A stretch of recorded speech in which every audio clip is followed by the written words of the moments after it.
We welcome our guest of honor today, Isabel de la Mata from DG Santé, one of the top experts on the future of European health and somebody to learn from a lot. And I remember Isabel from when she set up the EU Coalition for Vaccination with lots of energy and many other sessions. And many of the things she said that needed to be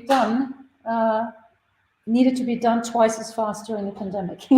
So now let's see what we can learn from the things we launched right before the pandemic or in the middle of it, and to see where this can go into the future. And that's kind of the focus for today, is to gain more insight from people who have a lot to say about our project, and to see what we can learn from input from the outside into our project and taking that into the future.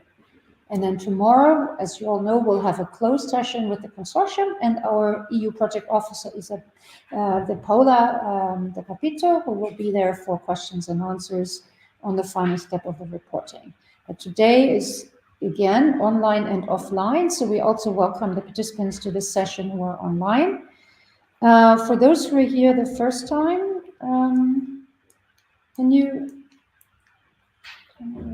push this? Yeah.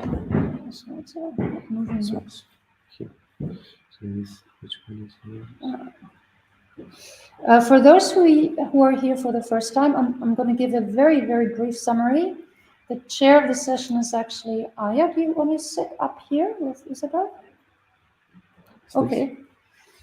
Yeah. This is just the introduction. Thank you. So for those who are here for the first time, just a brief introduction to the ImmuHubs project. What is this all about? As an introduction to today's day, this is the most concise summary that I can show you on the project. Are you seeing the slides from there? Okay. Where we condense sort of the message of what we have been doing for the past 3 years. So the main goal is of course, to reduce the transmission of vaccine-preventable diseases in the European Union and beyond. We have welcomed a team from Serbia also into this project, so this was part of this particular call that several countries that are part of the WHO European region were allowed to be included. And the problem is that there were specific population groups in Europe that, even if the national vaccination rates are looking satisfactory, we were still observing all these isolated outbreaks of vaccine-preventable diseases. And that is often due to disadvantaged situations for specific populations. It may be either a disenfranchised population that has socioeconomic disadvantages, or somebody may be geographically isolated, as we discussed yesterday, or there may be worldview or ethnic or cross-border populations that are kind of living in their own bubble, a little bit apart from the healthcare system, or not being able to follow either country's healthcare system if they're living back and forth as seasonal workers and others, as we discussed yesterday. So what we did in the very beginning of the project was to create a very comprehensive literature review. As we said, it's the first one of its kind that looked at which are these population groups that are isolated and or not vaccinated as much as the remaining population in Europe. Why are they facing barriers, and what are the facilitators that may help bring them back into the system? The result of this was the design of this rather unique project, where we worked in 6 countries, including Cyprus, Greece, Finland, Portugal, Poland, and Serbia. And with 2 additional countries involved in the coordination. It's the Vaccine Safety Initiative based in Berlin, Germany, and then the European Academy of Pediatrics and the European Parents Association, which are pan-European organizations headquartered in Brussels, Belgium. In addition to these 3 times 6 hubs of these 3 core populations that we have identified, there were 2 additional hubs dealing with people with chronic conditions who are at a especially high risk of vaccine-preventable diseases. In other words, when they do contract a vaccine-preventable disease, it can be more severe than for the rest of the population. One group was with Ana Neves in Portugal, children with asthma who were often under-vaccinated against diseases that they could prevent, and that could prevent exacerbations of their illness. And the other one was in Greece for people living with HIV/AIDS, who, of course, due to their immunosuppression, may have severe consequences of VPD. So that's sort of the project in a nutshell. It started in May 21, so in the middle of the pandemic, and we'll hear a lot about it during the day today. We were co-funded by Hadea. So initially the proposal was written to Chathea, which became Hadea, moving to some parts from Luxembourg to Brussels. And this is very important because our project really has the two words in it, health and digital. So we thought that's actually a pretty good mix. So how did we organize the project? There's a stakeholder forum of about 20 key institutions.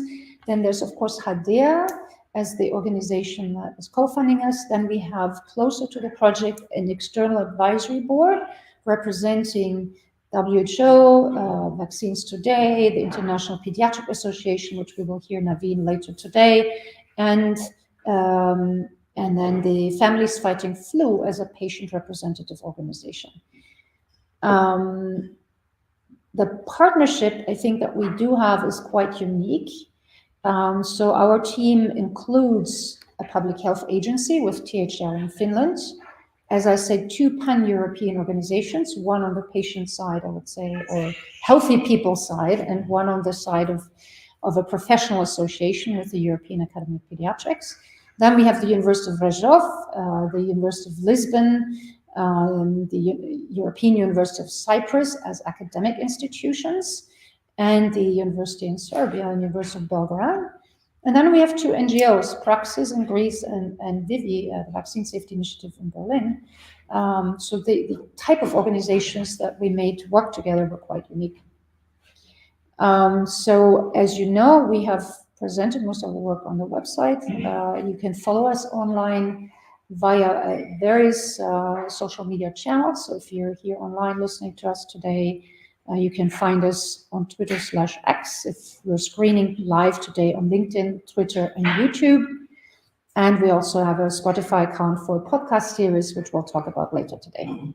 So without much further ado, one of the things you will hear much about today is the technology platform that was developed by this unique project, which consists of 3 chatbots and 2 mobile apps. At the end of today, you will probably have heard everything you need to know about them. And especially you will hear about the VAC app. The VAC app has started its design in 2011 and has been iterated and developed ever since. And this project really gave us a big boost to make it into a phenomenal chatbot in 20 different languages. And now towards the end of the ImmuHubs project, we also created a web app of this tool where families can sign up, record all the immunization histories in the family, share it with their doctor, have a doctor invite their patients and families to use this tool and to create an interface that hopefully improves the dialogue between the two sides significantly. So I would like to welcome, first of all, Isabel de la Mata, and then Hannah Noenek, who is going to speak with her hat as the SAGE chair this morning. And then, of course, thank you, Aya, for chairing this session. And I yield over. Thank you.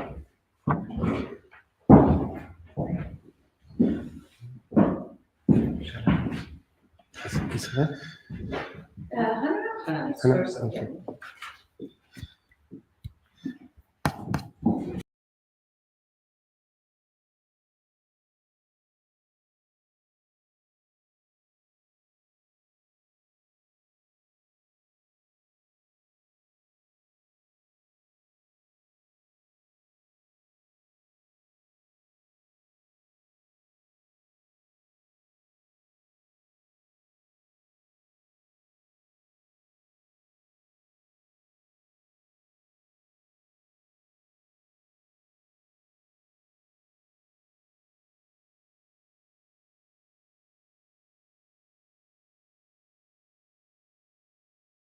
that has been one of the civil society organizations that was part of this project.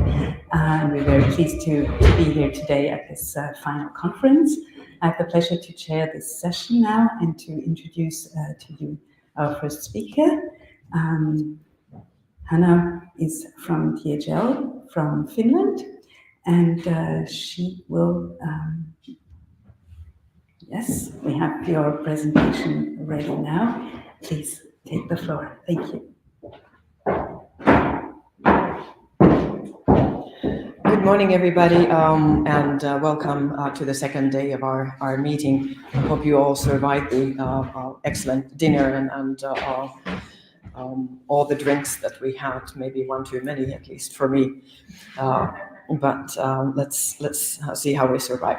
Now, Barbara asked me to do how the ImmuHubs align with the EU and global vaccination priorities, and I thought that I'll discuss those in light of what we already heard yesterday, and then my insights as both from the national program perspective and the international advising perspective. Now, the first kind of looking into the EU call for action by Council recommendation, that was touched upon yesterday with Sibilia, who walked us through on what are the EU stands on vaccinations. And she reminded us that vaccination policies is a competence of national authorities, like my institute, THL in Finland, is advising the Ministry of Health. But then the European Commission does support the European Union countries in coordinating their policies and progress, and I think this is where the ImmuHubs then comes in. And in December 2018, the EU health ministers adopted a council recommendation on strengthening cooperation against vaccine-preventable diseases. And there were a whole lot of things. Just to list a few, it was the research and innovation and tackle vaccine hesitancy. And overall objective was to being able to increase the uptake of vaccination, because at that time there was concern that the vaccine coverage was falling. Now, this is a multi-page document. I'm not going to go through it here right now, but actually it lists just about all the responsibilities that the nations have towards their population and vaccine-preventable disease prevention and vaccinations. And out of this came several projects. The joint action vaccines was something that really gathered together all the agenda items that in that council recommendation were, and this was a project from which the ImmuHubs also learned quite many things, and we utilized some of the deliverables that the joint action vaccines did, including the evaluation frame. But I'm stating here these major elements that the joint action vaccines had in the core. And the initiative was to set the research and development agenda for vaccines in Europe. It was also to kind of enhance the NITAG network. NITAG stands for the National Immunization Technical Advisory Groups, which are in decision-making position. But we wanted then to see that the NITAGs work together, and they make their recommendations not just for their nations, but take into consideration on what's being done in other nations, and bring some harmony in the European Union context. And then, of course, one major issue was tackling the vaccine hesitancy, and here there were many elements that the joint action vaccine worked towards, which then ImmuHubs has been picking on because the joint action pointed out on where are the sore spots and the weak spots that need to be worked on. And then also important for ImmuHubs was the cross-border vaccine coverage monitoring. Measles was used as an example because, as you know, it's the most transmissible virus that we have, airborne. And here the concern was that if there is a measles in one EU country, it easily is transmitted to another country, and we wanted to understand is the cross-border vaccine monitoring really in place properly? Do we understand where the pockets of unimmunized are, and so forth? And then another important point was the vaccine purchase and financing, and establishing a data warehouse to understand on where vaccine stocks in European Union are. And this was a precedent to what we then later on got in HERA, trying to see that there is vaccines piled up and stored for emergency purposes. But this joint action vaccine actually looked at all the vaccines that we had in our national programs. And of course, communications was an essential element. We looked into on social media, monitored on the trends that related to vaccine preventable diseases, as well as new vaccines and scares and so forth. So you may ask on where did this lead us to? I mean, this 3-year project, was it sustainable? What are the elements that the nations took on board? And I think that even though the joint action vaccines as such doesn't really exist anymore, the platform is in the EU, DG Sante's platform, still that enhanced a lot of the collaboration between countries, and actually helped to either establish or maintain the kind of networks that the EU countries think that are really, really important. And a demonstration point on what the joint action vaccines did was the COVID pandemic. And then there was the initiative of doing a joint vaccine procurement, and the member states jointly with the EU Commission looked into on vaccine purchases jointly. Each country, of course, had a chance to say which vaccines they wanted, and whether they were involved with the COVAX facility of the WHO or not. Then we were really getting lots of vaccines to our countries.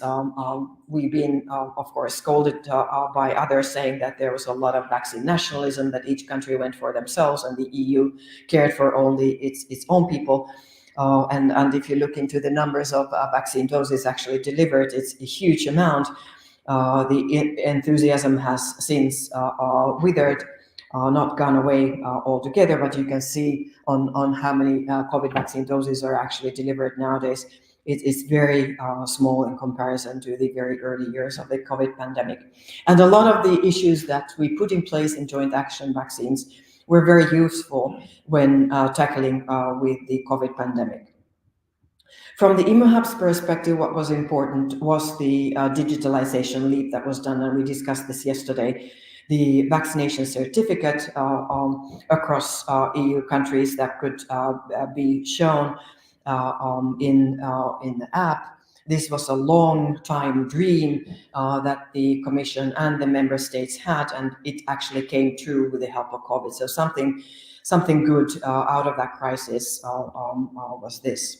And it's actually to this digitalization leap that then the ImmuHubs is relying on, hoping that the citizens and also the non-citizens could take advantage of the different applications, digitalization of their health information, sharing that information on secured platforms, making use of it themselves in their own context with their own caretakers, as well as for data purposes on looking into vaccine impact, whether it's effectiveness or safety.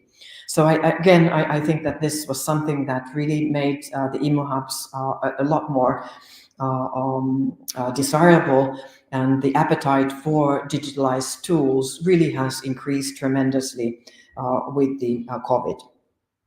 Now, how about the post-COVID strategies? Where are we right now? Sometimes it seems that people are tired of vaccinations, that we had so much of it during the COVID.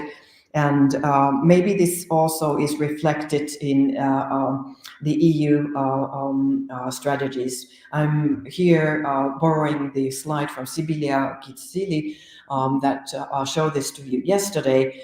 And her take was that EU has recognized the value of immunization, but we're still lacking a sustained, coordinated approach. And she was pointing she was pointing to the Council conclusions on vaccinations in 2022. She was pointing to the Council recommendations on vaccines protecting against cancer. And I'm pretty much in line with her, because to me, it seems that what we decided in 2018 in the Council recommendation on strengthening the vaccination programs, that hasn't entirely happened. And now we're concentrating on just certain antigens and certain diseases, which is kind of driving our attention away from where we actually are. Now, let's have a look into where we are. And yesterday, Adamas was talking to us about measles. And measles is a very good indicator of the vaccine program performance. These are the case distribution by month and the WHO regions in 2019 to 2023.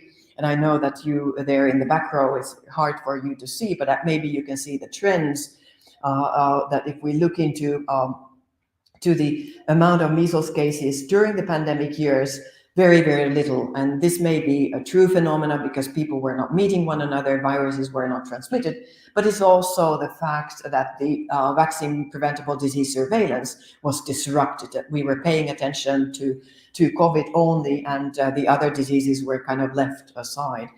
But since then, the surveillance capacities have increased, and people have started moving. And as a result, if you look into here, not a very nice prediction for the future. Will we be seeing a influx of measles cases, increase of outbreaks? And if you look into the WHO Euro region, which is here with the orange, you can, or the kind of reddish orange, you can see that in our European Union and the WHO Euro countries, we have the most measles cases. And why is that? And really, I think we need to carefully do a deep dive on what are we doing wrong here. If we look into the past 12-month period, we can look into the measles incidence rate per million, and we can see that Europe has some black spots there, some disturbing countries. Even if in majority of the European Union countries, we still are pretty well off, but not that well off. This is a mean, and we know that there are pockets where the incidence is far higher. And why is that? If we look at it from the global perspective, then measles really is a crisis among many crises. Yesterday in the panel, Mahmoud was telling us on the difficulties in the WHO EMRO region, how almost half of the countries are struggling with different disasters, be it a Horn of Africa drought crisis, or being the other climate change effects, the floodings, being it the refugees that need to run away from their countries because of the war and conflict. And right now, if we look into it, it's 108 million people forcibly displaced from their own homes worldwide. And this, of course, puts a lot of pressure on how do we reach these people with the immunizations. And again, here is the cross point with ImmuHubs, that ImmuHubs has lessons for how we can reach those hard to reach. Now, I'm asking you what you think should be the post-COVID priorities in the field of vaccination in Europe. And the IT people asked me this morning, why is the slide empty? And I thought that maybe it's something that I don't just want to preach on you, but I think we should, in the ImmuHubs project and in our nations and our NGOs, we should be thinking now, what are the priorities in the field of vaccination? And with the diminishing resources that we have, money is being diverted to warfare and security and cybersecurity. I think we really need to look carefully on what are the prioritizations that we want to do with our vaccine preventable diseases. We don't have time for a lot of dialogue here. We'll come back to this in the panels, but please keep this question in the back of your mind. Now, putting on my WHO hat, the global hat on, I look into the WHO Immunization Agenda 2030 and the big catch-up, which was something that we in SAGE were revisiting in our March meeting. SAGE standing for the Strategic Advisory Group of Experts, which is giving guidance to the different countries, the regions and the countries when they are planning on the development of their national programs. And if we look into it, and what does this big catch-up mean? It means that during the COVID times, we were losing a lot of people. We need to reach those people who were missed with vaccinations during the COVID years 2020, 22. And some of which was due to the pandemic, others was due to the failure of the infrastructure that was already there and was worsened by the pandemic. And we're talking about millions of children. And we should restore the immunization programs from the current status, and we should strengthen the immunization programs within the primary healthcare to improve the program resilience and resume the trajectory of the IA 2030, which you can see over there. Now, the impact ambitions under each of these pillars is that up to 85.7 million children who have been missed with vaccinations, either so that they're completely zero dose, that they haven't received any vaccines, or that they're under-vaccinated, that they have not received their boosters during the 20 and 22. Many have been caught up, but most remain still vulnerable. And there's a lot of money pouring in through the Gavi to the Gavi eligible countries. But mind you, this is only less than those countries that actually would need this kind of help, given the present situation, especially the middle income countries who need to pay for their vaccine programs themselves. And then the second pillar is to restore the routine immunization coverage levels for the current birth cohort.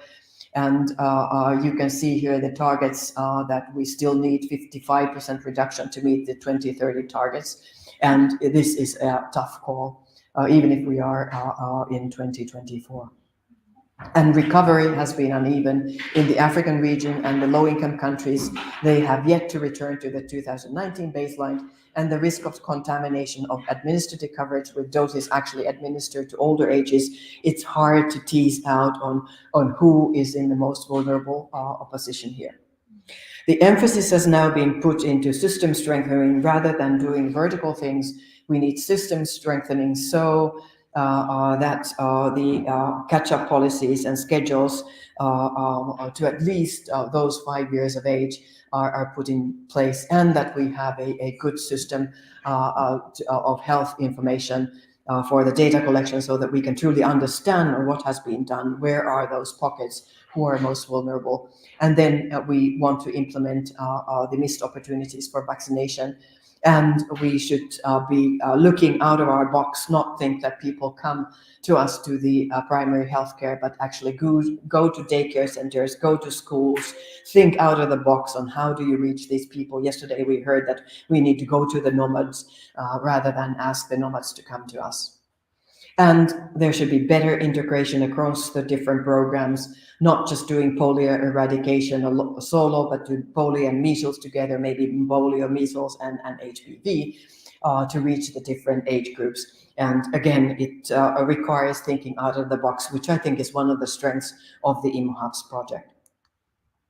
Now, the catch-up progress in the IA 2030 priority countries, you can see here that the worst off countries that have put their submission to Gavi for funding support, they're Mozambique and DR Congo, Ethiopia, Burkina Faso, Guinea, Afghanistan, Somalia, Syria, Nepal, Cameroon, Tanzania. And again, these people, if they come to us as migrants, if they come to us as refugees or paperless, you know that they come from circumstances where they have been lacking their EPI or routine immunization program vaccines for several years, if not decades. So we should be on guard and providing with them what they need in order to be protected properly. And looking into the strengthening catch-up policies and schedules, we can see the catch-up policy is among the member states, the WHO member states, 75% in 2022, catch-up schedules in 52%, and attachment are provided to their policies in 38%. So still a lot of work to be done. And if you look into on how these activities are taking place, either high or middle or low income countries, you can see that again, those that are the lowest of the low, they're the worst off. There is the most work to be done.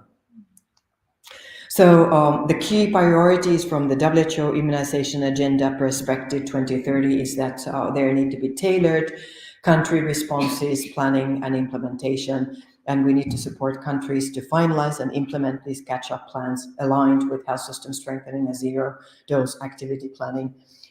Resource mobilization and mapping is really important. We need to mobilize financial, political investments because it's not, vaccines cannot be taken for granted during these difficult times.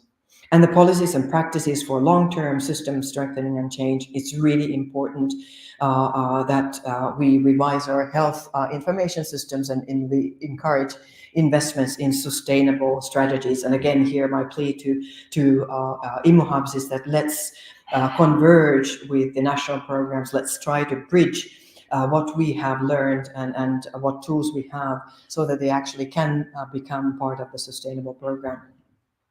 And then strengthening linkage across programs, improving integration and coordination with measles, polio, and other disease-specific initiatives. And again, maybe here also called to the EU that it's not just the vaccine-preventable diseases against cancer, but it's actually all the vaccine-preventable diseases that we need to put our attention to. So the ImmuHubs contributions to the global priorities, I think there are plenty. Of course, it's pretty narrow, but it fits into the context on what I just showed you, that we are really on the top of things, on where things are moving, and we should gain more visibility. We should engage more in dialogue so that what we have developed actually truly become usable. So my conclusions after this preaching is yes, but, and the but is that there still is ways to go, that we still are very much in silo, and we need to go out there and break the ice. Thanks, and I'll take the questions. Thank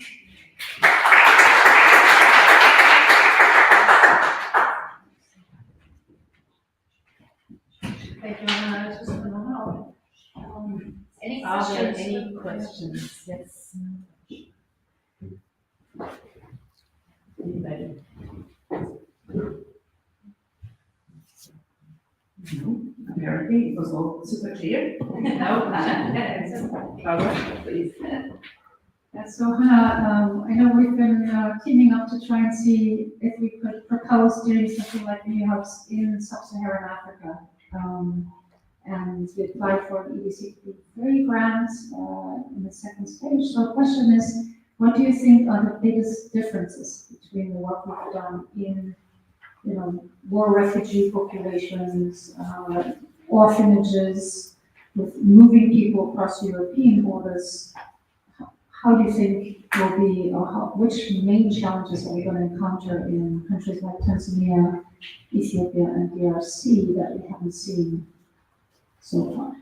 Well, three very different countries, and two of which, the DRC and Ethiopia, having really what I showed you here, the disruptions and the crisis. So I think maybe one of the biggest differences is that we need to be very crisis resilient, and what we are planning and working on needs to be answering to those needs of those countries right then. So that means that even being better aligned with the leadership of those countries or where their needs are, because otherwise we end up being kind of in silo, pushed aside, not really prioritized.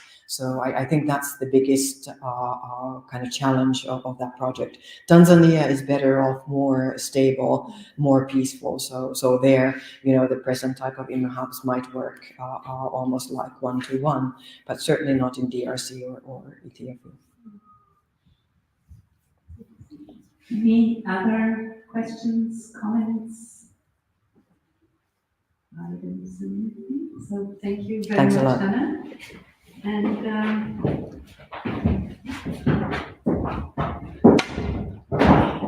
so I will now ask Isabel de la Mata to come to the stage and to talk to us from the EU perspective of DG Sante.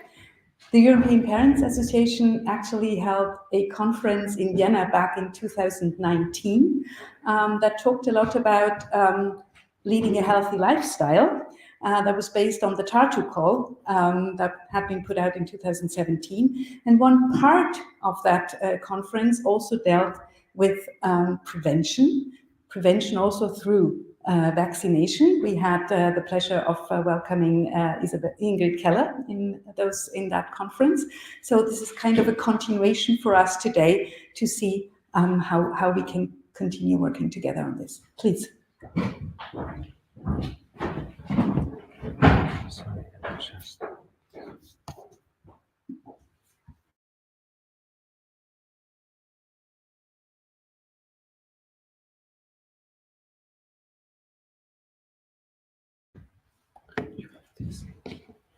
Okay.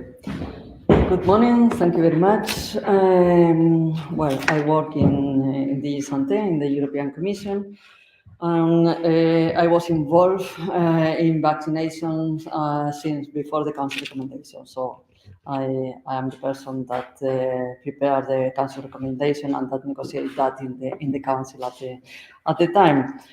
And at the time, why we began, I mean, we have always been working on vaccination, that's for sure. As long as I remember, and I entered the Commission in 2008. So, but what happened in before 2018, when we approved the Council recommendation, was, maybe you remember, the huge outbreak of measles in several European Union countries with more than 50 people dead. That was something that is not acceptable. Was not acceptable at that time. It was not easy to convince people, politicians, etc., that vaccination is not something for children, and that measles and other diseases are not just something mild that children something have sometimes, and that so it deserved to make an effort on vaccination. All the efforts that we were doing at that time, at some moment, we feel that we need to repeat now. That we need to reconvince people that yes, vaccination prevents 2-3 million deaths. That is the best action in prevention of the disease. That thanks to vaccination, we have eliminated, eradicated, controlled some of the diseases that in the past were killing millions of people. And yeah, it seems that after the COVID, instead of increasing the confidence on vaccination, we are losing the confidence on vaccination. Many populations are losing that, many people. And that we need to, or we are already investigating why this is happening. Now we are celebrating the 50 years with the WHO of the EPI, the big effort on vaccination, and a lot of, especially this week, that is the European Immunization Week, a lot of advertising, if I can say like that, has been done. I'm involved in the IA 2030 with representing the European Commission, jointly with the WHO and UNICEF. We have prepared a report that will be discussed during the World Health Assembly, and there we try to show everything that the vaccination has bring to the world and the many deaths that have been avoided. So what bothers us is that despite the decades of well-documented track record on vaccine safety, so Vaccines are safe, vaccines are effective, vaccines have a quality, vaccine prevent the diseases, vaccines are useful. So still we have outbreaks of communicable diseases. And there is also some misunderstanding on the language that is used. Oh, but there is a high vaccination coverage. Sorry, for measles, if you don't have two doses, the vaccination coverage is not in the 2 doses, 95% is, I mean, I'm not going to say that is of no value, is of value, but to eliminate the measles, you need 95% of coverage. Very few countries have that, even in the European Union. And if they have that coverage, I mean, the countries with the, I'm not going to mention, but you can find in the ECDC website, etc. In the first doses, not in the second doses. It's like if parents lose the interest in revaccinating the children. At least 5 people in the European countries died of measles between March 2023 and the end of February 2024. You can say, well, 5 is nothing. But 5, I mean, the figure should be zero, because we have a very efficient vaccine that is in the market since the 60s, and in the most of the European Union vaccination programs since the 70s, 80s in some countries. So you have a vaccine that is avoiding the death. Why we are not using that? And we don't talk even about all the morbidity that causes. In the past, when we were discussing that pre-2018, I was always with this card that I have from my cousin. I had a cousin that died in one of these horrible epidemics. At that time was that of measles in 63. I mean, showing that people died. And I was also putting the example of myself. I had measles, and I still remember, 60 years after that, my eyes were hurting a lot. And that I was calling my mom, and she couldn't come with me because she was pregnant. And so she was going, maybe I was going to transmit her to my brother. It's something that we have been trying to convince the people the interest, the importance of the vaccination. Something that also bothers us is this distribution by age. So it's not that I mean, it's just in the more aged people that well, maybe they miss the vaccination. Well, sorry, the people between 20 and 29, they were born when the vaccination for measles was included in all the EU program. But there are the youngest that are more at risk, and that means well, 2 things. One, they are missing the vaccination. Second, for the even younger, their mothers missed the vaccination. They were not vaccinated. So in this European Immunization Week, the European Commission has launched a joint statement jointly with the World Health Organization and UNICEF. Again, I mean, we do that every year in this week, and we always think that could be useful, that could support the health professionals and the population to be vaccinated and to vaccinate the person that depend on them. We try to pass this message that it's not just for you, it's for the others. Vaccination is something for the whole population, is something for the future generations. We are doing something good for them, and we need to keep vaccination as something that is in the cornerstone of prevention. So the Commission is doing this campaign. It has been for a while. The United in Protection is a communication campaign with many different tools. But what we intend is to raise the awareness on the benefits of vaccination. We have several resources for different kind of population. We have material for health professionals. We launched last year a teacher training course online in all the languages with 5 modules, and that is available in the EU platform and distributed also through the teachers platform that work with the European Commission. We have also this comic book for teenagers, pre-teens also. 3 different books explaining what are the vaccines, and concentrated in some of them HPV, because it is now jointly with measles our main focus, and also seasonal influenza. So we have this hub, the website, where everything can be found and can lead you to different websites where you can find the material. The aim of this commission has been a strong European health union. Is when we introduced the concept of health union, even if already in the 2000 we were talking a little bit about that. European Health Union. And when the President von der Leyen was mentioning that we cannot wait for the end of the pandemic to repair and prepare the future, the 27 have to work together, and where she introduced also the same year in the State of the Union, the concept of European Health Union.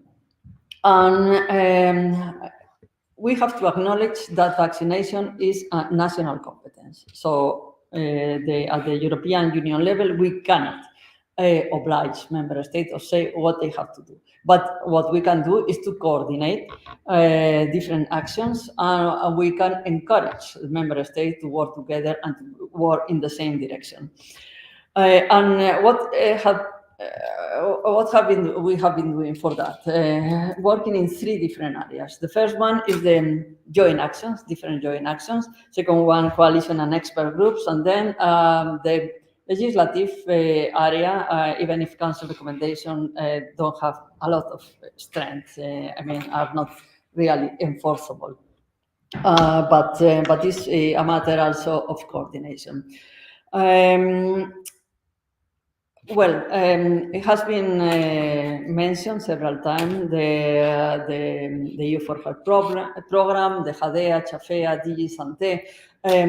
What is important is the one that decides is not HADEA, how to attribute the different joint actions or projects or tenders or whatever. It's not HADEA, it's not the Commission, it's not Santé, are the member states. So it's a EU health program, and this is why in the logo of this project, co-funded by the European Union. It's not co-funded by the Santé, it's not co-funded by HADEA, it's co-funded by the European Union. And I think that this is important because that means that all the member states agree. The member states are the ones that define the components of the program and where we are going, the policy, and with the support, of course, of the Parliament. So, council recommendation, we have said 3 different areas. So the legislative, there have been 2 council recommendations. One is the 2019 that has already been mentioned by Han before, and that was adopted in December 2018, and we took a time to prepare that. It's not a Commission recommendation, it's a Council recommendation. That means that we propose something, the Commission proposed something, and the Council of Ministers adopted something more or less similar, not the same, but that means that they agreed to do that. They agreed and they committed to do the actions that are mentioned in the Council recommendation. Now, at the end of January, the Commission also proposed a new Council recommendation on vaccine-preventable cancer. And now the Council is discussing on that, and around the summer, we hope that they will agree on something. It's not that these diseases are more important than other vaccine-preventable diseases. Is that here we have found also a niche hook to encourage vaccination. Maybe you don't see the importance of these childhood diseases, as the general population could call that. You don't see the importance, but everybody is aware and is worried about cancer. So maybe showing that cancer could also be a preventable disease, and preventable disease via vaccination, we could have another hook for the good understanding and the good will towards vaccination. We have mentioned also the program, the Youth for Health, and there are joint actions. There was a joint action on vaccination that is already finished, but that helped to develop several of the areas of the council recommendation.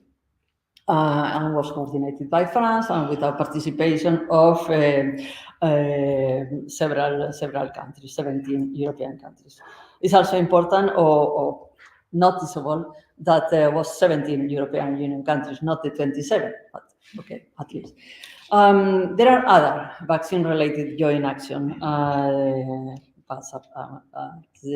upcoming. We have the PERCH joint action, and we will have another joint action on cancer caused by infections, vaccine-preventable cancer, and addressing communicable diseases in general. So it's a mix of several things, but it's linked also to vaccination. So the activity, the action continues in the field of vaccination.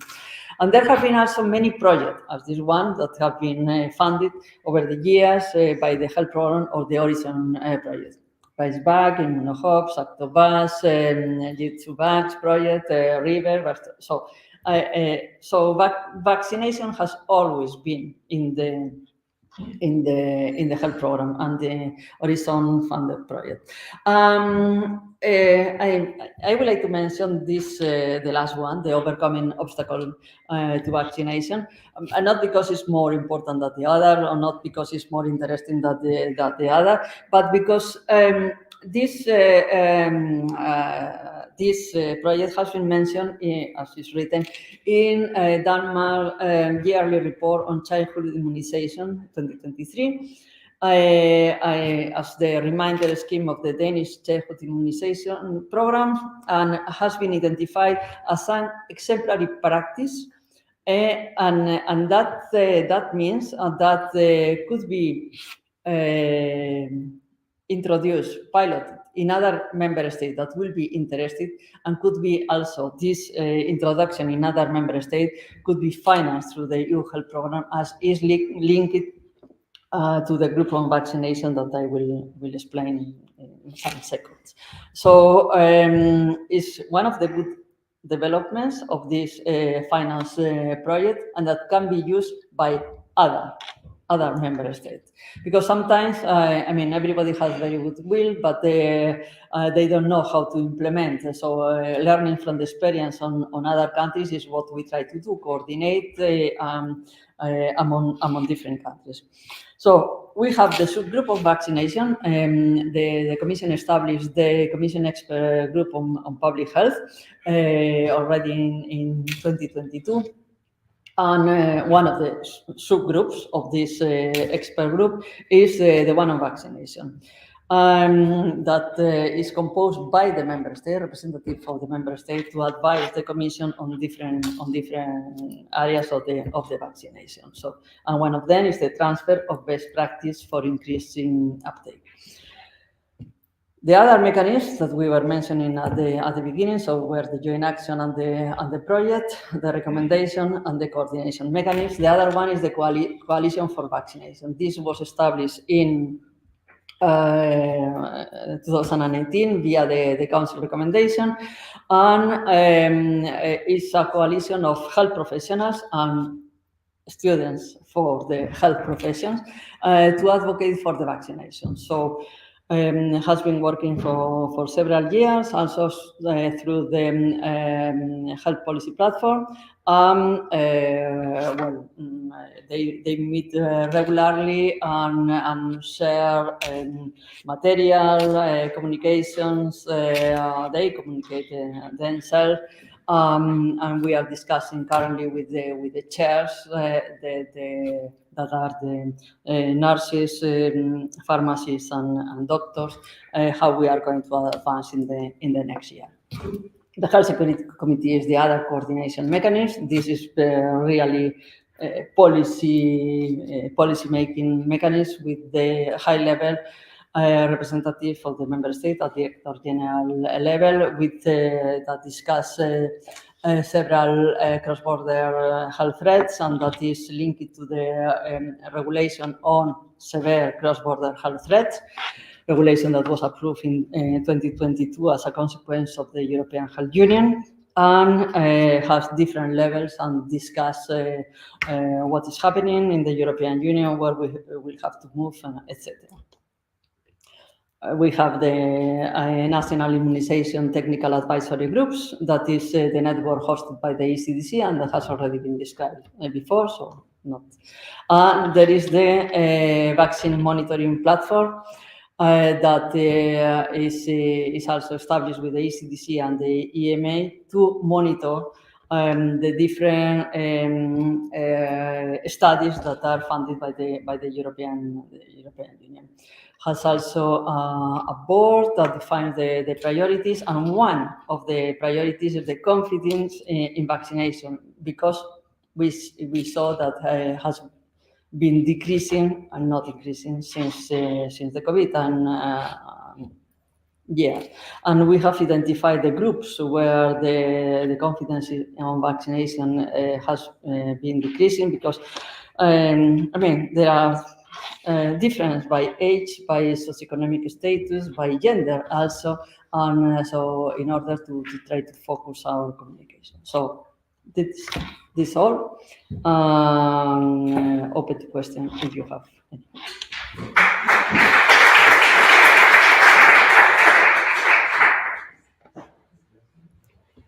Thank you so much for your presentation. And yes, please, if you have any questions, yes. Thank you. Charlotte Bell, I'm Director of Scientific and Medical Affairs at Vaccines Europe. It's really wonderful to see all the investments the European Commission and EU in general has put into vaccines over the past few years, and really the breadth of those initiatives and what it covers, coming at it from different angles.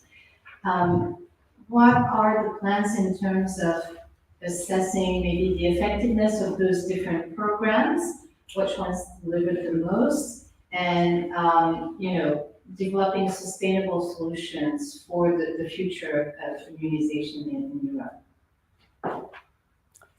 I mean, I don't understand the sustainable solution. I have said that I make clear that the vaccination policies are for member states. They have to decide. We continue to discuss in this subgroup on vaccination, on the meetings with the ECDC. We have this platform that is following that, and we continue to follow the implementation of the Council recommendation and making new. So we continue, we try to advance a little bit more, but if you are requesting a European strategy on vaccination, sorry, we cannot do that.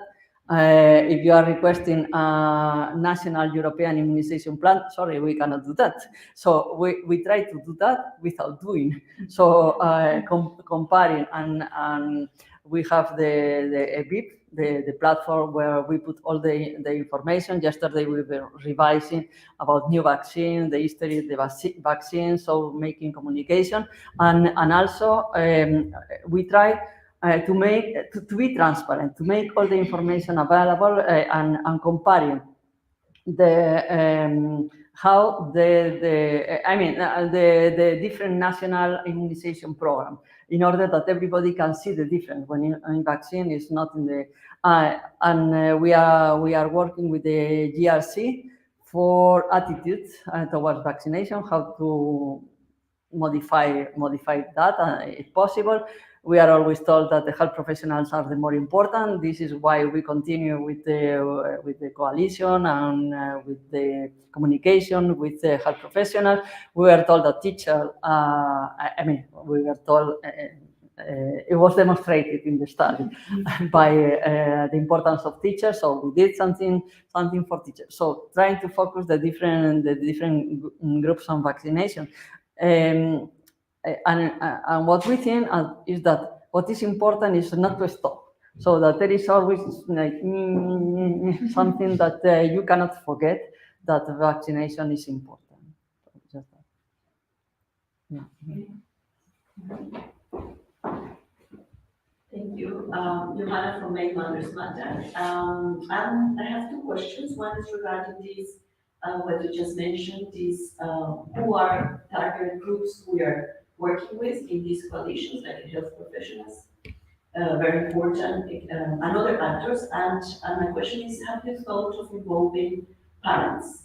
We have heard, we know it, and Make Mothers Matter, that if you, and you mentioned that, mothers don't show up for the vaccination. Mm-hmm. Mothers, is being researched and proven that they are the ones who make the decisions regarding health and many other things. So health outcomes are very important if we invest in literacy, in bringing them also to the table because they feel empowered rather than top-down action, informing them, involving them, hearing their fears, because I think parents and of course mothers in particular are more involved with the children's health. They care about them and they don't want to do harm in 99.9 of the cases. Sure. So I'm wondering if these coalitions would not profit from bringing those actors, the end actors to the table. Just something, that's my first point. That's one of the reasons we are stakeholders in this project, because we think the voice of mothers are very important.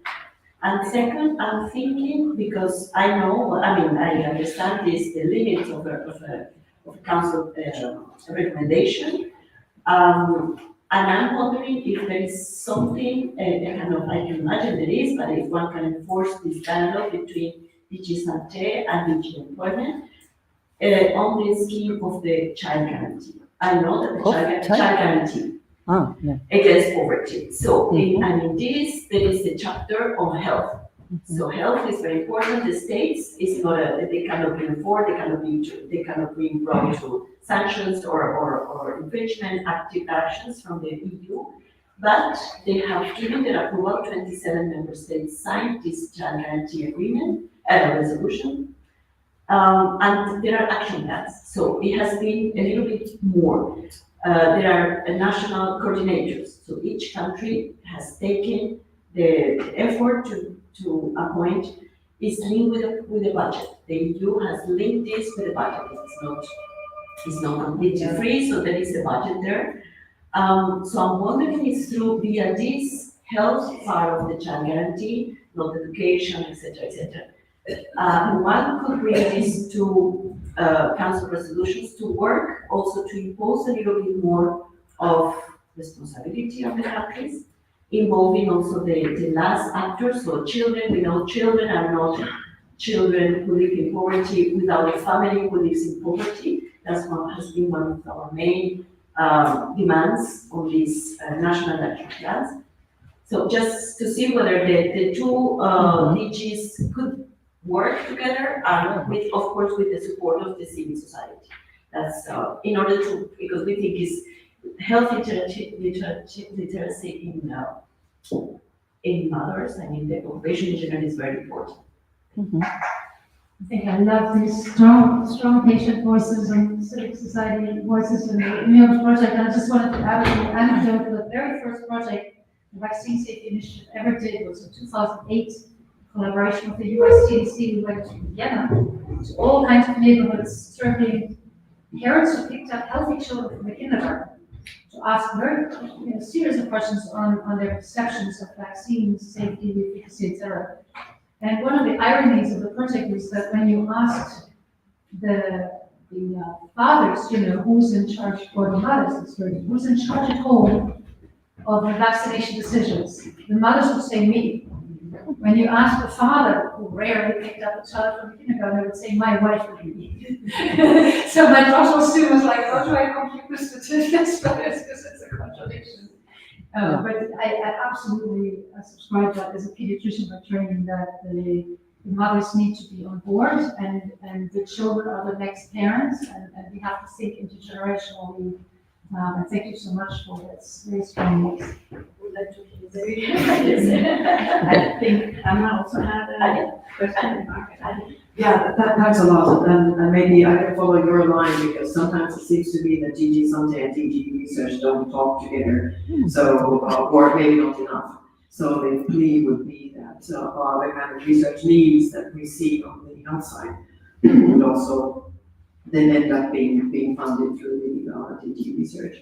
But on another note, I think there's an important EU project called VESTA, which is strengthening the NITAGs in each European Union country, especially with understanding on how systematic reviews are being done and allowing twinning between the different NITAGs and allowing NITAG members to get to know one another so that there will be more collaboration and looking into areas where doing things jointly would be an added value. Not every country needs to do their own systematic reviews, and this is an extremely valuable project to my mind as a public health specialist in charge of a national program. Okay, regarding the coalition is established and funded by the Council recommendation, and the Council recommendation said what it says, so we can check that. We could establish a different body, whatever the name, but we were already discussing that with the coordinators of the coalition, that I mean, we could close down the coalition. CERS has already accomplished what they have to accomplish, and maybe find a way to create a different mechanism that could advise or could coordinate or whatever. But enlarging the coalition, we cannot, because it's binded by a legal text. So that is easy. Not that we haven't tried. We tried from the beginning. Sorry, it's like that. The coordination with the research and etc. I mean, we could maybe do better always, but we try to coordinate. And in fact, this Ante is a member in the committee that is discussing the Horizon, and the research is member in the committee that is discussing EU for Health. So we inform each other, and we try to work together at commission level DGs, I mean policy, and in HADEA. HADEA is take care of both programs, so they are informed of what is going on. Maybe we could do better on what we are doing with the results of both programs. Yes, but this is also something that is linked to how the programs work. The programs are financing projects, and one that the project and nobody says that we are going to make official and include in the EU policy the results of the different projects. Another issue is that I mean, vaccination is very important. You want to have a line for research and for public health on vaccination. But last week I was in a meeting of migrant health. Migrant health is very important, and there should be a line for research and another line for policy. Public health policy. The day before, I was in a meeting on cancer and cancer research. So everybody thinks that my area of work is the most important, and you should include there. And the money is what it is. And also, I always, I mean, here is a different audience, but last week and the week before, I made that plea that the steering committee of both programs, the Horizon and the EU for Health, is composed by member states. Member states have to say, I mean, in the consultation period now, even we are consulting with the stakeholder, has been launched a public consultation for the World Program 2025. But then the one that decide are the member states. The member states don't say anything. we do what we think that is better. But the member states are the ones that approve the program. So the ones that you have to lobby are the member states, that they put some points or focus on the importance of that and that. It's not always done like that. I mean, not always member states are so vocal about how the program should be shaped and which areas should be more important in the program. Then, well, I cannot but agree with the issue of the parents. For parents, what we try to address is through this vaccination information portal that is shaped by the ECDC. And in fact, in the revision yesterday, one of the areas that is always mentioned is parents, guardians, I don't know what else, because now you need to be very careful with the wording. And yes, I know that mothers is more. My pediatrician used to say that it's already 20 years ago, but saying I don't want to see the fathers here, just the mothers of the grandmothers, because I mean I think that we are changing now. Both need to take care of the children, but yes, we consider that also the importance of the parents. Well, thank you very much indeed. As a parent representative, I see a lot of synergies that could be done. We have a very similar problem in education, where also there's a division between DG Ample and DG Air.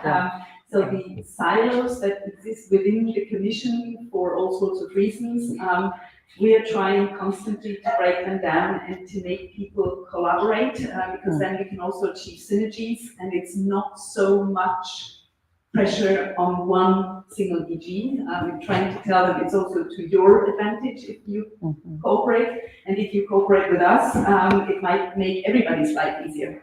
So this is something where we've been working on for ever since EPA was established back in 1985. So that is something that we see not only in the health sector, it's also true for the education sector. Something that was said yesterday was also health is still seen as a cost and not as an investment. Same issue that we have in education, it is seen as a cost and not as an investment. And maybe this kind of change in mindset, because this is something in our heads that we have to change, maybe if we get to that point, then a lot of things might be easier. Barbara, you wanted to say something? It's very quick. Thank you so much. It's very comprehensive. I know you have to cover a lot, but I do want to give credit to the people who host us here, which is part of the member state. So obviously, the mandate on health in Germany is not the country itself, but the federal state. So this is the Berlin federal city state that's hosting us. So we're starting to have a conversation, and we had a very nice opening presentation yesterday by the leadership of this.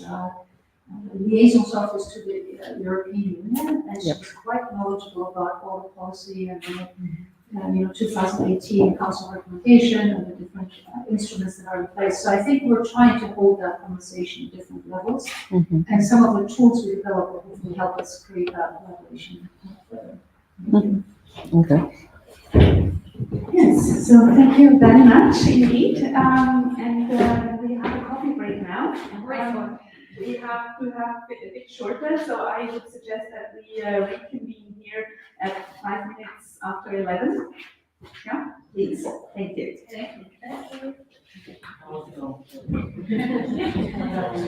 we have a lot to cover, so.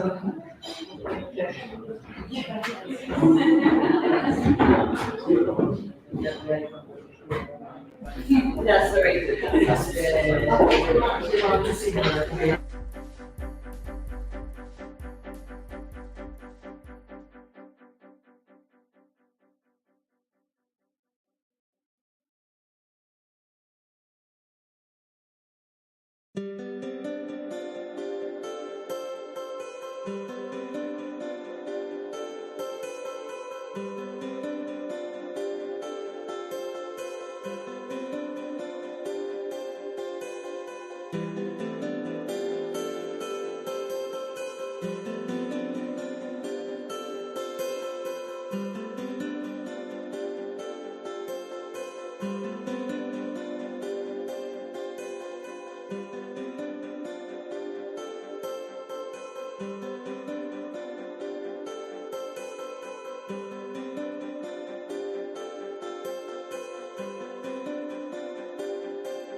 important. They have to take care of their own food, but for the people who are here, evidently that's an important point. So thank you, Barbara.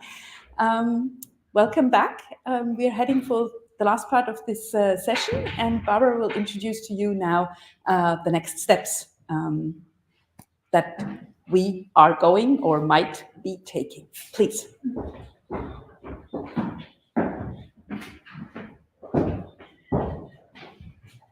So thank you everybody for being here online and offline. And it's a great pleasure to talk to you about what the ImmuHubs project has provided, what is going to be sustainable, and what is here to stay and to be used in the future.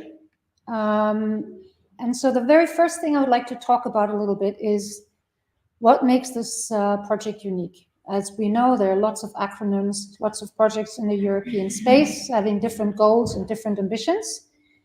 And the ImmuHubs project has a few things that make it rather unique. So for those of you who are German speakers, you might find this funny, and those who don't speak German find it even funnier. We are famous for having very long composite words. One of my favorite ones is Alleinstellungsmerkmal, which means basically something that singles you out. So what makes you unique? And that's something I would like to talk a little about in this first part of the presentation. So most of you have seen the website of the ImmuHubs project, and I'd like to say that the credit of this very artistic and beautiful black and white photography goes to a Swiss artist who donated his photographs to our website. That's one thing that makes us unique. And of course, this very complex composition of condensing grassroots innovation in a very short 3-year time frame. When I first read the call for proposals, which was part of the 2020 annual work program, it was really, say, ringing a bell or tickling me a little bit, because I thought, wow, this is something I felt was needed long ago. The Vaccine Safety Initiative had been tendered to write policy briefing notes for the European Parliamentary Research Service in 2018-2019. So we spent more time than usual digging through legal texts, digging through the grey literature in addition to the scientific literature, which is quite a journey for a scientific person to learn about these other important policy aspects. And one of the key things we learned from this exercise is that, yes, we pediatricians often complain that there are so and so many vaccination systems or schedules in Europe, for example, or so and so many different ways of doing vaccination. We heard from Hannah, in Finland it's the vaccination nurses, in Austria, Germany it's the pediatricians, and other places vaccination are given in pharmacies or in the schools, etc. From an innovation viewpoint, that's also an opportunity, because we have different systems on the ground that are trying to achieve, you would hope, similar goals, but they do it in different ways. And we felt that in the EU, sometimes we forget that the advantage that we have comes from a pluralistic approach of different ideas trying to go somewhere, all these different roads that are hopefully trying to go to Rome or Brussels or wherever it may be. And so when we saw this call for proposals, we felt this is kind of exemplifying something what we thought was interesting, meaning rather than top-down philosophizing, sort of why things are not the way we want them or where are the challenges, opportunities. There are these research programs, some of them Vivi is involved in, such as RiverEU, which does social science, and what are the barriers, etc. This was a project that asked us to try and do something on the ground and not be afraid of failure, to really see what we can innovate in the grassroots, bottom-up way. So this is what spoke to us, and this is what we're trying to achieve in this project. I think it makes us rather unique because we went out there and did something and to see how it works, and not being caught up just in the theory of what we could potentially be doing. As we spoke about this morning, the thought process that led to this project is one that concerns every single European citizen. As I said, if you're lucky, vaccination rates may look fine on a national or regional level, but that's no good as long as we still see outbreaks of vaccine-preventable diseases.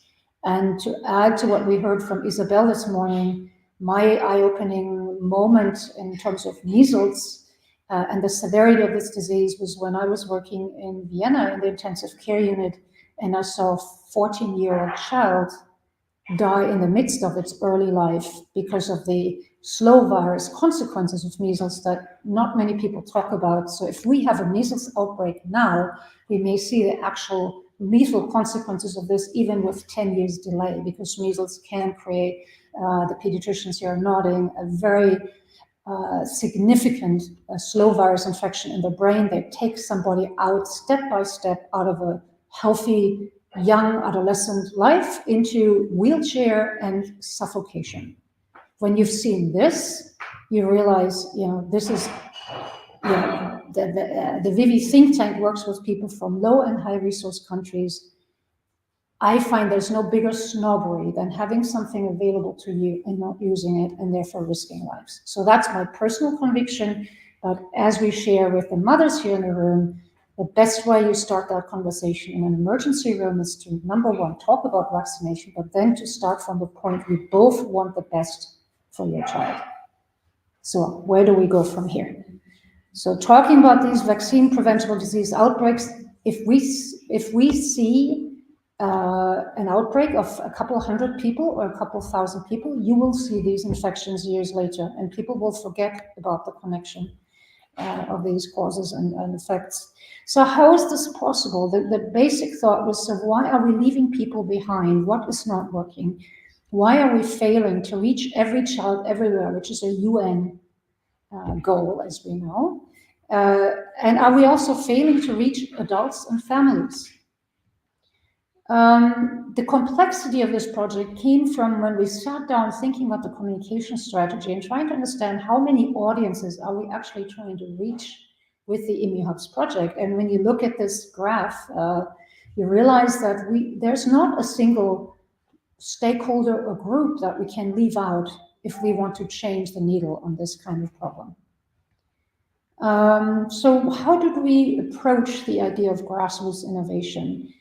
We said we're building little hubs. They're called ImmuHubs, short for Innovative Immunization Hubs, where we sort of create a little ideal environment that we would like to see for ourselves if we're dealing with a question on vaccination, which means you have an open ear approach and you go to where people actually live. As we said when we proposed this initially, we're having an approach that is not come to us, but we come to you.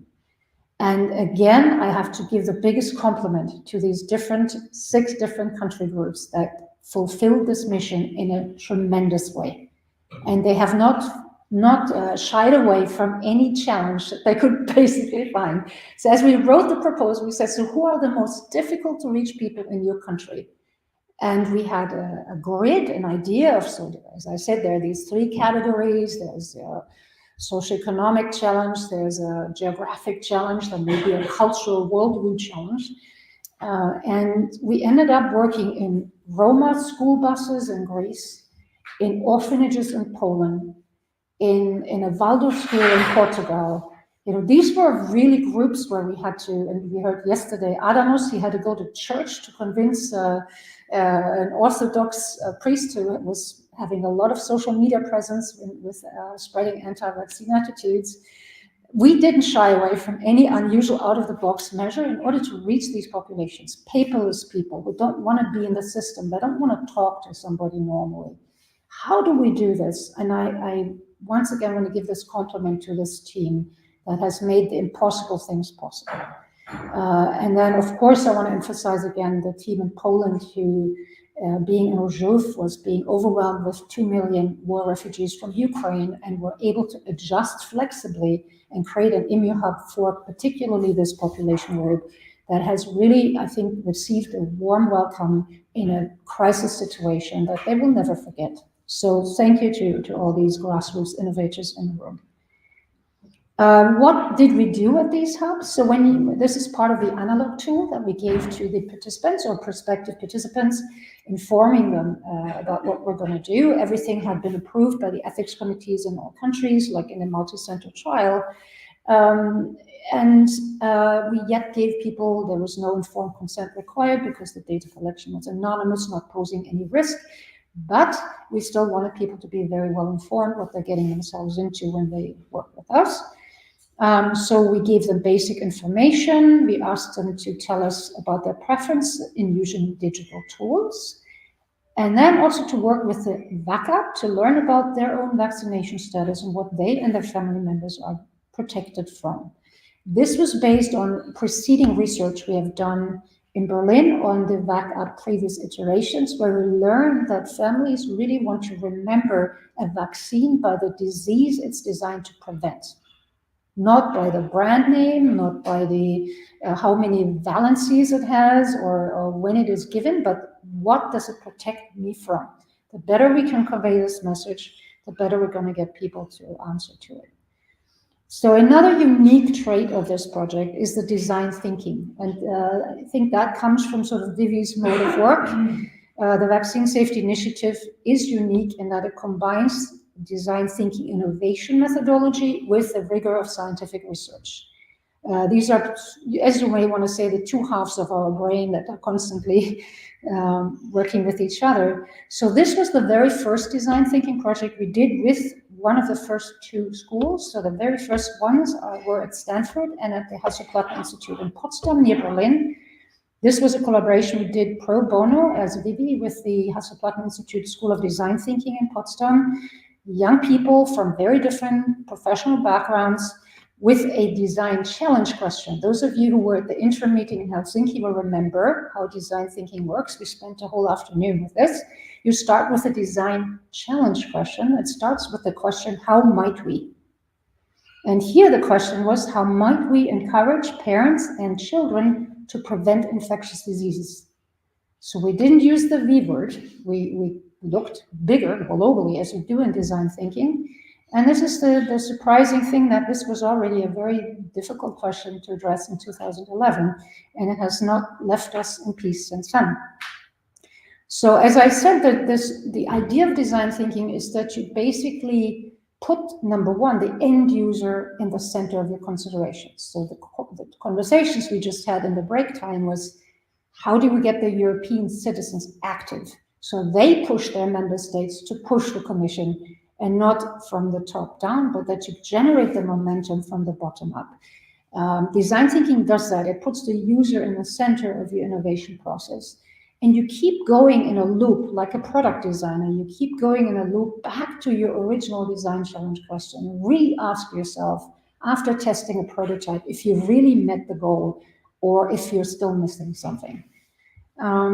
So what we did here is, from the very beginning, this is a picture of the co-founder of Vivi, who was the chair of pediatrics at Charité, who has since passed, one of my pediatric role models for many years. And as you can see, design thinkers have to be flexible and adaptable. So even the furniture surrounding them is usually rather mobile. And that was what led to the first iteration of the VAC app. The idea was to create not a top-down vaccination record digital tool with reminders, but something that starts with the question, how well are you protected? How much do you know about it? And empowering the user to start asking the right questions when they see the physician the next time they interact, or the nurse, or whoever they deal with, or the pharmacist. So again, it has a bottom-up approach to try and generate the momentum that we need to make people ask for something. And as I mentioned yesterday, this methodology has been shown successful in other public health areas, for example, in the area of hand washing. If you educate patients to demand that the doctor is washing their hands before they touch a patient, that will change behavior more effectively than any top-down intervention by hospital directors saying, you guys wash your hands. So this is a similar way of trying to generate the momentum in favor of vaccination while creating a digital vaccination record as a positive side effect. That is a living document. Why digital? Because we had done a lot of research in the past with Vivi showing that even when people rush to the emergency room with a potentially vaccine-preventable disease, 80% of the parents forgot to bring a vaccination record with them. And there's good research also showing that if you get a verbal immunization history, it's usually only 30% correct. So we're having conversations that go nowhere. Doctors saying, are you vaccinated? Patients saying, yeah, leave me alone. Okay, what vaccine? The usual stuff. End of story. Nobody knows what they were just talking about and what that person is really protected from, or if there are any gaps that need to be addressed. And we have people from WHO here in the audience. This is a WHO mandate to use every single doctor-patient encounter to look for gaps in the vaccination record and to update if necessary. So there's a number of publications that preceded this, a publication on the design thinking, publication on what should be in a vaccination record in the first place. This was an expert review of vaccines. And of course, the first publication on the idea of the VAC-up and how it can change the way people are spending their time in the waiting room and how they then initiate the vaccine conversation with families and doctors. So when we met in Helsinki, halfway through the ImmuHubs project, we repeated the design thinking exercise.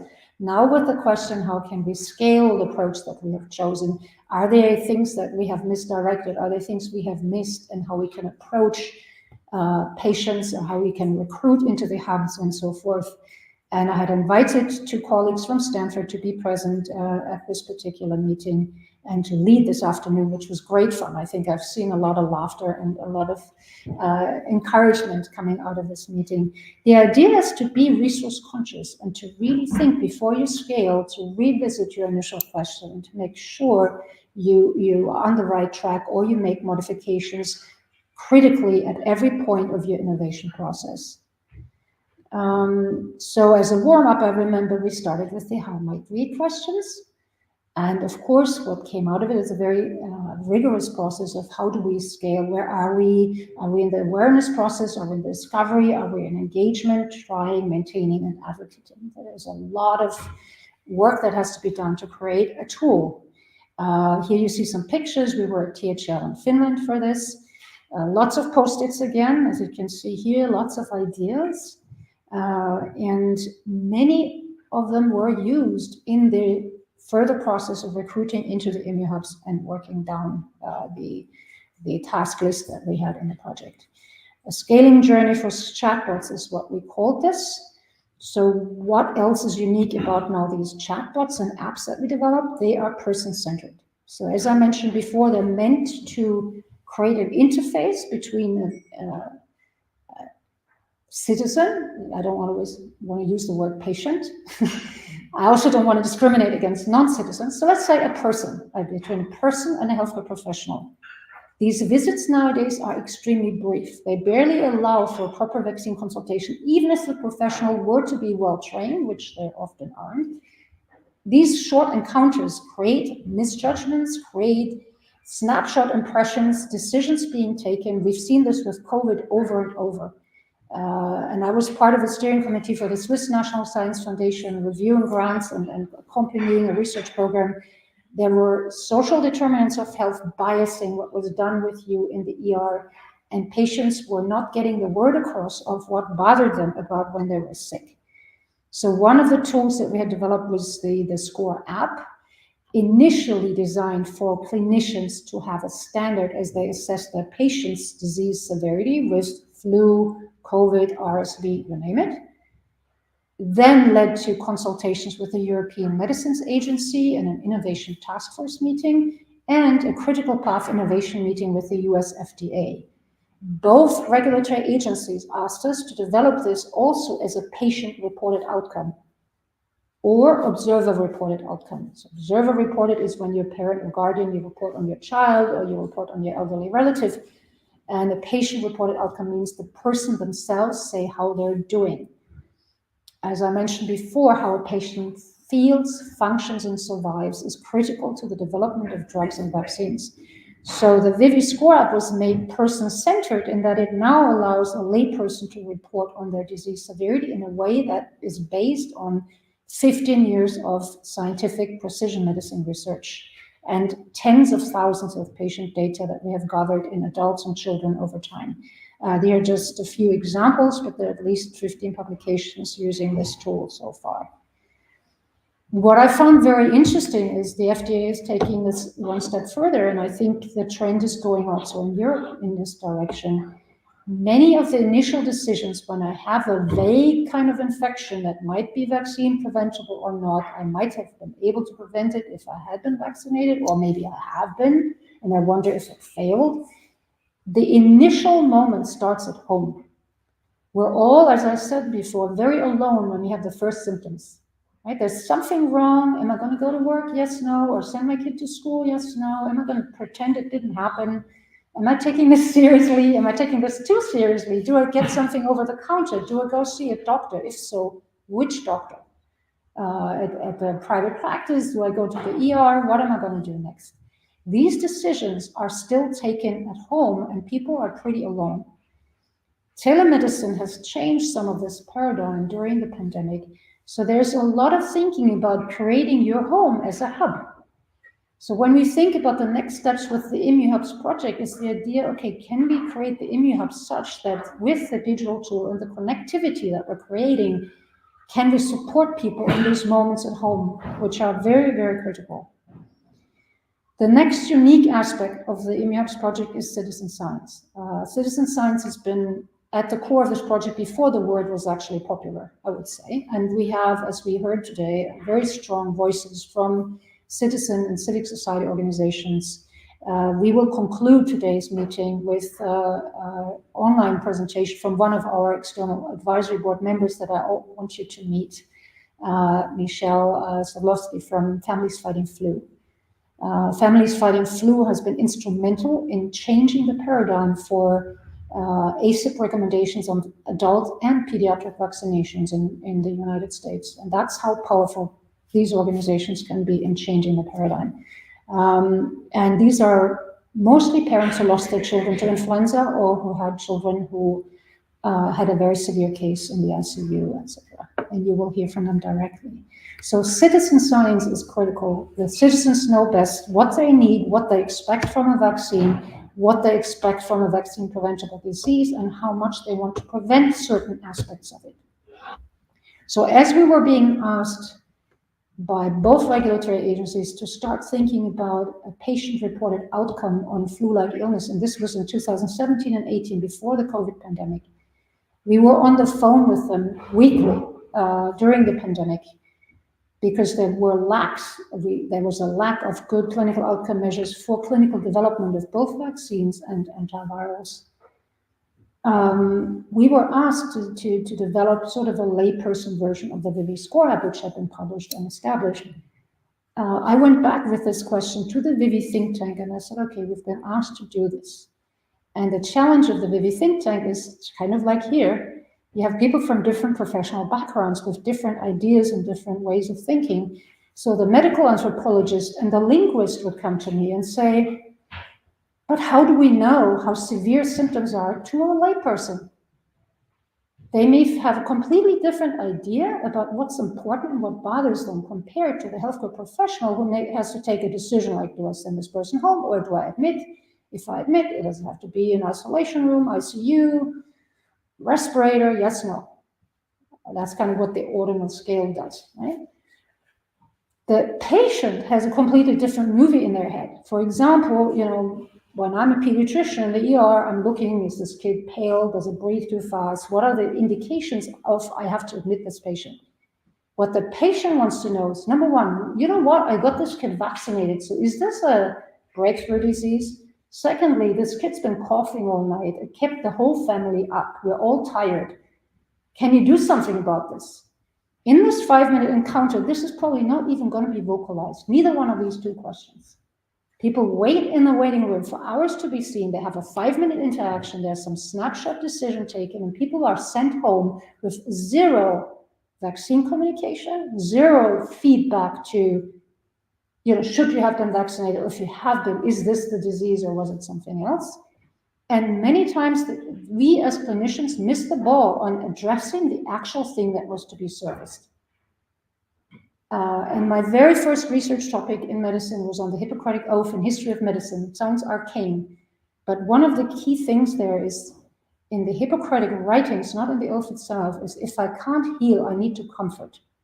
If I can't provide peace of mind to somebody who's even outside a pandemic, coming to me with something that looks scary enough to bring them in, and I don't provide that kind of communication, we will never generate vaccine acceptance in anybody. And this led to, when the Coalition for Vaccination started, Stefano Del Torzo and I said the first thing we need to do as clinicians is to get better at what we're doing. So part of this ImmuHub idea is to innovate that off the ground as well, and triggered by what the patients tell us. So because we said, okay, what is the patient seeing? There may be a difference. I told the social scientists, you go in the literature and tell me what is different. They came back to me and said, there's no literature. So as a result of that, we did the VV symptom survey, which is meant to ask people, what matters to you most when you experience a flu-like illness or respiratory viral infection or respiratory bacterial infection that you want to have an antibiotic for or whatever. Or when this happens in your child, or when this happens in your grandmother, what symptoms bother you? How much compared to each other? And how would you like to see these things prevented, or which symptoms would you like to see prevented? Which symptoms would you like to see treated?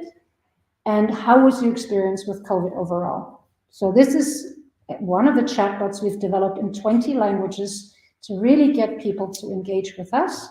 And big compliments to Make Mothers Matter, to the European Parents Association, to Families Fighting Flu, Think Young, the Active Citizens Network, and so forth, to help us gather this information from the source, from the European electorate, to give their vote on what matters to them. So this is one of the things that came out of the ImmuHubs project. And this will keep going. The symptom survey will keep giving, as I say, because it is keeping the finger at the pulse of how people feel in the acute pandemic, in the post-pandemic fatigue period, and afterwards. So we'll learn continuously, and we'll integrate that into algorithms that will measure disease severity from a patient viewpoint in order to have a valid scientific clinical outcome measure that puts the patient at the core of our thinking. For those who want to learn more, there's a What We Learned section on the Symptom Survey website, where credit to Milica, she summarized the initial part of the study that was done in the middle of the pandemic, and now we're analyzing with Aya and others the next round of data that came out of the chatbot phase in the later phase of the pandemic and after the pandemic. So stay tuned, there's a lot more to be said about this. Another feature that I found quite unique and where I compliment everybody is our adaptability, because we had two little crises happen during the project. One was called COVID and the other one was called the Ukraine crisis. And so one thing was that you saw me like this for the first year and a half with this. Sometimes you saw my bicycle in the background and the jalousie, but that was Barbara. You've never met me in person until we met in Helsinki. So unless you knew me before, that's all you've seen, and that's what we've seen of each other. And of course, there was a lot of research that we've been talking about. One of the things that came up during the Ukraine crisis is, all right, so we said in the grant agreement there's some interesting questions in the Vivi Health Survey. That's a project that came out of my personal history and being a pediatric infectious disease fellow before, after Katrina in New Orleans, where we created a survey instrument assessing the health needs of people on the move. Whether they like to be on the move or not is another question. So if you're being displaced because of a hurricane or natural disaster or an earthquake, so this was being used now with earthquake victims in Turkey, you're being disrupted, you're taken out of your space, there's no data. There's no data whether you lost your glasses or you entered your insulin or your asthma medicine, or whether you missed a vaccination visit, or whether you have any medical record, or whether you had some trauma that needs to be addressed, or some acute symptoms that need addressing, or an outbreak. Usually in these settings, and they fell on my feet twice in my career, there's no data being captured. So we have Magdalena here today. We'll be talking later about the IOM's perspective of this. So we had a few questions that we thought were useful for people who are in isolated communities that we could integrate into the VAC app. When the Ukraine crisis happened, we decided to adapt and develop the entire survey as an instrument to be used for Ukrainian war refugees. This was already on the IOM's website, on the Health Research Portal for Migrants. with the first 4 publications that came out of the situation in New Orleans after Hurricane Katrina, which, by the way, was the only study ever done on the needs of youth coming back to the city in the immediate aftermath.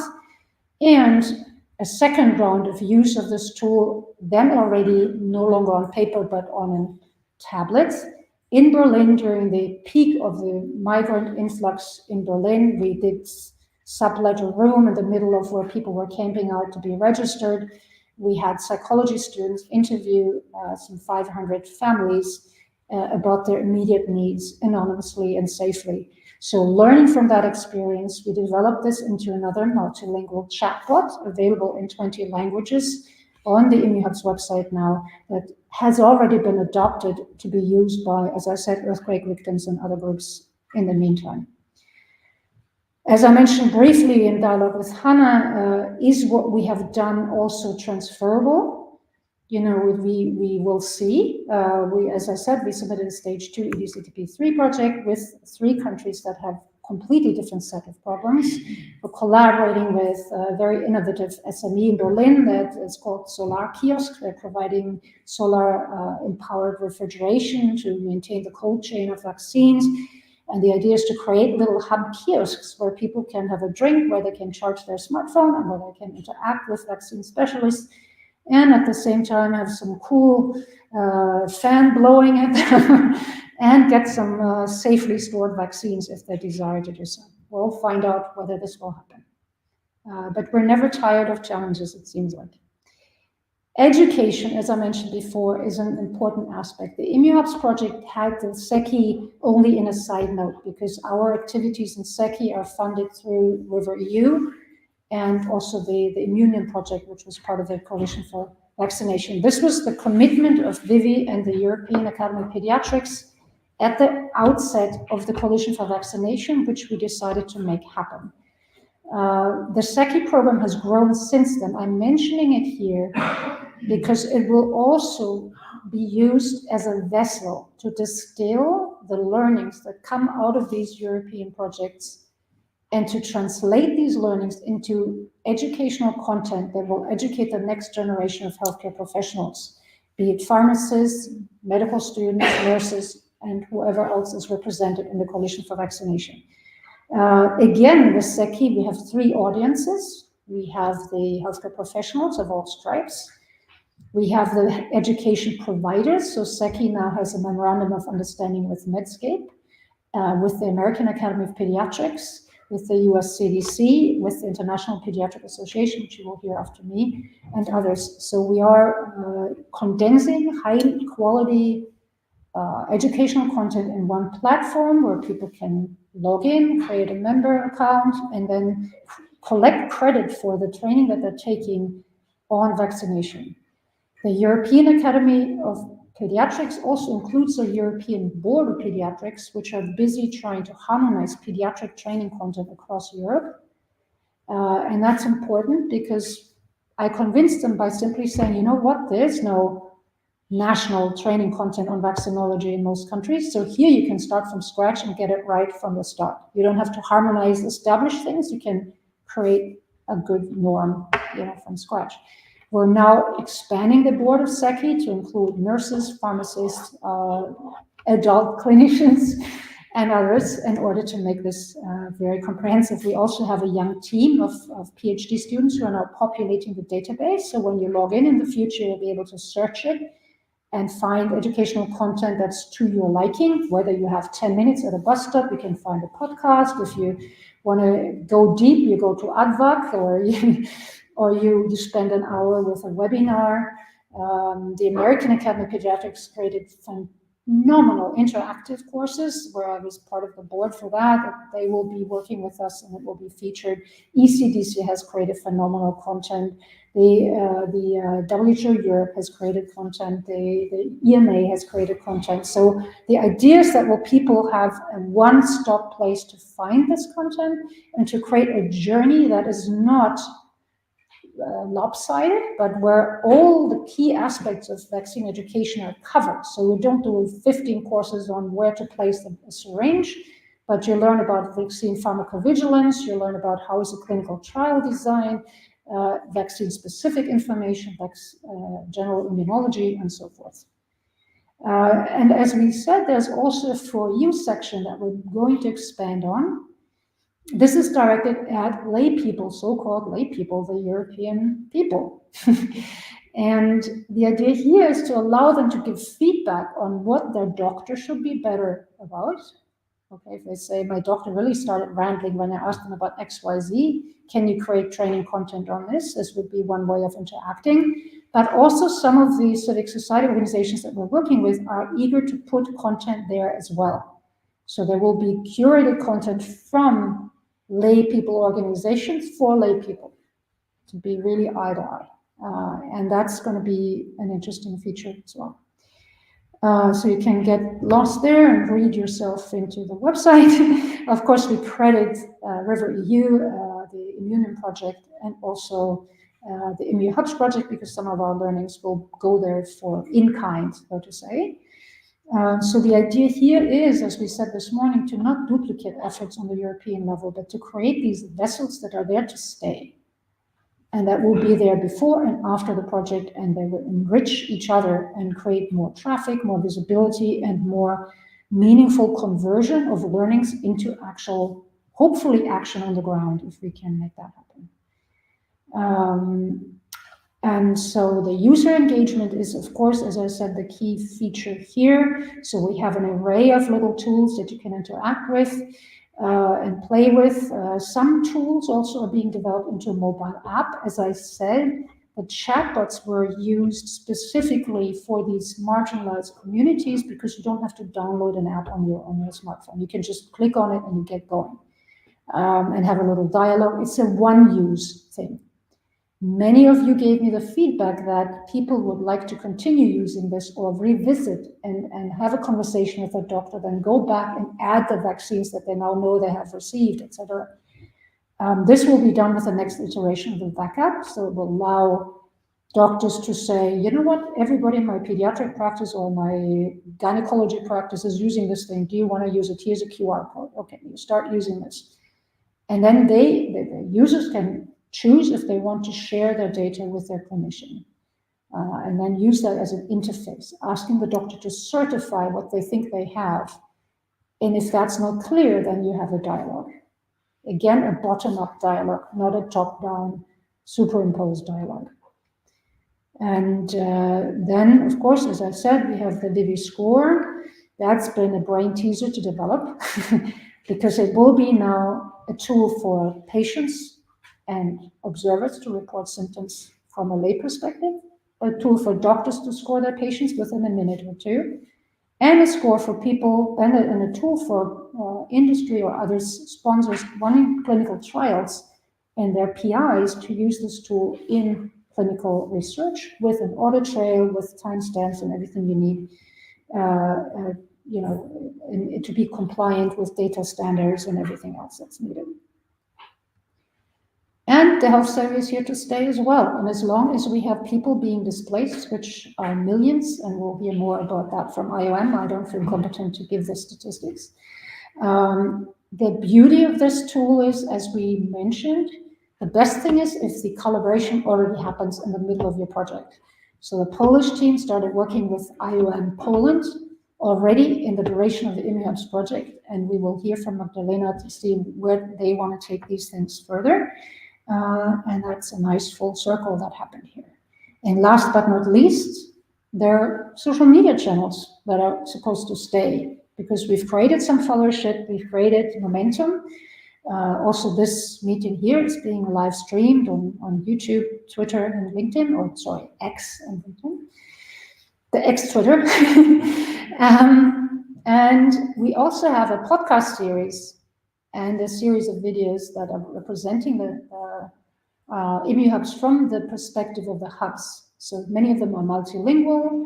This was also used for recruitment, but here you have the PIs of the hubs who report themselves, what their work looks like and what they're doing.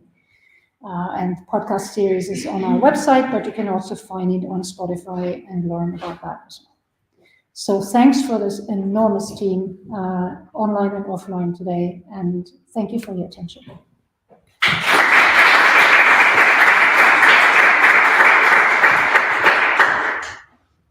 Naveen?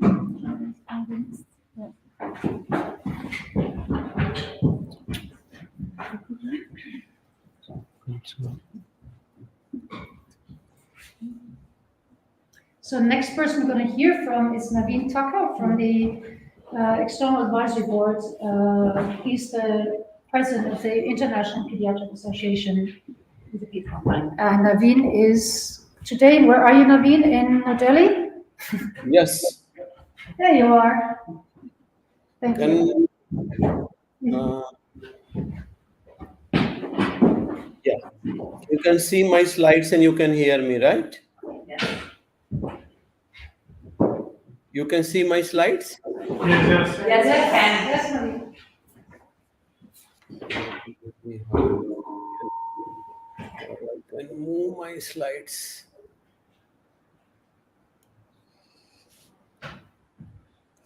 Yes. So, thank you, Barbara. And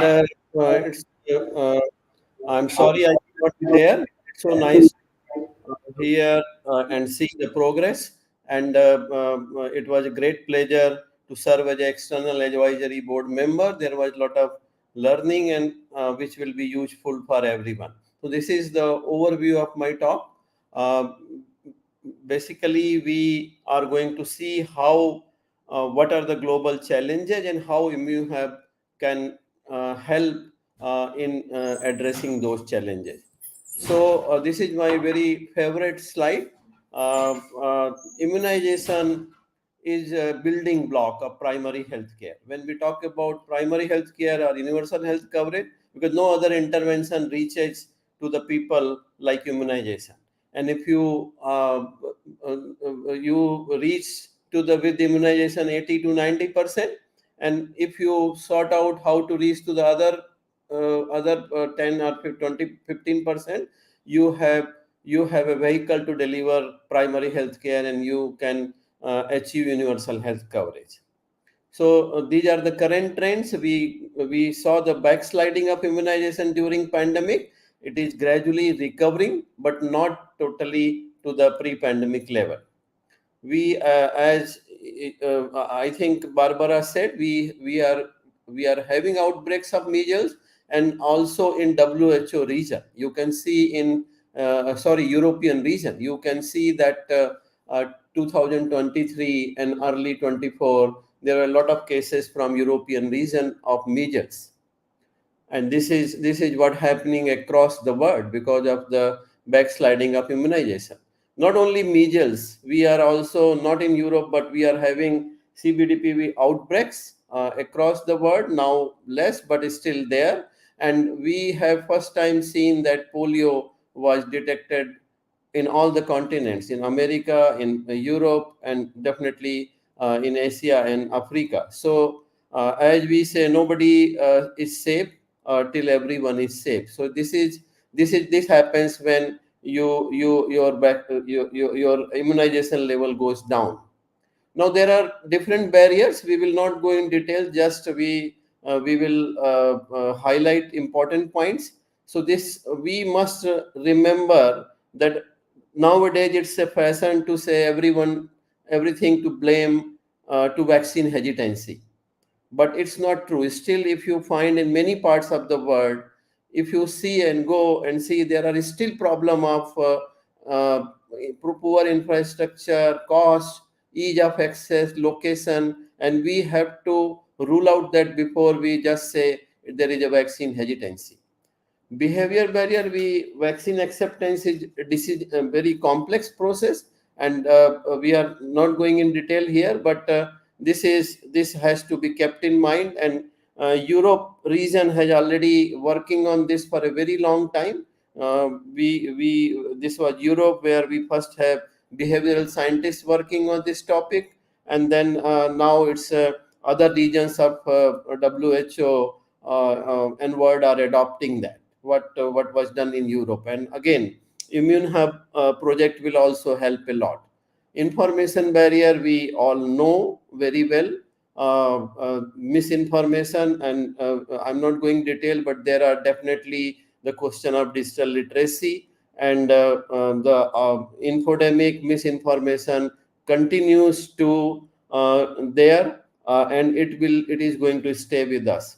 Now challenges, again, still, as I said, in all over the world, still there is a challenge to reach the under-immunized and non-immunized. And as we saw, that includes Europe. It is not necessarily that national coverage and regional coverage is good. It means every child is immunized, because otherwise, why there should be a outbreak of vaccine preventable diseases? Vaccine hesitancy is not a new phenomena. It is as old as history of vaccination, 200 years old. And the interesting thing is, arguments have not changed. It means that beliefs have remained remarkably constant over the better part of 2 centuries, and it is going to stay. We have to realize that it is going to stay, but we should be very careful before we level vaccine hesitancy. And there is a definitely difference between hesitancy, which is mostly concern, and if we have innovative tools to address that, then not necessarily they are anti-vax. So we should never ever label everyone as an anti-vax. There is a spectrum of vaccine hesitancy, and we should keep that in mind. Health workforce issues is a real problem in many parts of the world, and more and more digitalization and say technology is helping, but we really need to address that. And gender related barriers, it's not only, may not be, I don't know how much in Europe, but it's a real issue. And not only the only gender of the child who is getting immunized, it's all about its literacy, decision making, household access, education, and independence, transportation time, and many other barriers. So this needs to be addressed. Health system challenges continues to be continues in many parts of the world, and we have to address that. Supply chain, vaccines work when vaccine supply chain do. So we have to see that there are definite supply chain issues. Humanitarian setting, this is getting more and more worse with the war and conflict, and we see more and more of violence in the health facilities. Adolescent and adult immunization is not developed in all parts of the world. Practically, in COVID first time, in many parts of the world, these groups they received, it needs the same focus, and definitely infrastructure, a system, health system in place to deliver that. Now, what do we do, and how Immune Hub can help? So, addressing vaccine, I will not go address everything, but we have to shift gears from confidence, say building confidence, to generating demand. We have worked a lot, not only we have worked on supply side, but it is time to work on demand side and develop vaccine confidence. And we have to change from passive acceptance to a culture of demand. We so far mostly it is passive acceptance, and it's not active, and whenever there is any rumor or misinformation, all those people shift and we have a problem. So we have to, what we my good friend who is also from Europe, Dr. Rob Butler, always said, build resilient communities, educate the next generation of parents, what we need to do, that next generation of parents should take the vaccine actively, with full knowledge, not because other people or their neighbors are doing it as a social copying. Then we have to empower healthcare workers. We have to empower media and press, because they become, as we saw in pandemic, they were the main source of information, and we have to see that they know basics of vaccinology and vaccines. And definitely policymaker. So there are programs which are addressing, like Let's Talk Vaccine, vaccinology training for media, and there should be, but the need is huge. Otherwise, every second person who is known to a journalist becomes an expert, and that is how it was happened during the pandemic. How do we build the next generation of parents? What are the schools are the main is the place where we should start working. And I'm happy to say that International Pediatric Association is a program area committee is working, where Barbara is also our member, is working on developing a curriculum for schools, because it is we should start from there. And we have seen that if you take in confidence the school children, they ask you a lot of questions. We saw in that measles rubella campaign, they ask you a lot of questions, but once they are convinced, your job is done. They will go back and convince their families to get all children who are eligible to immunize. And same about digital literacy has to be taken at the war foot. Healthcare professional continues to be trusted voices and a source of information to the parents, and we need everything short vaccinology training to communication training.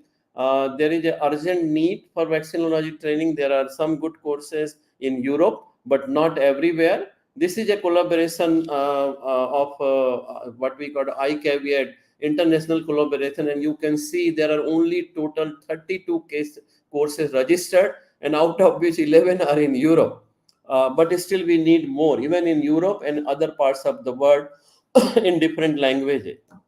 Uh, so yes. So we are never taught about communication in medical school. Medical professionals need to learn behavior-centered communication techniques, and as I said, Europe has been leader in that aspect. IPA runs an online vaccine trust course, and we train. These are the different modules. This is free vaccine trust course, which is available, and we have trained more than 8,000 people from more than 149 countries in vaccine confidence. This is the paper we published, and it showed that it really helped them. And there is a data, and this is part of the paper, that it really helped them to address and develop the vaccine trust.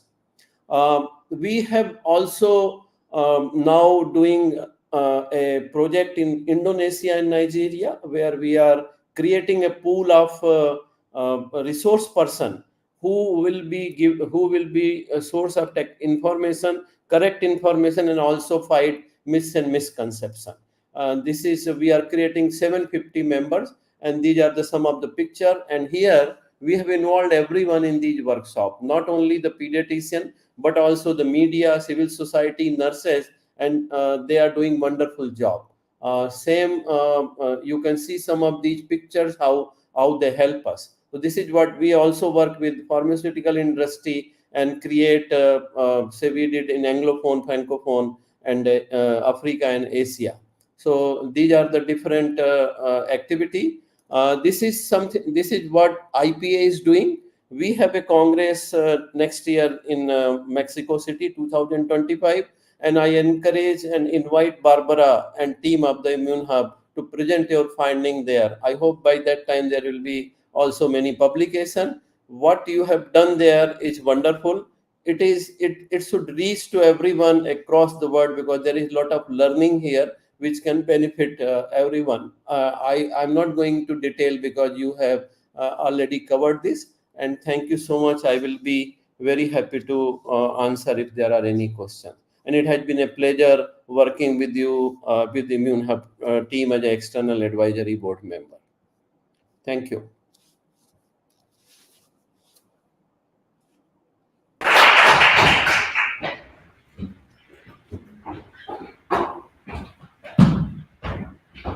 Thank you so much, Naveen. I'm just having a look here in the audience. Are there any questions? I know Barbara is almost exploding, but maybe we give other people a chance as well. So if there's anything that you would like to ask, then I will come to you with the microphone. I have a lot of things to ask as well, but please go ahead. There's just one point, Nadine, that I thought was interesting, because I remember seeing you talking about the cross-collaboration between European projects.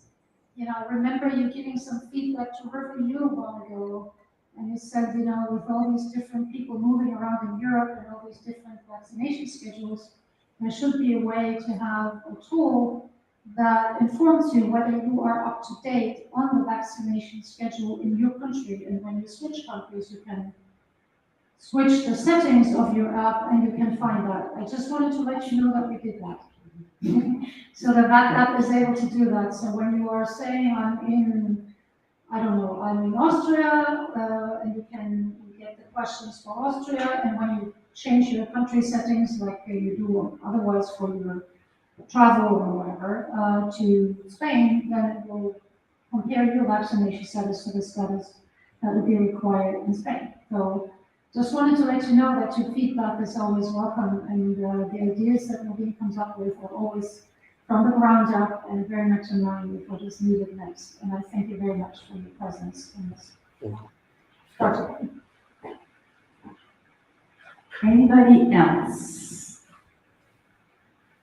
No? Then I take advantage of my privileged position here, and I ask you a question on behalf of the parents. I understand that you were advocating a lot for the next generation parents. Maybe you can elaborate a little bit more about what you're doing exactly, because this is something that we would be really very interested in. Thank you. I'm sorry, the voice is not very clear, so I cannot understand the question. Okay, I'll come here. Try this microphone. Is this better? Can you hear me better? Yes. Okay. Getting back to the question, you talked about the next generation parents and the importance of educating these parents in order to pass on the information, and also the information about immunization possibilities and necessity. So can you elaborate a little bit more on what you're exactly doing there and how this is being done? Yeah, so as I said, International Pediatric Association Program Area Committee is working on to develop a generic curriculum on vaccines, which the work was going on, but because of this conflict situation and people who were working from from these countries could not pursue that. But we are in process of developing a generic curriculum for the vaccines which should be taught in the schools, and because we feel that the best place to start sensitizing them is the schools. Then it will take some year, but then it will be active immunization, not just as a social copying or passive acceptance, which is in most of the cases everywhere, including Europe. Thank you. Thank you very much indeed. Any other questions? No? Then thank you for being with us today, and hoping to see you soon, maybe sometime also in person. It's always nice, as we have seen here, to meet people personally. All the best for your endeavors. And I have the pleasure to announce to you that we will have lunch now. We're running a little bit off the schedule, but not too much. So you are asked to kindly be back here by 10 minutes past 1, 13:10, as on your schedule. Thank you very much indeed for this very inspiring morning, and have a good lunch. Thank you.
You can sit up front there, because otherwise it's hard to see the slides, I've noticed.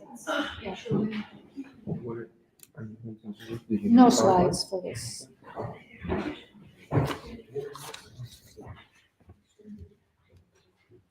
So I would just like to introduce everybody to the afternoon. The music made us all digest really well. I hope the people online haven't fallen asleep, and if not, we'll wake them up quickly. I would ask Jesus to send another reminder out so people know that we're on this afternoon. So really this session is, we call them Impact Session 1 and 2. The idea is to see what kind of impact the project itself has left on us as individuals or as professionals or as a group. And that's sort of the context for a lot of the talks that we will be hearing. And I want you to start thinking not just backwards, but also forward. So as you speak in this session, number 1 and 2, to think about next steps. What would you do? As we see, a lot of innovation and drive has to come from the bottom up. So I hope we didn't all expect that everything will come from the European Commission. We learned that they say it's the member states. Maybe not. The member states may tell us it's the lender, and then they may tell us it's the people who actually vote. And since we have a European election ahead of us, let's think about mobilizing from the ground up. I would also like you to start thinking about if and how you would be interested to be involved in future activities taking the ImmuHubs legacy forward, because we will be active in that space for the time to come, and there will be more proposals, more initiatives going forward. So who would roughly in general be interested in hearing? If somebody raises the arm. Doesn't have to be in Africa, it can be anywhere, just in general. Okay, send me an email, anyway, because that's important for us to see how many of you would be interested in participating in that and using some of these tools as they're getting better and more advanced. So the first speaker this afternoon will be Mercedes. I never know how to, Zimbalmas, is that correct? Yeah. Approximately. I was saying Mercy.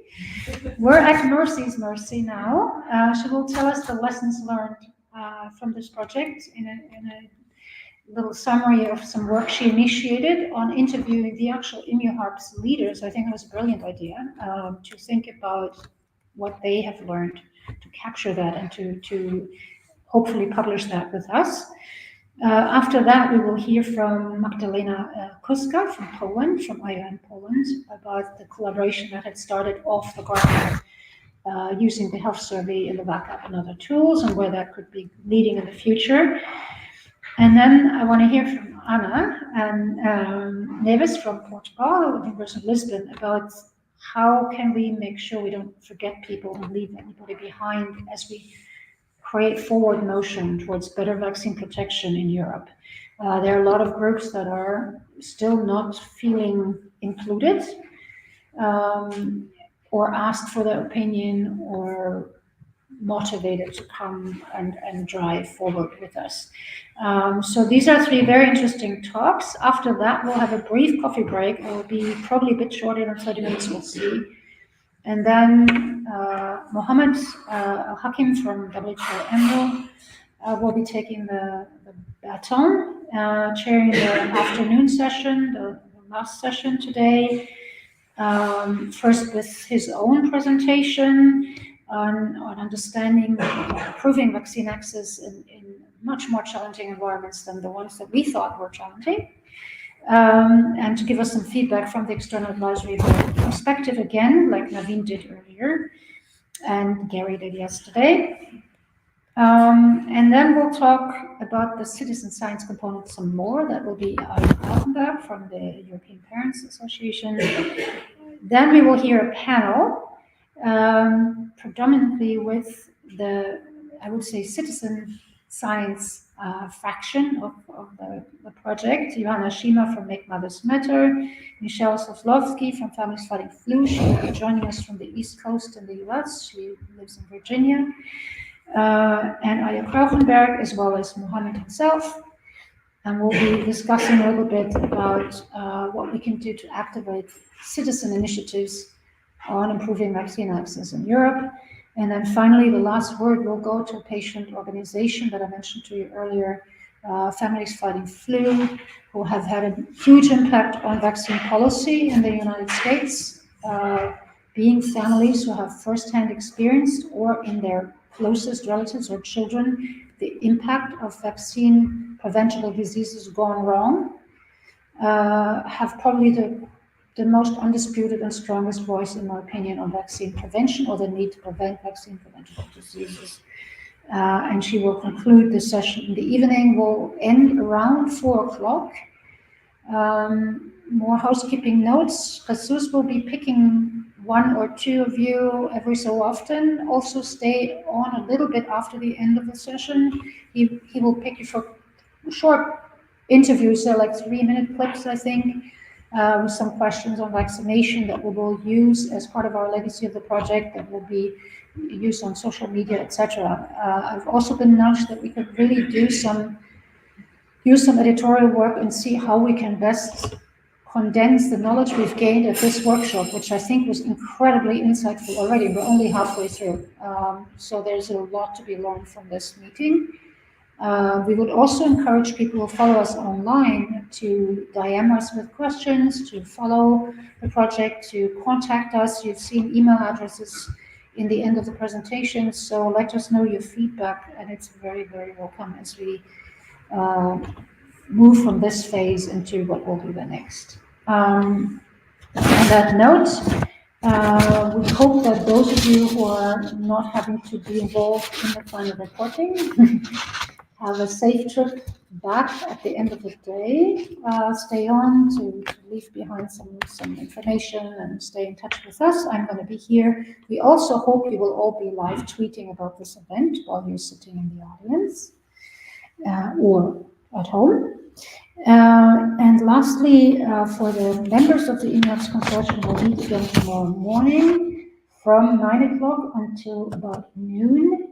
And this will be the work package leaders really going into the nitty-gritty. How do we do the final reporting of the project, which you know opens on the final day of the project and goes for about 2 months. Paula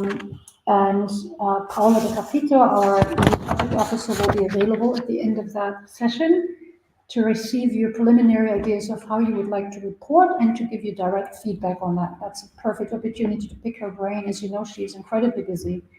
And that's our opportunity to have a direct interaction with her on those details. So thank you very much. I also have to say I like the catering and the dinner yesterday. So if anybody had any complaints, let me know. But otherwise, I would tell these people some positive feedback. I think I did an awesome job. And first of all, our hosts here are buzzing around in the background quietly, but we have a big thank you to the Berliners here. They're already sneaking on. All right, so I will make sure that gets confirmed with more pralines from Berlin than the ones I've already brought. Okay, so thank you very much. Merci, the stage is yours.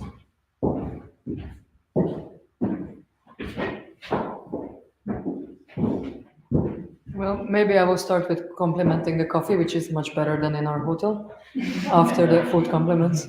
But yes, welcome all for my presentation. My name is Mertes Mamos, and I'm going to be speaking on behalf of the 3 of us at THL, the Finnish Institute for Health and Welfare.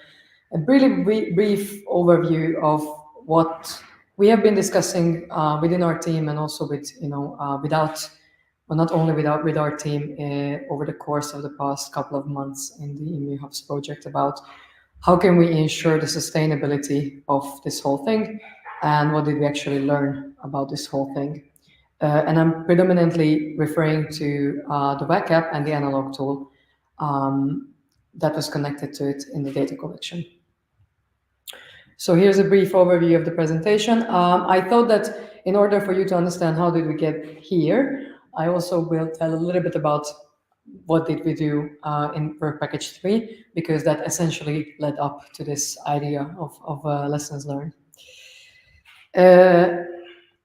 In our team, there's been like a modest 4 people participating in the ImmuHubs project to varied extents. The important part is that we got a lot of help from different non-governmental organizations, including YADA, which has been mentioned by Kalpana yesterday, Global Clinic, which is a clinic for undocumented migrants in the capital area of Finland, and lately the Ukrainian Association in Finland, who are providing us tremendous help with doing the final hassle of collecting some VACAP responses and analog tools. Now, in addition to obviously taking care of this particular duty, we've been responsible for creating the evaluation plan, press releases, reporting on the COVID and influenza situation, and then doing the internal and external evaluation reports, or some shares of those tasks.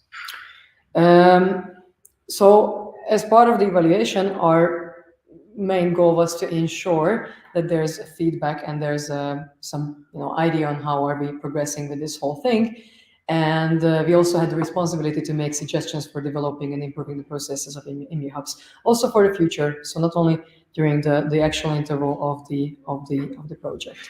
So this is pretty much how we came to do 5 rounds of self-evaluations, and we were asking the participants of the hubs to provide us with some feedback on the tasks, indicators. There were also some open questions on the communication and on whether they are satisfied with the project or not. Essentially, it was not, in the beginning, I think there was a more eager approach to filing these internal evaluation reports. But in the later stages, we recognize that maybe ambition has decreased a little bit. So after several conversations within the team and after several work package 4 meetings, where we've been getting some feedback from different work packages as well, and different consortium members as well, we decided to do what we call colloquially among ourselves a mini survey, which was asking specific questions pertaining to the data collection of the VACAP and the analog tool. Now, initially, we wanted to do an interview with different members or field workers who were taking part in the data collection, but we thought that it might have been too much of an organization from everyone's behalf, so we decided to do this like mini survey. And the feedback that we have received was significantly briefer than I would have expected, but essentially what it was really good for is that it confirmed some of the challenges that were also present in the Finnish case of, for example, collecting this data. Challenges of recruiting participants in the different ImmuHubs for several reasons, issues with the translations of the applications, or maybe some suggestions with making the translations a bit more suited for different audiences. There were, of course, like several issues, regarding how the processes were communicated within. But essentially, there was some feedback pertaining to how the processes should be developed in order to ensure that if we are to continue collecting data with the backup, or if anyone else is to collect anything else, the process would be a little bit smoother. Now, the lessons learned. Right now, we are working on a methods paper of some sort, which would then include, or which is already including, because we already have a quite good draft actually, brief description of the project itself, the backup, and feedback derived from this mini survey, including the lessons learned and our suggestions on how to develop the process further. So some of the shortcomings that were addressed in this mini survey essentially, and some of the shortcomings that we found in our own work, were connected to the combination of the application and the analog tool. Some participants thought that these were just simply too long, and they didn't really understand the concept of it even after explaining. The language barrier, as I mentioned before, and as has been discussed yesterday as well. The importance of building the trust, which has also been repeated multiple times yesterday. The consideration towards or about selecting particular groups to take part in such data collection, or particular groups who will then form different ImmuHubs in different countries. And some of the things that were pertaining to the differentiation between hard to vaccinate and hard to reach populations, as it was also discussed, I think, to a certain extent yesterday. So I'm not inventing the warm water in here, if you wouldn't have guessed so far. Now, based on what we have gathered so far in the mini-survey, in the conversations, in our own work, we concluded that, and I think you also have concluded, because Adamos was speaking about this, and essentially everyone sort of like, came to this exact conclusion, that the more close the collaboration with the certain NGOs or maybe field workers, and by field workers, I mean the ones who work with the target populations, the smoother the data collection went, right? Similarly to the local health entities, the closer the entities are to the people, the easier it is to reach out to them and enhance that they would do certain developments in their own lives. This is scientifically often described as a participatory approach, or community-based participatory research, if you will. And what we think, based on what we have seen so far, is that this would be the right approach to develop the further activities or later activities of ImmuHubs. It doesn't necessarily have to mean that we change the non-engagement to 100% engagement, but what we would like to perhaps suggest, and you may ask questions or discuss it maybe in a coffee break with us, is that next time or in later times when such data collection occurs, a number of individuals who are perhaps members of the target population would be also involved more closely in the data collection process, because that already establishes the trust with the target populations. Some of the language barriers can be overcome really easily. Some of the cultural, religious barriers can be overcome somewhat easier than if it was a complete outsider. And it doesn't mean that these individuals necessarily have to get a particular research training. So in community-based participatory approaches, often the people who take part in the data collection are not researchers by themselves. And this could actually help quite significantly when we move into the later stages and the more sustainable aspects of this project. So I don't know if you have any questions. It's a brief presentation. As I said, I didn't invent warm water, because most of these things were mentioned yesterday, one way or another, but we thought that this is what we could maybe contribute to the development for further. Thank you. Yeah.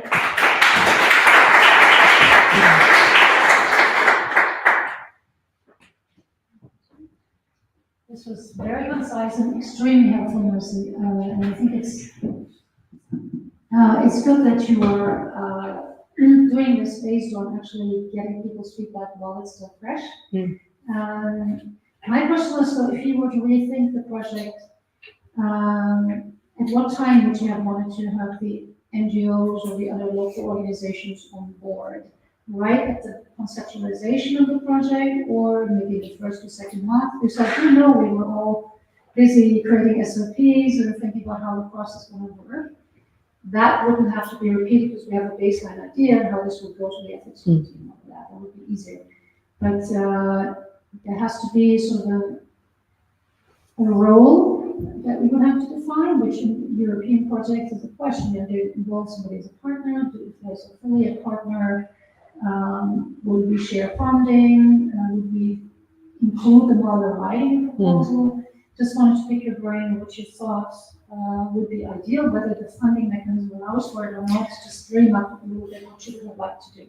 Yeah, thank you for the question. Well, I think it's a little bit maybe difficult to give a really simplified or simple answer to this, because as I understand, and as you also suggested, the funding matters and the bureaucratic aspects of this project are quite maybe difficult. Also, I think I can say, and then Hanna can correct me if I'm wrong, that within our organization there were several administrative and bureaucratic issues connected to, for example, the security screening of the people who might be involved with the project need to be taken into consideration. So therefore, my own, and based on my previous research that I have been doing for other projects, I would think that it would be better to include these people closer from day one, also to explore the possibilities of funding and bureaucracy and everything as well.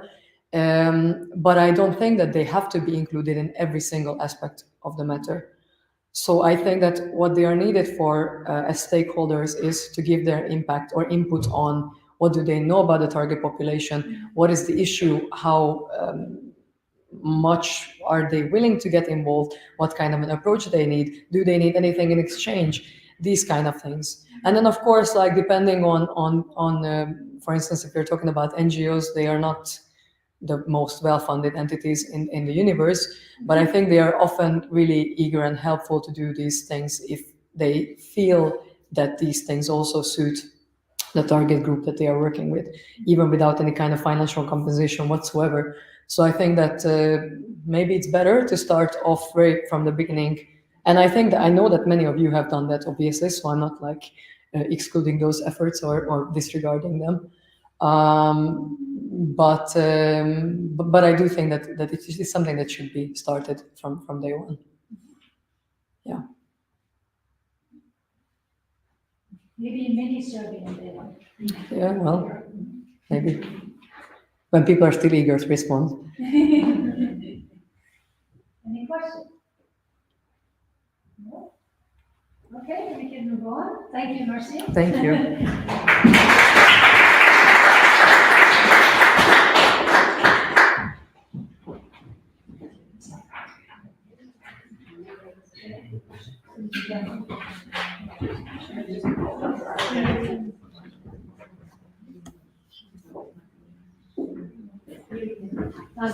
Yes?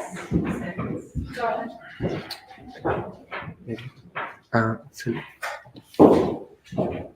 Okay, as introduced before, next we have Magdalena Kuska from Poland. I'm really curious about what she has to teach us about her experiences, hands-on. Thank you.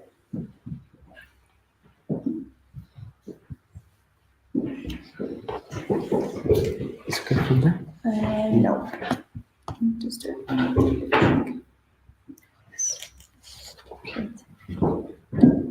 Thank you. Good afternoon, everyone, and thank you for inviting me here in the first place. It was an extremely useful day yesterday and today to hear about the experiences and the project in more details than I had an opportunity before. I'll tell you a bit about, first introducing myself, who I actually am, and then why am I here, our experiences in working with the migrant and refugee communities in Poland, and then how did we interlink with ImmuHub projects. I have a few thoughts or observations. Some of them are based on experience, because I'm a practitioner, so not that much data and research driven, although we try to base our activities on the actual needs that are shown in the data collection and the analysis. I am the head of sub-office of IOM Poland, actually only sub-office in the southern Poland. I'll share a bit more about why we established the sub-office in the first place. My previous experiences were with NGOs as well as the private sector in Poland and in other countries. So I'll be happy to contribute in any way I can. So to start, about IOM in general, we're a UN migration agency, so an intergovernmental body that is working with migrants and for migrants, with different types of entities, be it governments, non-governmental actors, other intergovernmental actors to promote humane and orderly migration. I think it's important to state at this point that our role is complementary to the government. So where there are gaps and there's a need for certain expertise, that's where we want to step in and support. The organization is 70-year-old or over 70-year-old and was created as an aftermath of the Second World War migration and displacement. Currently, we have 175 member states, and our office in Poland is operating since 2002. Firstly as a quite small office, 15 people before the onset of the Ukrainian crisis in Poland, now with over 150 staff members. So this is a small map of our operational presence, and you see the green part is actually my area of responsibility with the office in Krakow and Rzeszów, which is where we actually cooperated with the University of Rzeszów at the border zone. So a bit about the refugee context in Poland at the border area. We have been talking about the number of 2 million a few times during those two last days. So this includes people who actually settled in Poland and those who moved further to other European and other countries. Actually, currently the number of registered refugees is almost 1 million. This was active registrations, so people who actually currently are in Poland and did not move to other countries. And you see a bit of demographics in here with mainly female and main group between 18 and 59 plus children. But I think it's important to say at this point that I understand we treat the refugee migrant group as a target group, but this is also a very diverse target group. We could see this at the border, at the different moments of the refugee flows, where there were at some point people who actually could mobilize quickly. They were mobile in the first place. They could just take their stuff and go. Many of them already had an idea where they're going. In the next days we had, or weeks, we had those groups that didn't have a plan. They were just coming to the reception point and asking, what do we do next?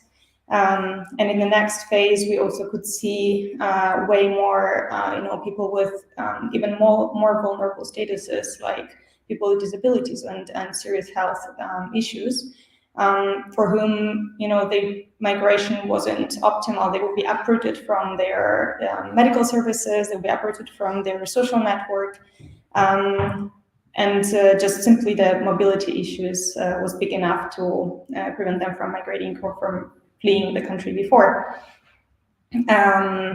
So this is already where we see the differences, but also within those groups we have different minorities, like for example, Romani minority, Romani refugees, which actually constitute quite a large group within the refugees in Poland. I also want to add to that the distribution of refugees, if I may use the word distribution, location of refugees within the country, is also diverse. So people naturally tend to go to the bigger cities that they heard of before, that they feel there's more services in there, versus the small towns, the villages, that maybe don't have such a developed, like the NGOs are not there, the support system is not that much there. But it also means that the health system or any other support systems are overstretched. And then also we can see the evolving needs over time, right? So like at the beginning, and I think we can look at it a bit of like a Maslow pyramid, like first people need to have the roof over their heads, they need food, they need some basic needs. But right now we're moving into the phase where protection issues, also integration into the system, into the communities, is becoming more, and is already very, very much important. And also we need to take care of the social cohesion to avoid any unwanted antagonisms between the refugee and the local populations. I will be talking several times about the challenges that the refugees and the migrants are facing based on Poland. But at this point, I want to also give kudos to the lawmakers, the policymakers who actually triggered the temporary protection directive, and that were adopted in different countries, including Poland, where the refugees actually have access to all the support system, all the public institutions, the same way as Polish citizens have, which is unprecedented, and it's facilitating the lives of those people greatly, as they can just go to the doctor. They don't have to pay extra for the doctor. So this is an amazing thing that have been done. But I want to highlight this point, that the fact that they have formal access to those services, including health services, doesn't mean that they actually can access them easily. So this is something that I will elaborate a bit in a moment about. And one thing about the context still, we do face big decrease in funding and big decrease in number of partners on the ground. We had a lot of international organizations, NGOs working at the border zone. Right now, there are really a few, and all of them are looking for funding to actually be able to implement their activities. So of course, for example, at the beginning in the reception points, there were health professionals that were dedicated to those points. There were NGOs, that were placing the doctors or nurses in those places. Right now, it's not there anymore. So there is, again, a bigger responsibility on the public system to support the people in need. Here's a few slides about the results of the multi-sectoral needs assessment that was conducted last year. The data collection was done jointly by IOM and UNHCR, and then UNHCR further analyzed data and published this assessment, within which 5,645 families were surveyed, and it shows that 29% of those households needed to access the healthcare during the last months. From this number, 10% were unable to obtain the needed healthcare. And maybe I'll jump to the next slide first and then come back. So the same survey shows that among those who are unable to access the healthcare, there are some barriers that they flagged as or preventing them from accessing them. And the biggest 47% of people, this is a multi-choice question, so multiple choice question. So that's why it doesn't add up to 100%. They can be overlapping or multiple causes for one family. But I think we can all see 47% people stating that they are unable to make an appointment. And now the question is why. There can be different factors like language barrier or simply lack of knowledge of the system, how it works, whom to go to, where to call, how to make an appointment. Even the alphabet from the refugees in Poland is different. Or lack of facilities nearby. So those are some of those difficulties that were mentioned, and the reasons for some of those difficulties is first, when people are migrating, they're of course uprooted from their environment, from where they have been always going, to their dermatologist, right? Like there was one doctor they were always going to, and now they don't have access to this doctor, so they need to look for a new doctor. And myself, when I moved, I lived a long time in Warsaw, and then I moved to Krakow. I'm still going to Warsaw to my dermatologist. Anytime I'm in Warsaw on TDY, I always say like, okay, let me make an appointment, because it's an effort. I need to look for another one there. But people with the health conditions, this is quite a challenge. They also, have this difficulty in navigating the system. And I'm Polish. I've been living in Poland for many years. I still sometimes struggle. I don't know where to go, which doctor to go, or now should I go to the emergency room? Should I go to the public, local institution, hospital, or where do I actually go to? To deal with the whatever issue I have. And so even more than for people who are coming from outside and their system might have worked totally differently. You don't need a referral to go to a certain type of doctor in Poland. Maybe you do, right? So all those type of differences. And on the top of that, there's also lack of trust into the public system. We have been talking about it yesterday a bit with example also of Serbia, but in Poland the same. I don't go to a random doctor in Poland. I always do my research and ask friends and recommendations, which doctor is good, because I don't have that much of a trust to the system generally. And I think it's not only me, it's like quite a popular situation. So then if there's a foreigner in a country, even more for them, this is the case. And they don't have the support network to ask, right? Like to ask the friend or family, because nobody of them knows. On the top of that, there's this medical documentation that is not always translated, that is, sometimes unclear, sometimes maybe they left the documentation at home when they were fleeing and just grabbing the few most necessary things. And then, the differences in the vaccination calendars, for example, and recommendations, which also make people confused of what is actually, what we need to follow and why. So I want to mention here the project that actually IOM and WHO in Poland are implementing. Is funded by DG Sante. I think it's a good complementary thing to what you're also doing, is hiring the health mediators. So people who are promoting health, and I see here I was already pitching the use of backup to those people who are promoting the health and also supporting people just to make an appointment to the doctor, where to go, whom to refer to, going with them to the appointment to help with translation, for example, etc., etc. Now, very briefly about IOM's response at the border. So the office that I have shown, the Rzeszów Kraków office, was actually created in 2022 as a consequence of the refugee crisis in Poland. So we do support the refugees and migrants with some basic needs, so shelter, some renovations, cash assistance as well, most basic hygiene items or other. Then there is a protection team of people who are supporting the most vulnerable refugees with, for example, going to the public insurance system to register as a person with disability.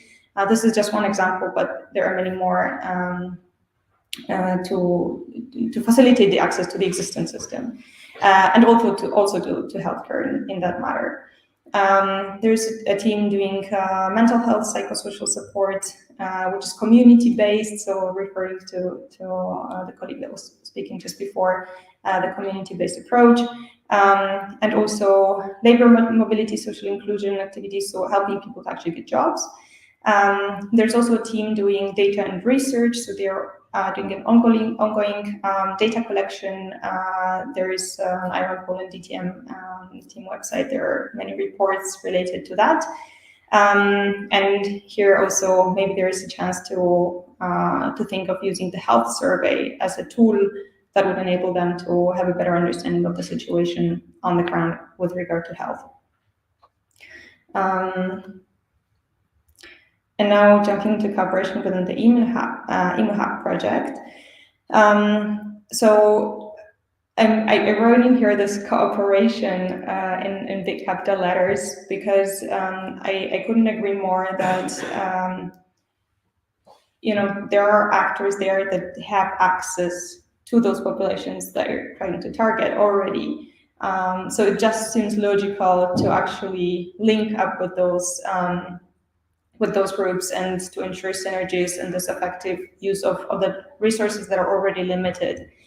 And there are coordination mechanisms on the Poland level. This is WHO running the health coordination platform, but there are also different levels of coordination, local, national, different types of support, and making partners work together.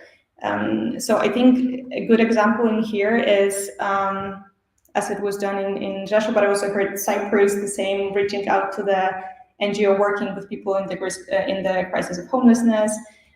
In Poland, this was the sanitary epidemiological station that was already having the access, and this type of support was already within their mandate, right? So like they didn't have to invent something new; they just took the tool and went ahead with using it. And the same with us, as we're working constantly with the refugees and with the migrants, having access to the to them, as we are, for example, running an integration center in Rzeszów, where regularly the refugees are coming to get the language classes, to get some trainings on soft skills and different types of skills. Whatever they actually flag as the topic that is needed from their side, we're proposing them to organize a session. And this is actually how the ImmuHub, also University of Rzeszów, actually reached out to us to utilize this resource and to do something together. So then, from my perspective, this invitation seemed super interesting, because what we're trying to do is to approach the needs of the refugees and the migrants in a comprehensive, holistic way. That's why I was mentioning before that we try to work in different sectors, because if somebody doesn't have where to stay, they will not be able to look for a job. They first need to have a place to stay. If somebody doesn't have, is having some post-traumatic disorder, or is having some mental health issues, they are also not going to be able to progress further, integrate into society properly, just because they have those more basic needs that are not satisfied yet. So as the integration center that we're running, it's already a place for people who are a bit more empowered. They're, I would say, one step ahead, because they took the decision to learn Polish, to look for a job actively with the support of the institution. So for them, it just also seemed right to give them this opportunity to discuss their health issues.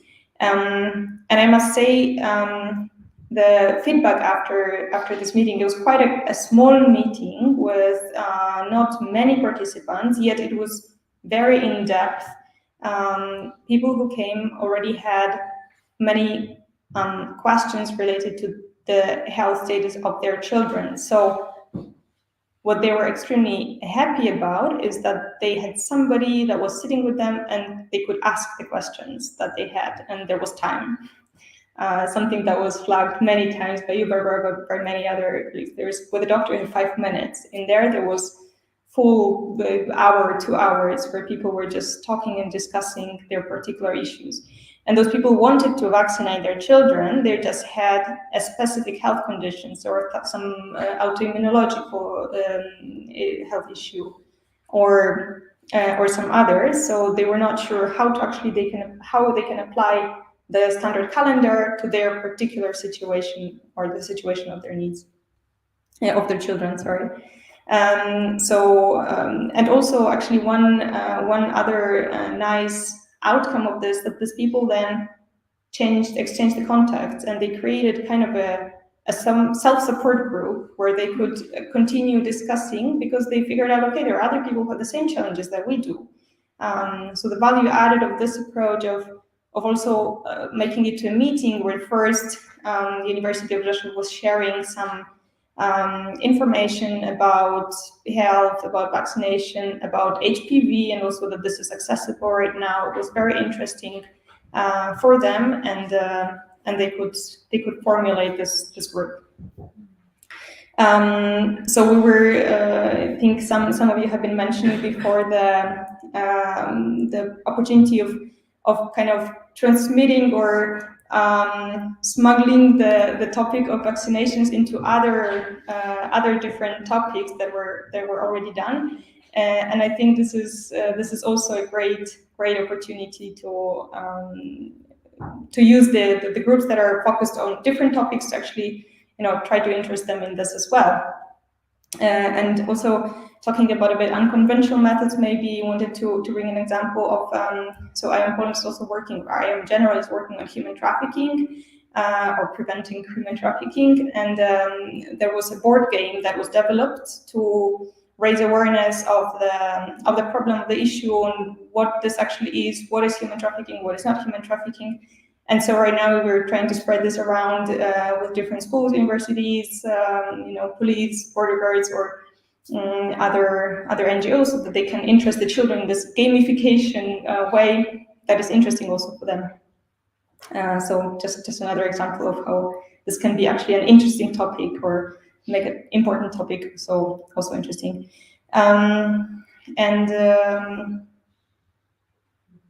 Yes, sorry, I'm just looking if I missed something that I wanted to say by this occasion. Yes, okay. And now thinking about some future outlook and questions, I think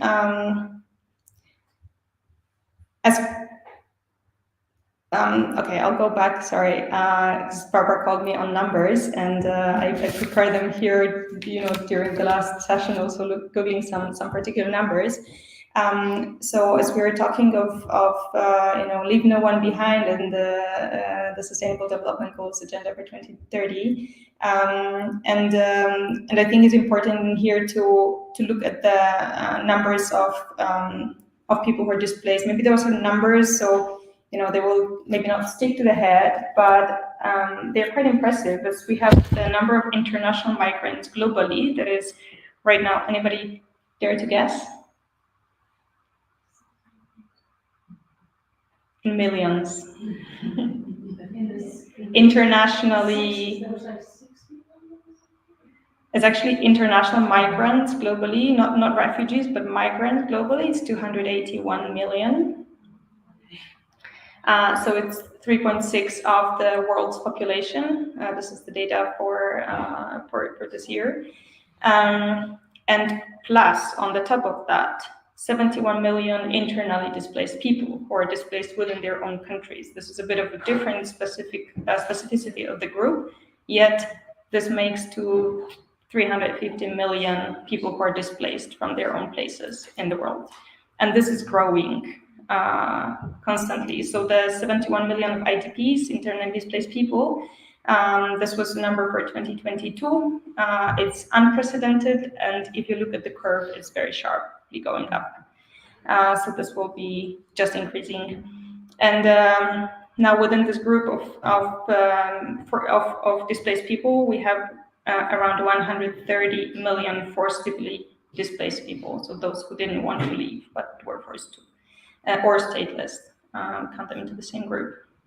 The reasons for that are, globalization, inequality, climate change, increasingly so, and also political instability, of course, as we experience ourselves in Poland and Ukraine. So I'm giving these numbers because right now, to go back to the questions and future outlooks, with those huge numbers, there is still a lot to do.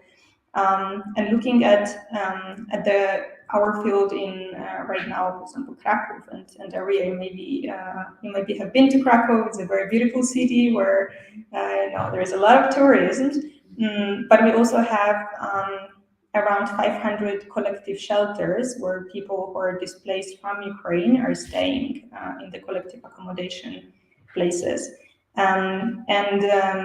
The vaccination level among those people are not the greatest. The crisis management authorities, they're quite concerned. They have been flagging this also to us, requesting some kind of support to increase those vaccination levels. So what we could do is maybe try to use the backup, and was already discussing here with the sanitary epidemiological station how we can incorporate and join and work together to actually increase those levels and give access to those people. But I think also, as I was mentioning before, what is important is to also add this health mediators, or call it as you wish, who will instead of or on the top of raising the awareness of people that they do need to take care of their health issues and they do need to take care of their safety, they also need to be facilitated in accessing those. They will make a decision, I want to, based on backup or other discussion, that they actually do want to vaccinate their children. Now we need the next step of helping them to actually physically do that. The other question that I was thinking about is what also was mentioned yesterday, the vaccinations are not always the first perceived need or not key need for people who still have other bigger challenges on their plate. so we also need to, I think, have or look at the right moment to interest people in this topic, that they will have a headspace to do that. And now I'm very curious to hear the next session, because we have been trying to reach with this topic also to the Romani refugees for different reasons, including some certain belief system, including certain level of health literacy and general literacy. So how can those tools potentially be adapted or used for those populations who cannot read or write, or how to convince or break those beliefs, or get into to try to convince. So yes, I'm looking forward to the next presentation. Thank you so much for hearing me up. I know that I extended beyond my time, so sorry for that. But if there are any questions, then I'm happy to take them. Thank you.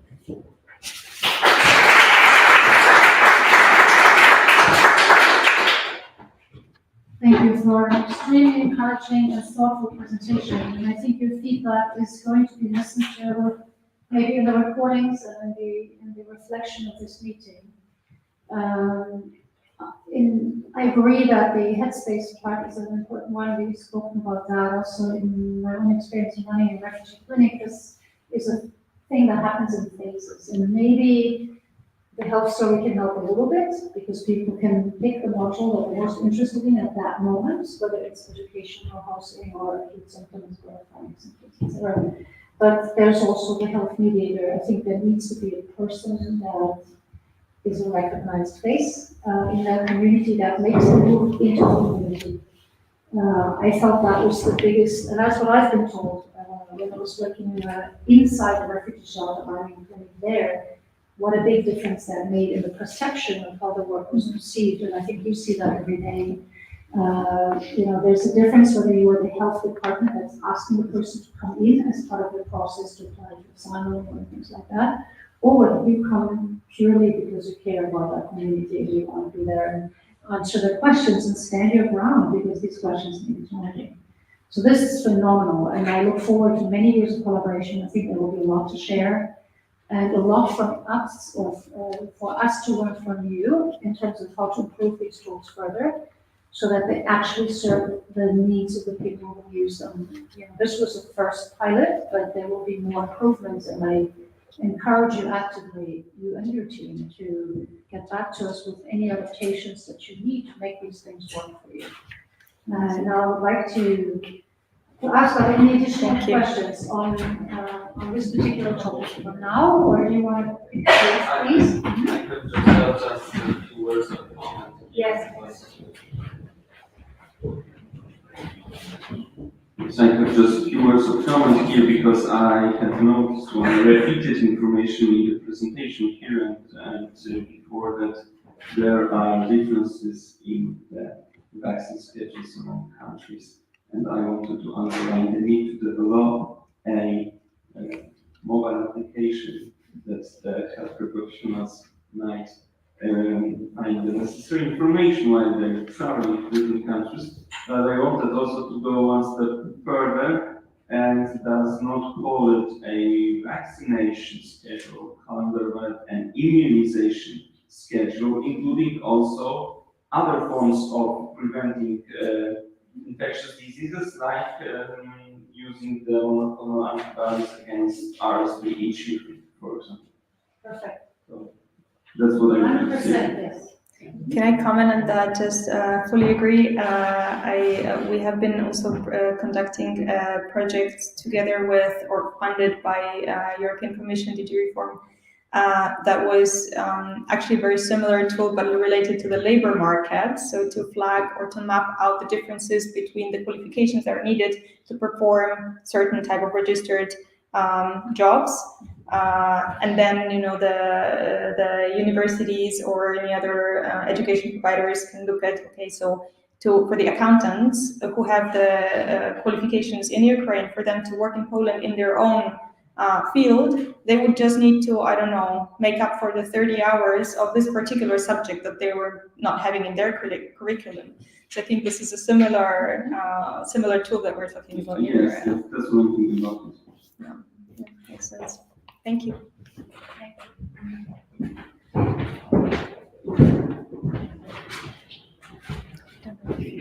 And one of our sunshiny personalities and one of the most motivating people I've ever worked with. Doesn't need much more explanation on Davis. And I had the pleasure of meeting and seeing her university in person when I was in Lisbon. I think it was the day when people took their masks off in Lisbon. And since Portugal had been one of the most successful countries in Europe in terms of the COVID vaccination and also wearing masks and preventing transmission, they were some of the first who saw international conferences. So there we were with the ECMID conference, everybody there still wearing masks with the ECMID logo on it. And then Anna picked me up to take me to her university, and we're passing by some of these beautiful squares in Lisbon, and people had just taken off their masks and were taking a deep breath. Yeah. And I will never forget that, because it really showed you the impact of vaccination in terms of recovery from a pandemic. And that's thanks to people like you. So thanks for your presentation. First of all, thank you to all the work and that you presented here. It's really, you have all my respect for all your work. Thank you. And now, for a much more lighter matter, I would like to start to thank Barbara and Vanna and all this wonderful group with whom we worked these last 3 years. It was an exciting and challenging journey, and I'm really thankful for being part of it and being all together here. So, as you know, I'm from Portugal, Lisbon, and I'm talking to you about leaving no one behind, reaching all the population groups in Europe. So this is my way. Actually, reaching out to schools and migrant communities represented a complex and multi-layered effort for our ImmuHubs. Waldorf Pedagogy School in Vila Franca de Xira stands out as both the most challenging and also finally rewarding aspect of this initiative.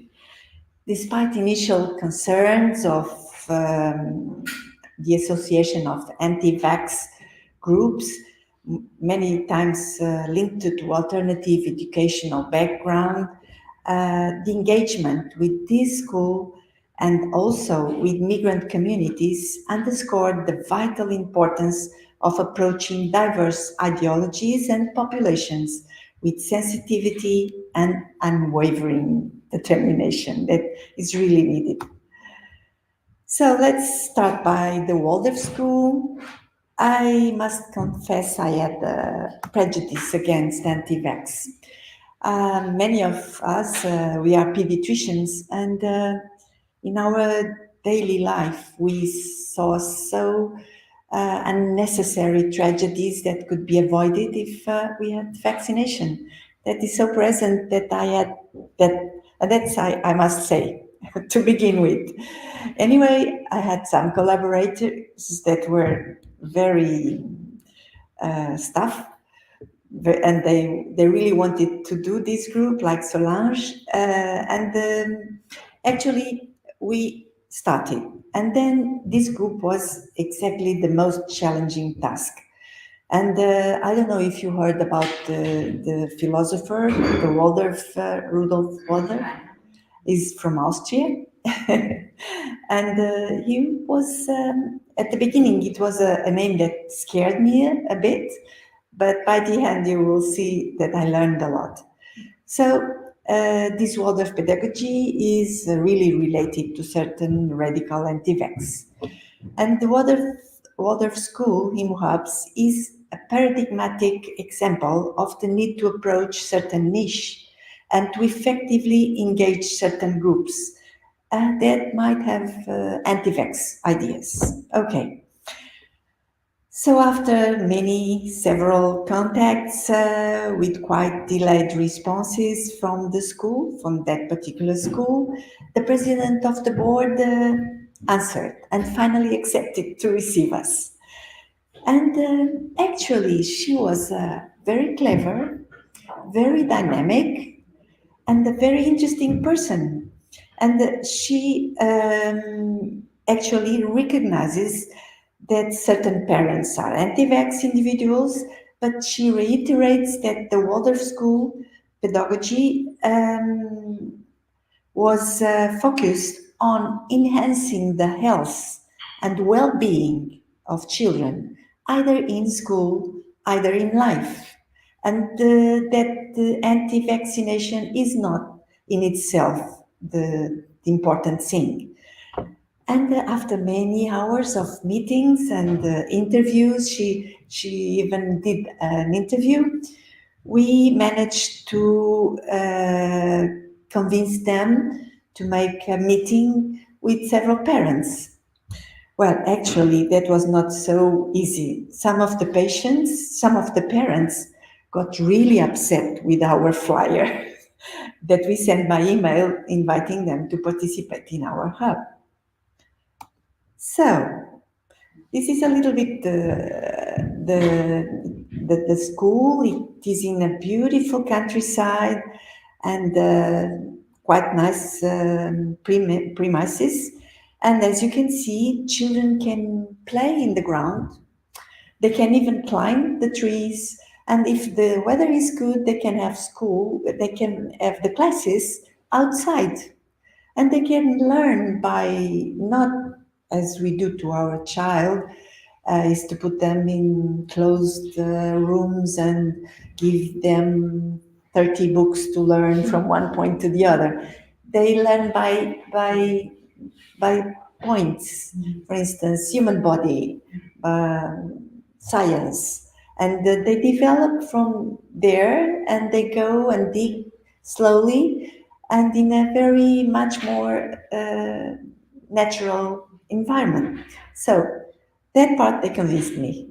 Maybe we have to change a little bit our education. So, and there you can see the sub-director. Actually, her daughter that was raised in Waldorf School, she was in the third year of medicine. So she was a great support for us.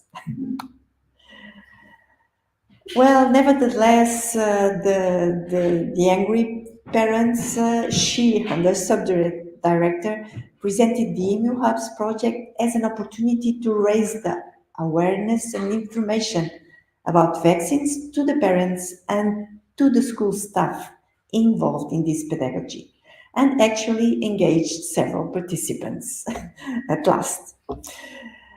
Well, anyway, a very thoughtful, clever, and open approach was always done, and we never gave up. We went there several times, and every time we could have 3, 4, 5 more backups, and slowly it went very smoothly.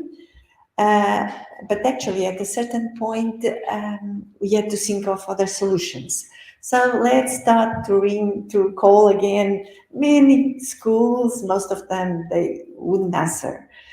But actually, after a certain time, we managed to after 3 meetings with the directors, we managed to have a few more backups done.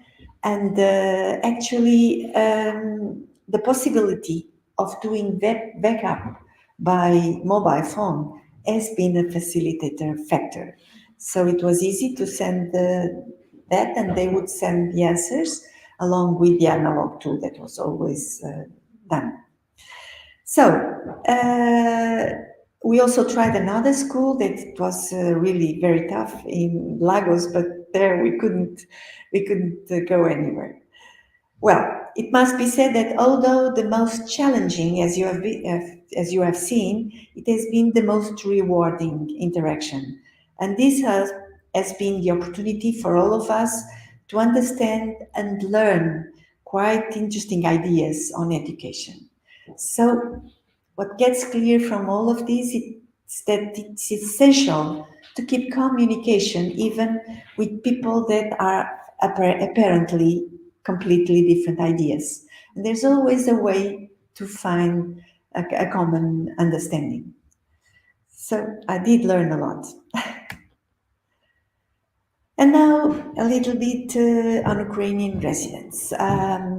It has nothing to do with what we heard in the previous session, because most of these Ukrainian residents live in Algarve, in special, in Almaty particularly, and they are there for many years. So how to reach them? We used the design thinking approach. We started to have several ideas, and actually, oh, these are some beautiful almond tree flowers that Van Gogh painted so well. Not those from Algarve, but some like those. So Algarve, the Ukrainian citizens, they live in particularly communities in Algarve, and they have longer and shorter term residence. Their immunization status is less accurate than most of the population. Actually, as you have heard, Portugal is one of the countries in Europe that has a higher adherence to vaccination. There are several factors that I could explain if you want later, but actually most of the population is vaccinated, and we like vaccines. So, to reach this population group, how can we do it? We first contacted primary care teams, because we knew that inside those teams there were medical Ukrainian doctors and Ukrainian nurses that could help us on the contact with community. Well, that seemed a good way to go. So we did all the necessary meetings with the president of the region. We had to do another approval of our ImmuHubs by a new ethics committee. Anyway, we passed all that and we had the authorization. And then what seemed the best approach has not been possible, due to one, lack of time, and to the others, a suspicious attitude that rised. There was a case in a region near Lisbon where Ukrainian data were being furnished to Russia. Because through our Communist Party there was a relationship, and so that there was a huge suspicion, and nobody wanted to talk to us. So what shall I do? But after so much time lost with these meetings, months that took those authorizations, and then using again the design thinking, that was an excellent tool, and really interesting sessions that we had in Helsinki. I think all of that has been in Helsinki learned. It was 1 or 2 very useful hours. So me and my group, we sat, and what shall we do now? So let's go back to municipality and the associations and try that way. And again, the previous mistrust came again, and no one wanted to talk to us. Well, so based on all this, what shall I do? I have to have 30 Ukrainian families, 30 people from Ukraine. Now, bingo, I have a very good friend that's Ukrainian. And actually, she trusts me because I took care and helped her in the health system, Portuguese health system. She has a baby, and she was so efficient. She was really a very clever girl, and she has at least 5 or 6 friends that also had kids, that also has family, and those friends, they have friends. And so we managed to make a circle of trust. So everybody trusted me and my collaborators, and so very quickly we managed to have the 30 Ukrainian residents and even more. At a certain point, that there was such a very collaborative spirit that they would correct the translation and would make some suggestions and saying that this is more important, this is like that. So it was really a very good feeling of being in a circle of trust. And even more, with the utilization of backup that they used much more easily than myself, because very quickly they were young women,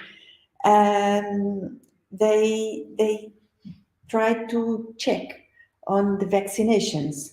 Of course, those that were done, the vaccines of the older people done in Ukraine, it was really very difficult to know or to have a catch up.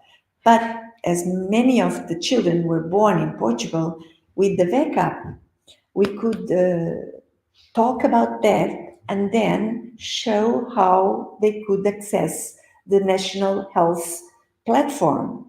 So it was really a way to show them, and some of them, they believed everything was in order, and afterwards we were checking both places, and actually they would go, they were convinced to go to the next health center, because in Portugal it's really easy to vaccinate. You don't have to wait.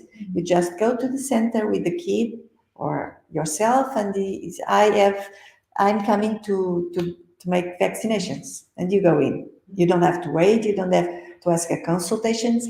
It's a nurse-driven program, and it works really well. So after this VECAP and the national platform identified, everybody had the vaccines updated. So it was a circle of trust that we really managed to achieve. And very quickly, after so many months looking for a way to go through, there we were. And it was so near. Well, now the homeless people. This was also a very touching ImmuHubs. I never had the contact so near. And how could we reach homeless people in Lisbon? Well, thinking, going back to yesterday to Adamos, by the stomach. So, first we contact the municipality and all the institutions that that are participating in the care of homeless. So we arrived to a center of support, a social center. And this center is a very active social facility and integrates several things: emergency unit, shelter center. They even treat patients with clinical pathology when they get out from the hospital, and a social canteen where they serve 500 meals every day, 200 at lunch, 200 at dinner. So they really trusted that center. And the director was a very important person here, because he helped us to delineate the best approach to them. And this was decided to be done on that particular center after the meals. So we were encouraged to offer coffee and a delicious chocolate cake. So they all were keen to participate. They all wanted to go and make the backup. So it was a very enthusiastic group that we went to the center, and this group was constituted by students, fourth year students of medicine, sixth year, that were with us in the university hospital, residents, and all the staff of João Pedro, which was a psychologist, social assistants. So it was the first time that we were dealing with with the VAC app, and we had some troubles at the beginning, but as there were many young people, that I think it goes on. Well, so every homeless people had two people taking care of him, of the chocolate cake, of the coffee, and doing the backup and the analog too. The big problem there, because there was a problem. They don't have phones, so we cannot access the national health platforms or directly, and nobody has documents. It's very. You want me to wait? No, it's okay. So nobody had nothing, so we could know nothing. But I think that is one of the conclusions. It's really difficult to reach group. Anyway, we had some talks with the directors of the nearby health centers, and all of them get out with the written indications that were given to them, encouraging to update their vaccinations in the nearest health center. So they went. I don't know if they went. Anyway, that center also facilitated at least some vaccines like influenza and COVID. They were administered in the center. So it was an encouraging thing.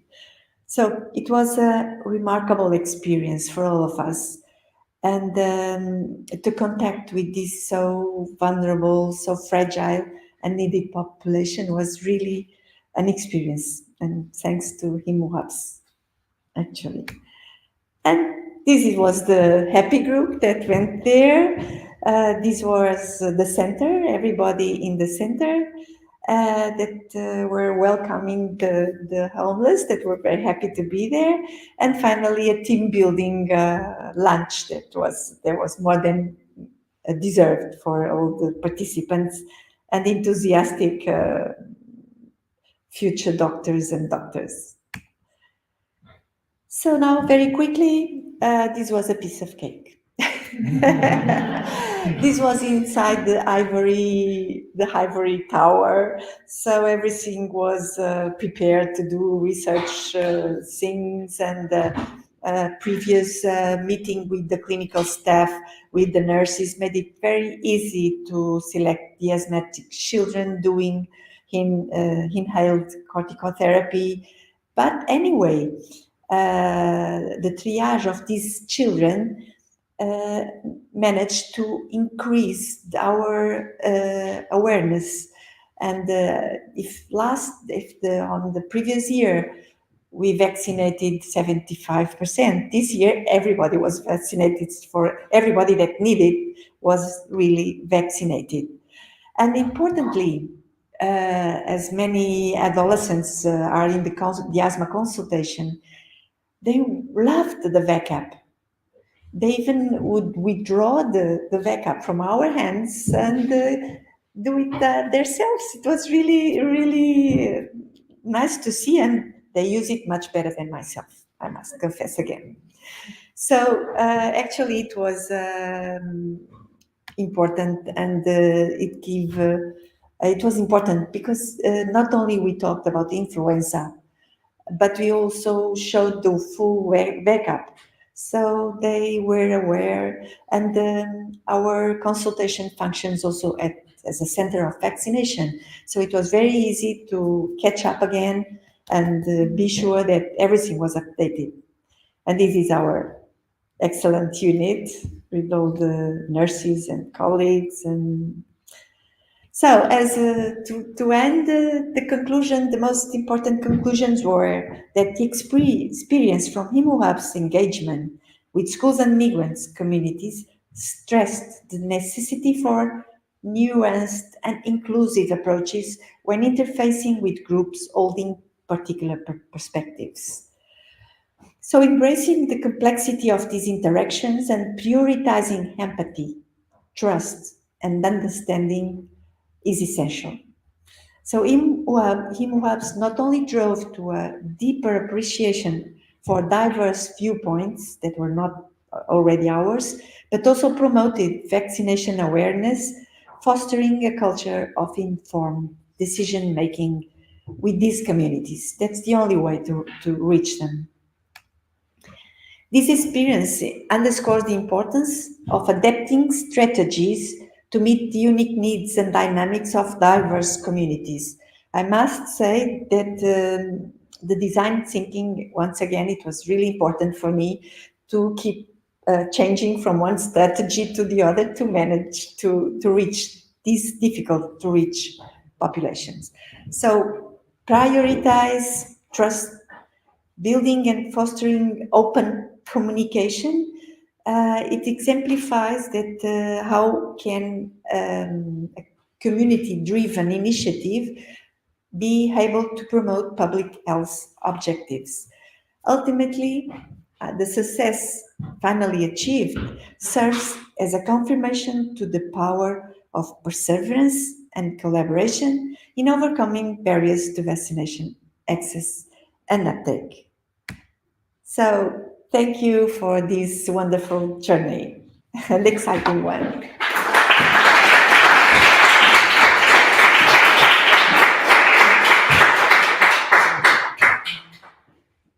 I promised some sunshine from Lisbon, and I don't think I exaggerated. That's really, I think the positive attitude of the person conducting the ImmuHub has a big role, and your team has been outstanding. I've met many of them in person, and it's been a pleasure. And I fully agree that trying to lower barriers to vaccination starts with our own barriers in talking to people.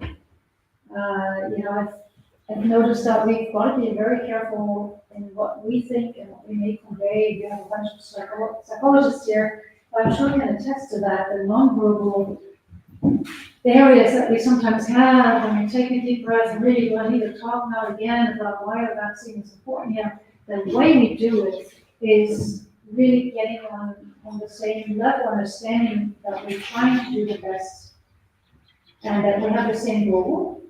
And then listening, and with Libby, we wrote a whole paper on, are we really listening to what people tell us? What are their barriers, really? And they may be different from person to person. I still have kind of 50-50, and I'd like to hear your opinion. In the middle and aftermath of the flu pandemic, I think I told you that one time, we had started the consultation clinic in Berlin, on vaccine consultations. The need came up in the ER where we opened up the conversation of vaccination, and then when people thought, oh, there's a doctor who wants to talk about vaccines, now we can get rid of all my questions. In the ER, there was no time to do that, right? So what we did is we developed a beautiful flyer, and we said, I apologize, I'm in favor of it, I think we should follow the recommendations, but I understand that there's not enough time right now to talk. But there is something for you. So we gave them a flyer with an hotline, with medical students who will answer and say you can make a consultation appointment with us. It's going to be free of charge. I won't make money from it. That's important. It's just spending some time after the end of the workday, and you can come and talk to us. We're not going to vaccinate. We come with a referral from your pediatrician, so we're not doing anything behind their back. And here we are to listen. As long as you need us to listen. Yeah. I was under the perception of the message that we wouldn't vaccinate there was important. But I hear different tones and different feedback from the different groups that did that. Some said, what a pity, there are people ready to get vaccinated, and we didn't do it. Mm-hmm. Others who said, okay, the setting in which we were enabled us to actually go ahead and do it because there was a central figure that would just follow up on that need or conversation. So my question is really, what's your take on that? Does it depend on the hub, or if you were to do this all over again, would you have a vaccination center next door that can I say, okay, if you decided you've just changed your mind, go ahead and do it? Or would you still keep the message to say, especially in a group like a Waldorf school, to say, we're not here to vaccinate you, we're here to listen to your feedback and your perceived, things that you want to know from us or to listen to. So what's the preferred message, or does it depend on the group? My perception is that being free to decide is very important. Okay. So I think that putting the obligation or any pressure on would ruin the whole work. And then again, what you mentioned in the beginning, the prejudice. I put it a label on those faces, and after several conversations, we took hours of conversation several times. Actually, they were very clever people, very intelligent. They had different ideas, but we had a common sense and a good one that we could reach them.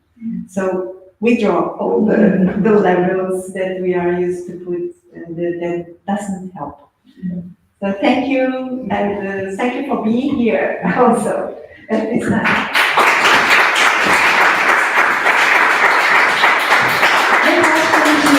Kaya, she's our psychologist who works in vaccine decision making. Do you have a few comments to add? Because we're all lay people in psychology. Okay. Give us some ideas of how could you best approach, communicate, and help the decision making without making it feel forced.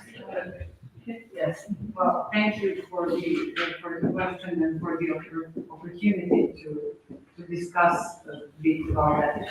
If it were simple, then we would do it like we would agree and tomorrow to conduct that. But so there is two levels of thinking about communication about vaccination. So one is population level and campaigning. But here we are talking about that personalized approach between healthcare provider and interested person or patient.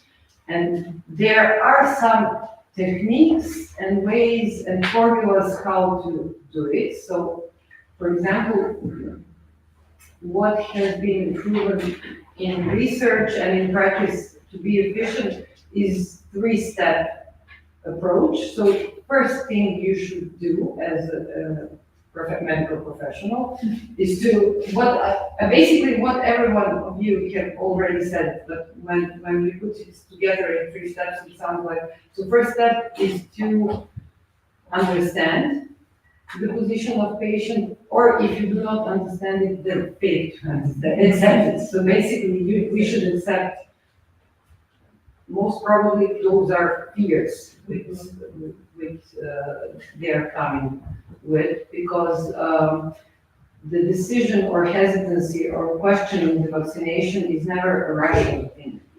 It's coming from fears and from concerns for your body or for your children or something like that. So logical arguments don't work there. They are not asking for logical arguments. They're asking to be accepted with their legitimate fears. So first step is to accept that you are not mental health professionals, nor you have the time in that kind of situation to deal with the fears in psychological ways, so to work on that, like in psychological session, and that's not your class. So, but to acknowledge that. And you could say something like, yes, I understand many people have the same fears or concerns. So it's not uncommon. I've heard about that. Then, when you acknowledge that, you should provide the scientific fact, and your epistemic authority comes in place with your knowledge and experience, and then you can provide the facts that they want to hear. Like that's efficient, that's safe, that's good for you. And third step is optional usually, and it depends on what kind of personality you have. So if you're a sunny personality like Anna, or maybe not so much like me, then you could add a personal example. For example, you could say, I have vaccinated all of my children, or if I were you, I would do the vaccination. It wouldn't be a dilemma for me. And that's the optional one. It usually helps. But it doesn't help if you do not believe it and you do not feel comfortable sharing personal stuff. So that's a personality level factor, I would say. And when they make a decision, that's also a very good thing to do, and researchers congratulate them because they have done something very good for themselves and for their children. So congratulate, you have now protected your child. Every parent wants to hear that and to feel it, because for parents, but also for people who are vaccinating themselves. So congratulate them for making the good decisions. Yes, so 3 steps, and that when everything is done, then congratulations.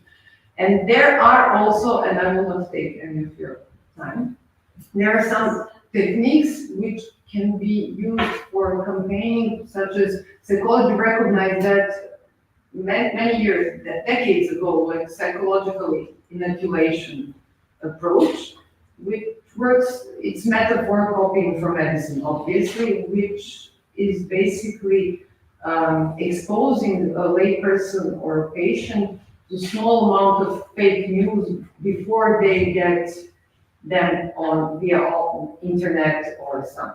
And then you can say, you here, we have discussed this last night, so mercury, right? Mercury, yes. So there was a popular gossip that vaccines contain mercury. And so the example would be to say to the person, you are going to hear that there is mercury in vaccines. This is not the case because of that and that. And you're going to hear it from fake authorities who pretend to know anything about medicine. They usually make up some institution. It's very, I mean, campaigns against vaccination sound like almost scientific for a layperson. Right? They're using that terminology, they're using what some philosopher calls factish. It's almost fact.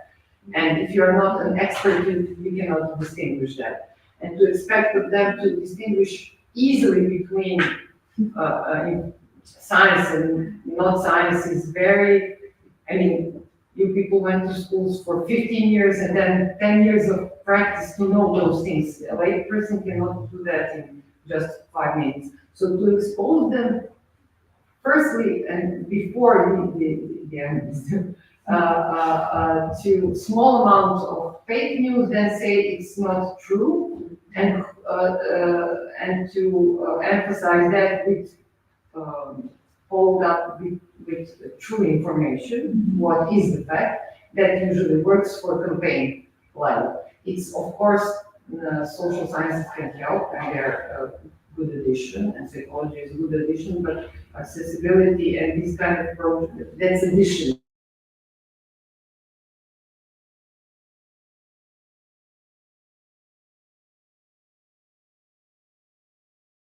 We have to do it all the time, on all the levels to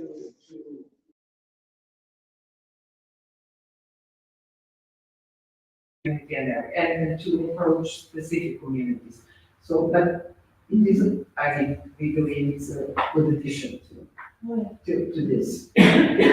So those 3 steps, and congratulations when we are talking. Thank you. Thank you. Thank you, Beth. I think that's very interesting because it leads me back to some things I learned in WHO workshops a long time ago, that you should not avoid talking about the possibility of the PFI, of the precedence for immunization, also because the nonverbal thing that you convey is this kind of irrational addiction to vaccine belief, and then the patient gets suspicious because nothing is 100% safe, of course. So rather than avoiding the topic, it's better to say, and in very rare instances, we can see this or that, a little temperature elevation, or when you do yoga, your arm may hurt a little. If you say that, you come across as a human being, which you are, hopefully, as long as you're not avatars, and you can close the loop and say, in case that happens, this is what you're going to do, and this is who you're going to talk to. So then there's the sense of accountability. That person is not going to run away from me if I say I can tolerate the vaccine. They're actually going to be there for me, and they're going to care for me just as much. That's my pediatric reception, but I think it fits with what you're saying on the psychological side, is to say it's not everything is perfect.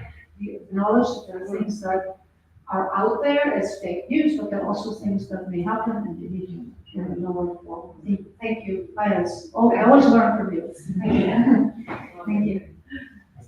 So I think we have a little bit of a break. I don't want to take too much away from that, and then it's up to Mohammed to chair the next session. Thank you. At, what did we say, 14:40? How much time is there left for a break? No. 5 minutes, sorry. No, okay, can we start off later, Mohammed? If everybody has a few minutes. we start at 5 to 3 or 3? We start at 3? Yeah. Everybody take a breath. We start at 3. We're going to end a little later, but I think that's okay. There's no dinner tonight. No hangovers tomorrow.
Monsieur. So it's a pleasure to be among you today. And I would like to thank, of course, Barbara, who invited me as a member of the External Advisory Board for the ImmuHub project. First, I apologize that I'm coming at the last session. Hopefully everyone is not really tired, but even if you are tired, I think I have a very loud voice, so I will wake you up. And I apologize again that I'm coming after the most cheerful person I have seen in the last few years. So sorry to accept my face after hers. So for the people who were not there yesterday, my name is Mohammed Al-Hakim. I'm a medical epidemiologist. I am working as a technical officer for international health regulations in WHO Eastern Mediterranean Regional Office. I have been working with WHO for the past 10 years. I worked on surveillance for respiratory diseases. I worked on health emergencies. I worked on international health regulations, on vaccination. So I have been in different places. Yesterday, I mentioned about EMR, or Eastern Mediterranean region, that it's composed of 22 countries, and that we expand from Pakistan in the east, Morocco to the west, Syria in the north, till Somalia in the most south. But what I didn't mention, that EMRO is home for 58% of the global refugees. EMRO is home for 40% of the IDPs, the internally displaced populations. EMRO is home for 140 million people who are in need for acute assistance for health, which represents almost 20% of the global people in need. What I didn't mention also yesterday, that 18 graded emergencies have been reported in EMRO last year. Among them, 9 grade 3. The grade 3 in WHO is the highest grade for emergencies, between acute and protracted emergencies. What I haven't also mentioned, that even after all these emergencies, the nature didn't really leave EMRO alone. So last year in 2023, among the biggest 10 natural disasters, 6 were reported in EMRO. We started the year with the earthquake in North Syria. Then we had floods in Pakistan. Then we had 3 or 4 months of rest. And suddenly we have 4 emergencies in 2 months. So we started with the earthquake in Morocco in early September, followed by the floods in Derna in East Libya, followed by earthquake in Afghanistan, followed by floods in Somalia. And then in the middle, of course, started the conflict in October in Gaza. So this is just an idea about what we are living in EMRO during the past few years. Okay, I will start my presentation regarding very few definitions. Of course, all of you know more than me about it, but we need just to understand how we can talk about equity and access to vaccines. So the vaccine access in general, it depends on 2 major factors: the availability of the vaccine itself and the ability to make it accessible for people. That's why the concept of vaccine access, it depends on 5 major points. First, as I mentioned, the availability, like the supply chain logistics, and then the affordability. So the financial affordability of either the country to purchase it or for the people to go and take it. And the acceptability. And yesterday I was trying to talk about different ways how it's accepted in our region. It depends from one country to another. Some countries in the region, we have obligatory or mandatory by law that all children, they have a schedule that they have to follow for the first 5 years. It's not your choice. And of course, the adults, they have the choice, but the children know. Other countries, they didn't even establish a program for immunization. So it's very variant in our region. The appropriateness of the vaccine, so it's suitable for the target population, and the equitable distribution of the vaccine, ensuring that all individuals have the same rights without having marginalized groups aside. Okay, this is the vaccine access. So what's about equity for vaccines? Before going for the vaccine equity, let's know more about the equity in health. This is the what we call in WHO the universal health coverage, that every person had the right to have a medical service that is really affordable for him, that's equal for everyone, and that it doesn't cause a burden on him. So the absence of a systematic disparities in health between groups with different levels of underlying social advantage or disadvantage, that is wealth, power, or prestige. No one should be left behind. The inequity, it is defined as differences in health that are unnecessarily avoidable, unfair, and unjust. Okay, if we go to the concept of vaccine equity, the vaccine equity, as we mentioned, it means justice and fairness in the distribution of the vaccine. But we have 5 major dimensions that when we talk about the vaccine equity. The first one is the geographic equity.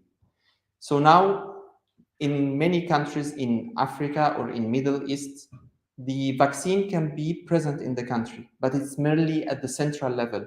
It's very difficult to go to the geographical areas, the rural areas, due to bad infrastructure and also due to lack of resources.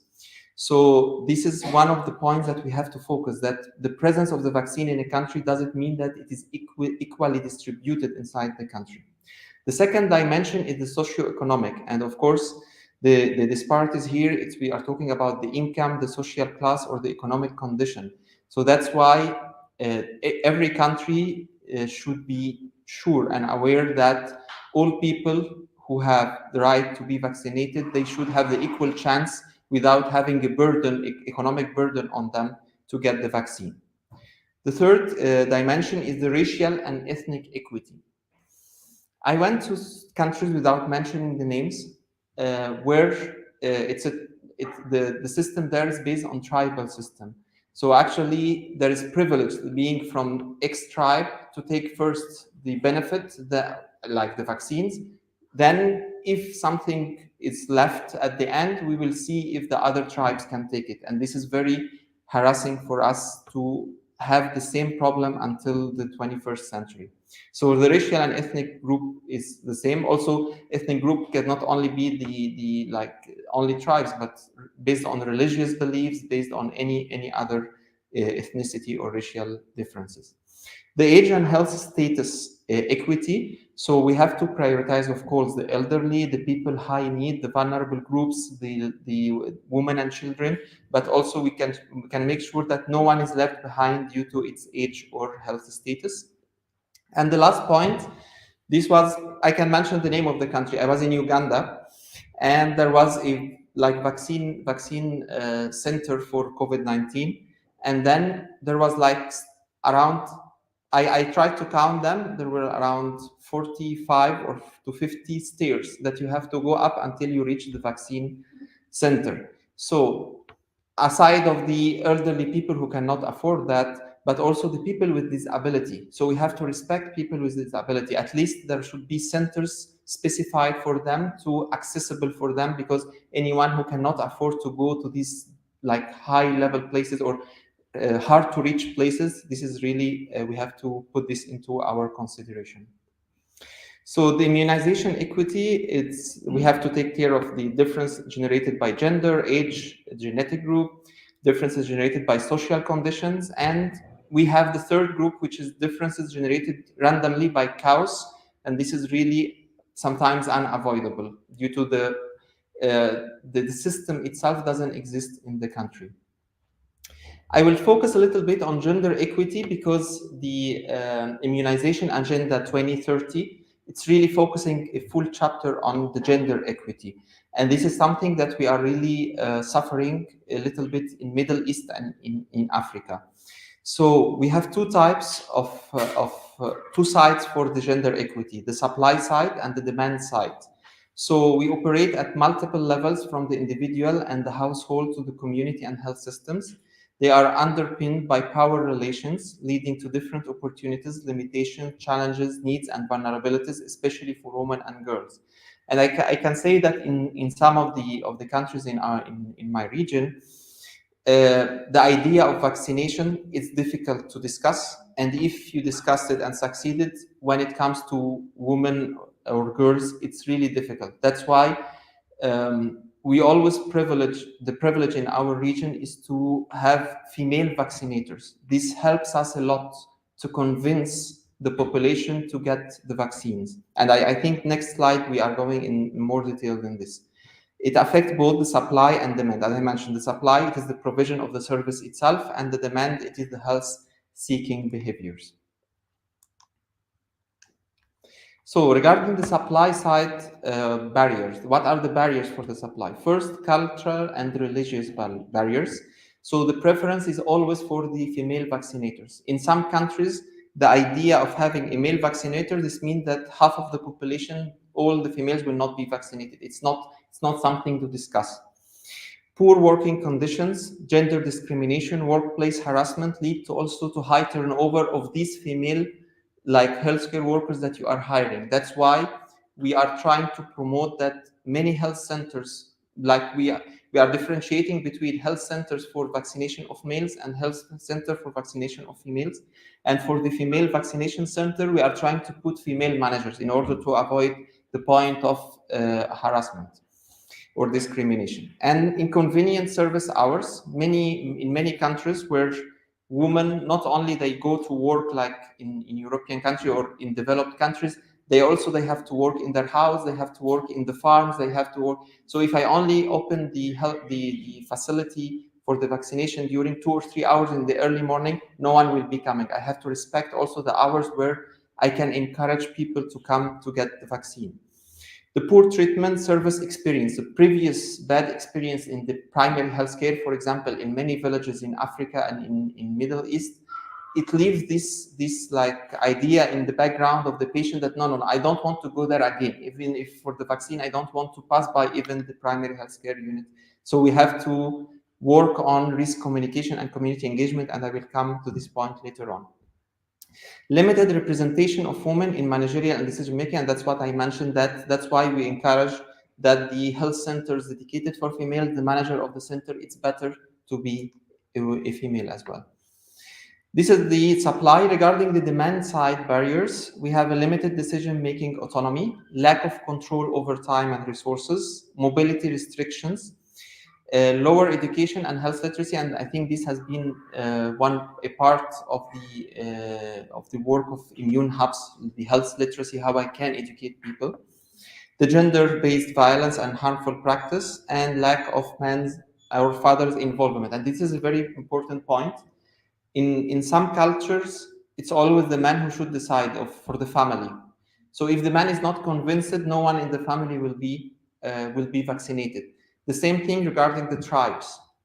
So the chief of the tribe is the most important person. If you convince him, if he's the only person convinced for the vaccination, the whole tribe, even none of them is convinced, they will all accept the vaccine.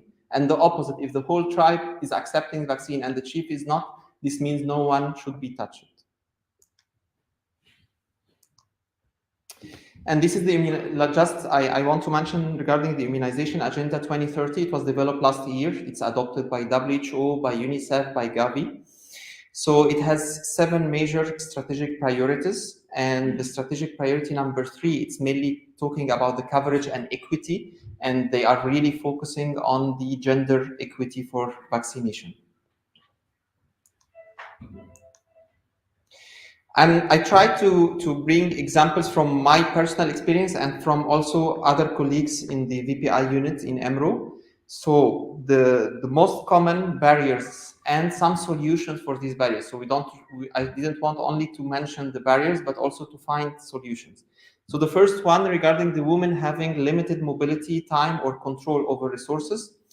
The solutions proposed that and tried in some countries bring vaccines to places and events where women always visit. I remember in Djibouti during the COVID-19 time, when we started the vaccination campaign, the coverage rate was very low during the first, I think, 4 months. And then there was an event led by the First Lady. And in such events in Djibouti, they almost like 2,000, 3,000 ladies are gathered and they talk together and they celebrate. So we put 2 stations of COVID-19 vaccination in front of the main door. And we were like like we part of the advocacy, there was young Djiboutian woman who's standing and with brochures and talking about the importance of the vaccine, while putting the photo of the first lady getting the vaccine itself. So this helped us. From almost the participants were 2,200 or something, at least we had about 1,300 women vaccinated during that day. So this is a kind of how we can just promote for the vaccination. Second solution is to consider extended and flexible vaccination hours, as I mentioned. Try to know the culture of the village or the place you're working in for vaccination. Know when people will be free and put these hours to be the vaccination hours. Offer appointments for all siblings at the same time. So if you are vaccinating children, don't ask the woman to go and come back 3 times a week to vaccinate 3 different children. Put all the siblings together. The second problem was gender dynamics in decision making. So we try to engage and educate men and fathers, as I mentioned. It's important to convince them in some cultures. Promote male engagement and joint decision making. Regarding the cultural preference for female healthcare workers, increase the number of female vaccinators, set up hotline for question dedicated for women, because sometimes women, in some cultures, they are shy to ask directly the doctor. So we can use this hotline, and it worked a lot in Ethiopia, in Djibouti, in Somalia during COVID vaccination.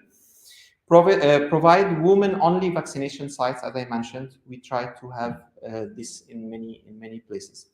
The negative service experience and health worker attitude, like provide gender and diversity sensitive training for health workers. We have to, and I think WHO during the past 2 or 3 years is highly working on this harassment thing and sexual harassment and sexual conduct. And it's really now zero tolerance in all the UN system for such conduct. Ensure ethnic minorities can receive services and information in a language that they can understand.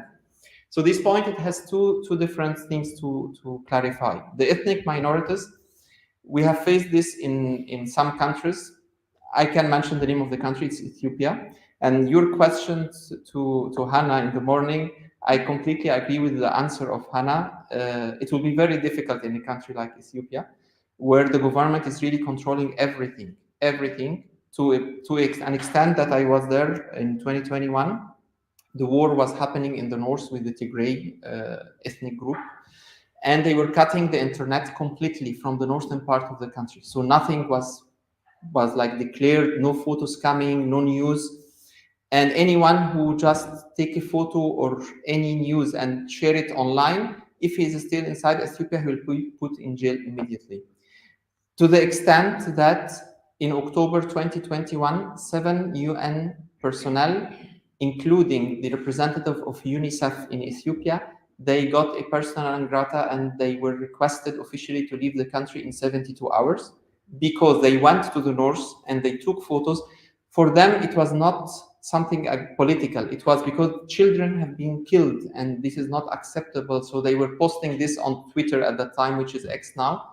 So the 7 of them, they were asked to leave the country immediately. And after that, the missions of the UN stopped for the North for almost 6 months. So it was almost a bad thing for the people more than a good thing, unfortunately.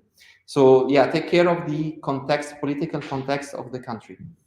Then hold special clinics for young mothers to educate them about the importance of vaccination and so on. Poor working conditions and gender discrimination for females. So we strive for better representation of women in managerial position, as we mentioned, and include safety considerations and protection in design for outreach programs. So the major barriers we talked about the economical barriers, we talked about the infrastructure and distribution challenges, we talked about the information and education gaps, social and cultural barriers, policy and administrative issues, discrimination and stigma.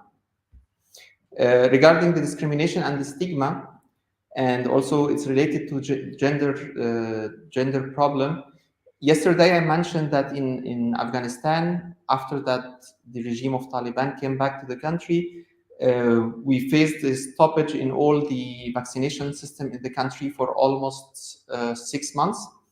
And then to restart it, we had to deal with the Taliban regime. So sometimes you have to deal with, in some places in Iraq and in Syria, we have to talk to the ISIS people, because without doing so, we don't know when the war will be over. So the people there, none of them is vaccinated. And even the children of these militias, they need also to be vaccinated, because for us, there are human beings, although whatever they are doing. So we have to also to care about their health, and they are contacts of the normal population, so they will be also a source of infection.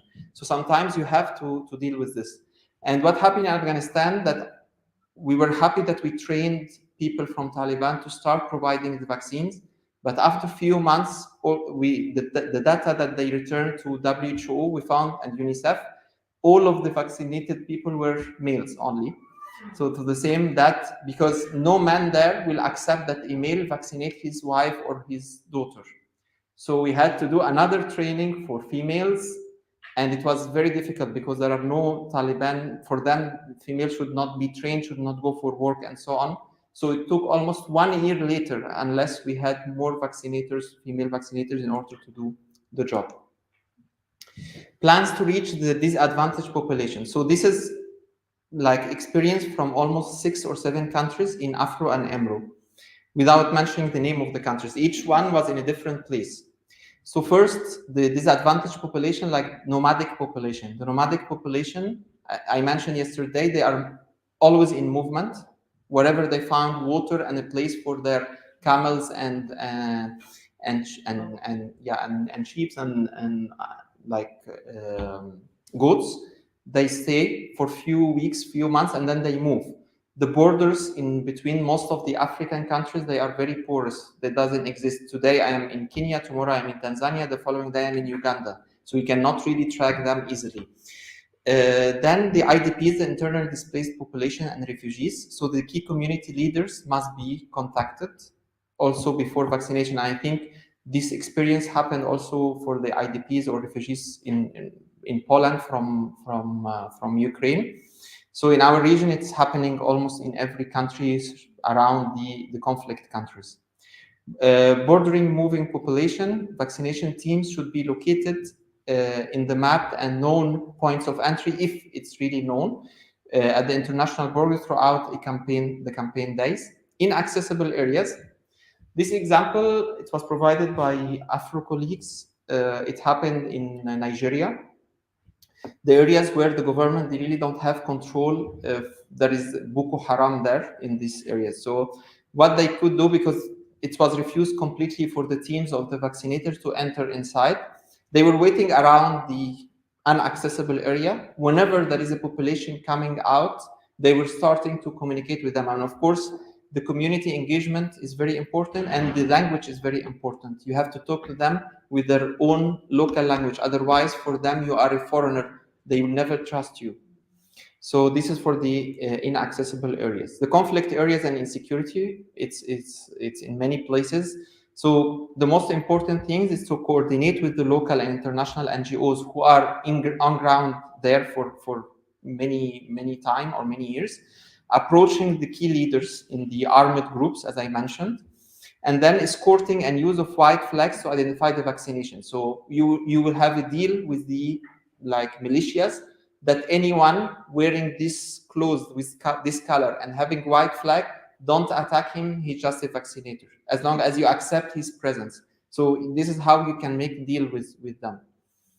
And the working children in many countries, unfortunately, the children, they have to work in the morning, either with their fathers in the farms or in some factories, or even with the militias, they are fighting with the elderly.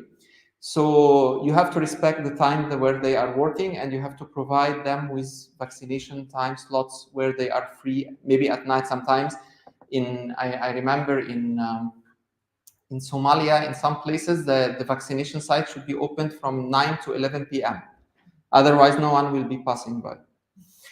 And the refusal of the refusal population, this is, of course, this is a little bit difficult because you have to convince them and you have to have advocacy sessions and so on. Sometimes they refuse from the beginning even to listen to any advocacy. No means no. And then sometimes this is what we mentioned, that we have at the end the limited chances to solve this problem.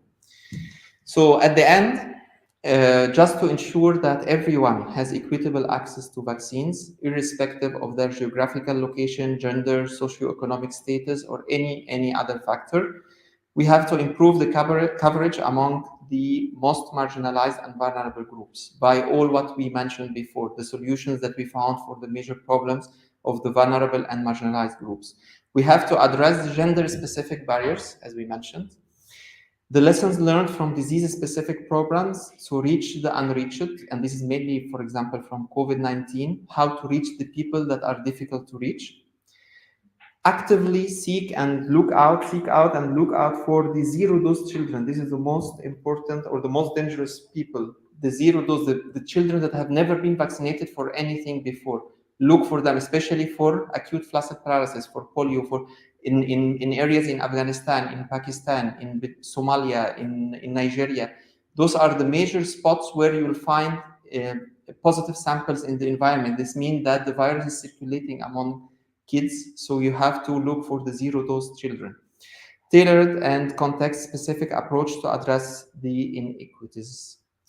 At the end, yesterday we were celebrating in WHO 50 years since the API program started. One disease was eradicated, and 154 million people, this is the estimate number of people who were saved thanks to vaccines, but still huge amount of work need to be done. So thank you so much, and if you have any question, thank you.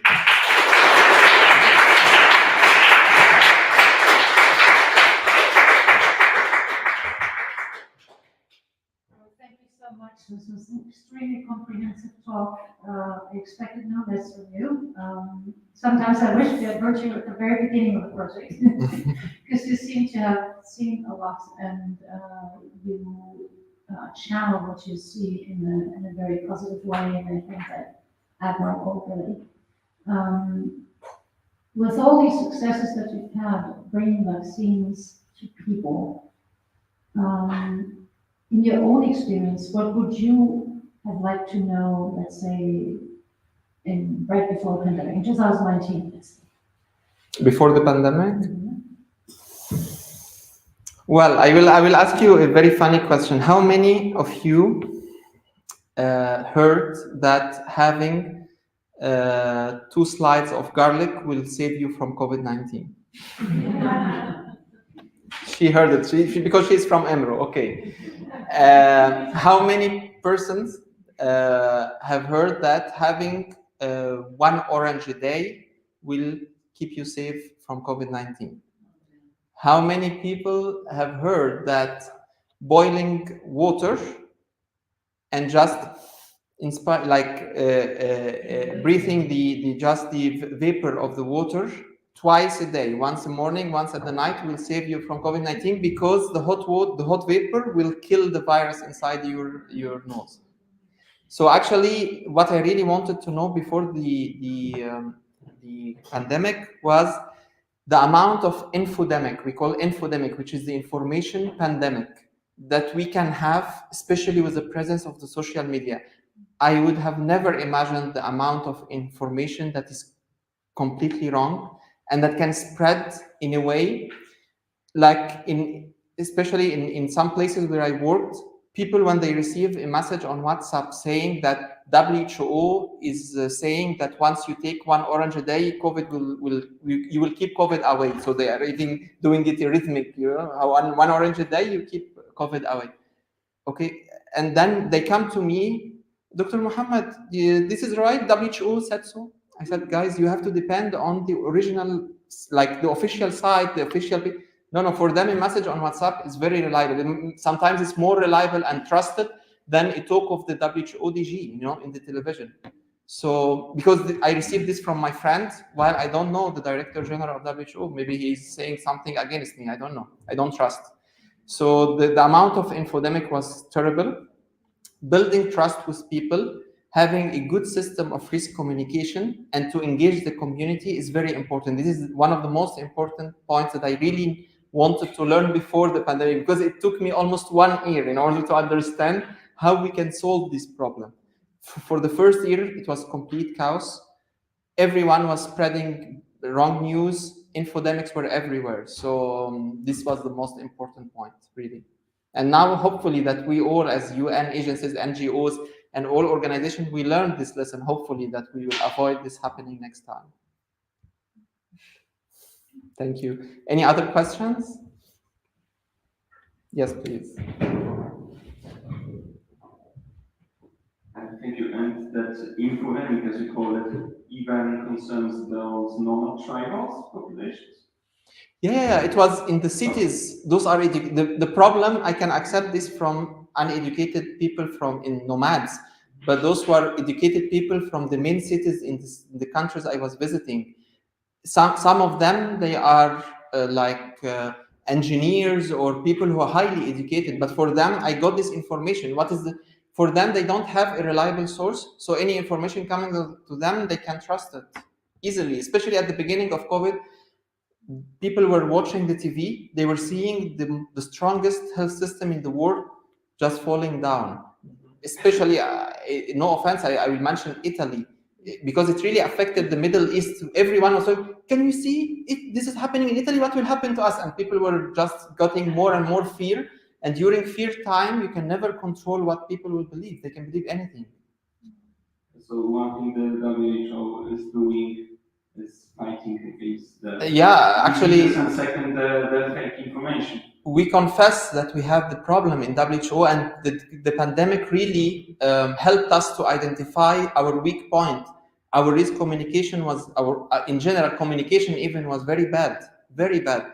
We didn't learn the lesson from Ebola, because Ebola was in a restricted area in Africa, so nobody really cared about the outcome of the outbreak.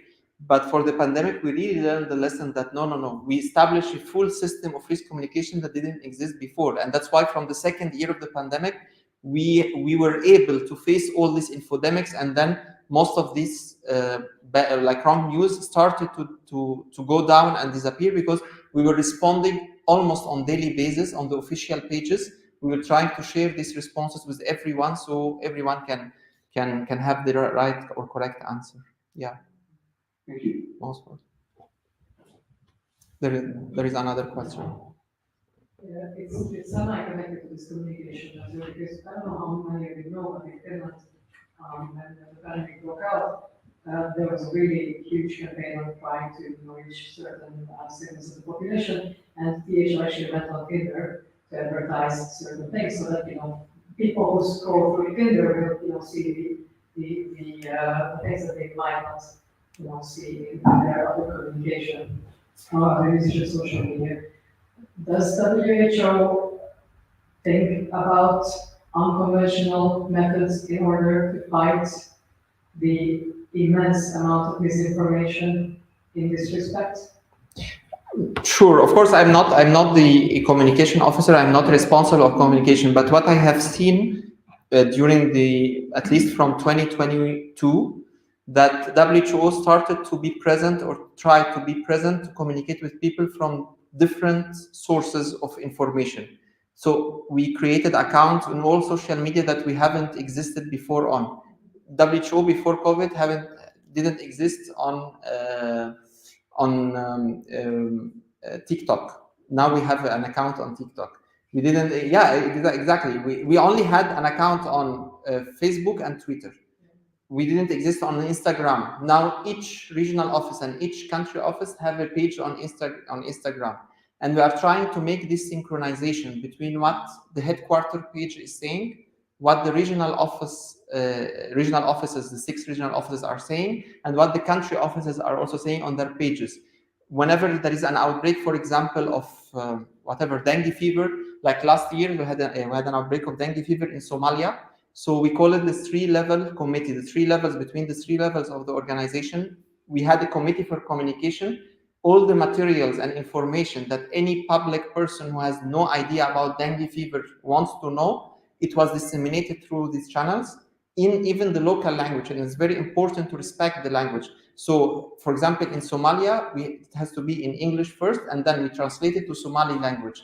In country like Djibouti, first it's in French, in Arabic, and then the illiterate people, they don't speak French and Arabic, so we go to Somali and to Afari language. Even the local language, we go to that level in our country office pages. So we are trying, we are doing our best. I cannot say that we reached the highest level. Of course, still we have a lot to do as well, but hopefully that we will take care of this next time. Thank you.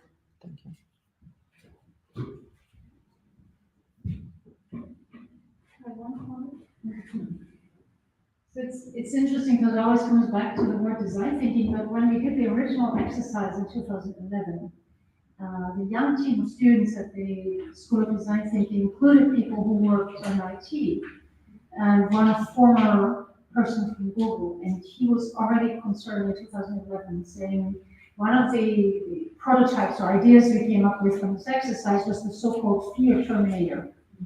And the idea was that, a search engine is programmed such that if you look up MMR and autism, all you're going to find are search results that suggest a connection between the two, because there's nothing that will correct you while you're digging down your rabbit hole. And the idea was to really, and I think that is something that, WHO, Gavi, and others have to start thinking about, is how to create algorithms that will correct these misperceptions as people are digging themselves into these rabbit holes. And that was also very clear in the US, clearly, where in a highly developed country, the misinformation was rampant, and people were taking all kinds of weird medicines, and could hardly be disproven. So I think the fear aspect is, as you rightfully said, and as almost everybody said in this session, is the one part that we can't cure unless we preempt and start building the trust now before another pandemic happens. And that was my biggest concern in this morning's session, that there's this perception, okay, now we've got that pandemic, we have this now move to cancer or AMR and have other buzzwords because that's more convenient.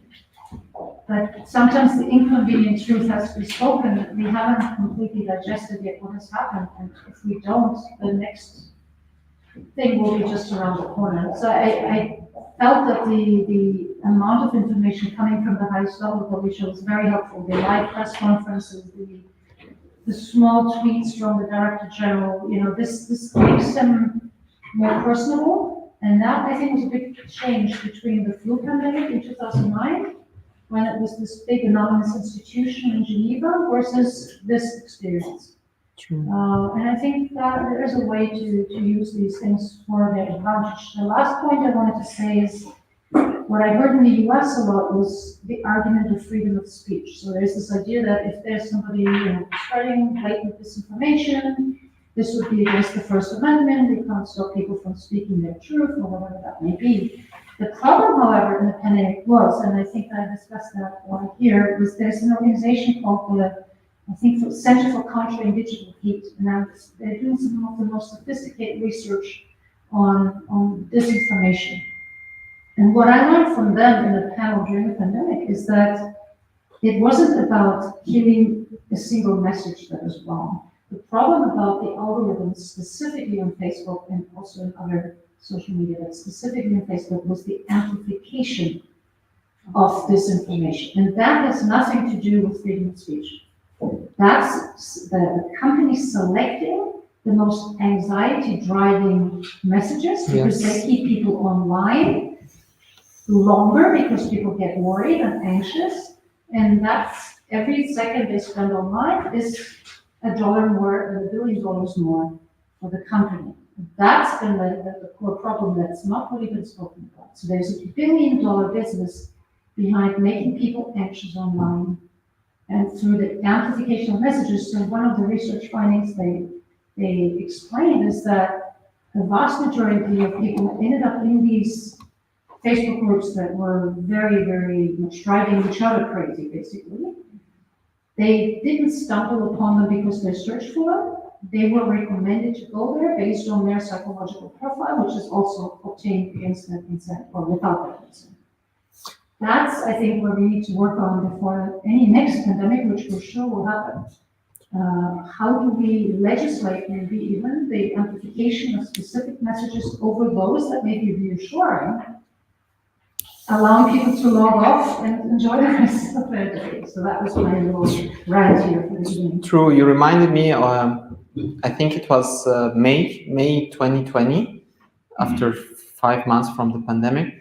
There was a message from someone, unknown person, I think he was in India or Pakistan. He was talking about a lot of infodemics, saying them as facts, and I'm Dr. blah, blah, blah. And then we saw that this video on Facebook, and it was a session done in WHO to teach us, look how the infodemics can spread. He got almost 120,000 likes and 500,000 shares. So 500,000 people globally, they shared this video. The same day, the DG of WHO, he just shared a video of 5 minutes. He got 2,000 likes and not even 20,000 shares. So can you see the difference between the real information and the infodemic spread? So I totally agree that sometimes companies, they are enriching this kind of thing that will bring money. And then the WHO learned the lesson, and 2 months later, we have seen that an American singer, I think Pink, she wrote a tweet about that she will, once the vaccine is there, she will take the vaccine or something like that. And there was millions and millions of shares and so on. So the WHO DG, he decided to bring Pink and to deliver some messages for us, because it can reach people more than what we can reach. So this was a lesson learned also regarding the pandemic. Yeah. Any other questions? Yes, Charlotte. And just to continue on the topic of immunization influencers, right, the vaccine influencers, I think that's something that we've seen taking on, not only on the vaccine side, but also on the awareness of disease. I worked a lot on RSV, and people started knowing what RSV was, for example, in the United States, when Pete Buttigieg, who was a candidate for the presidential election, he had adopted two kids, and they got RSV and were hospitalized. And he wrote a whole blog post about that. There's also a comedian, Amy Schumer, who her kid had it as well, and she communicated on. So I think we really need to, I think as scientists or scientifically trained people or doctors, we're used to looking at maybe, celebrities like, I don't know, is this the right person to share this message? But we actually need to leverage their power to spread messages and to influence specifically people. So it's good to hear that the WHO is using that, and looking forward to see how much more we do with that. Yeah. Anybody else? No? Okay, thank you so much. So I think now we will go for the presentation by you, right? Okay. Take over here.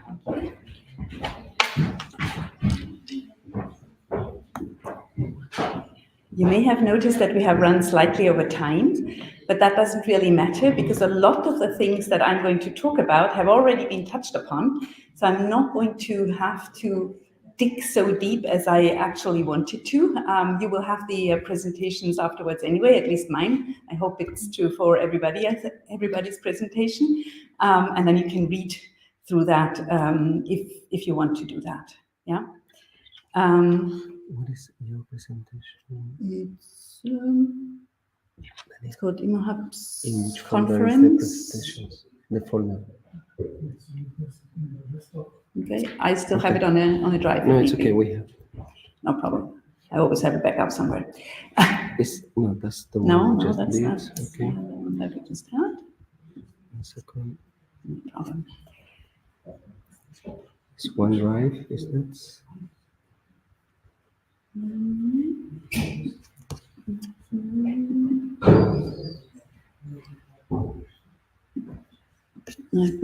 This one? Be this one. Yeah. Sorry. Is Is that one? I guess so. Yes.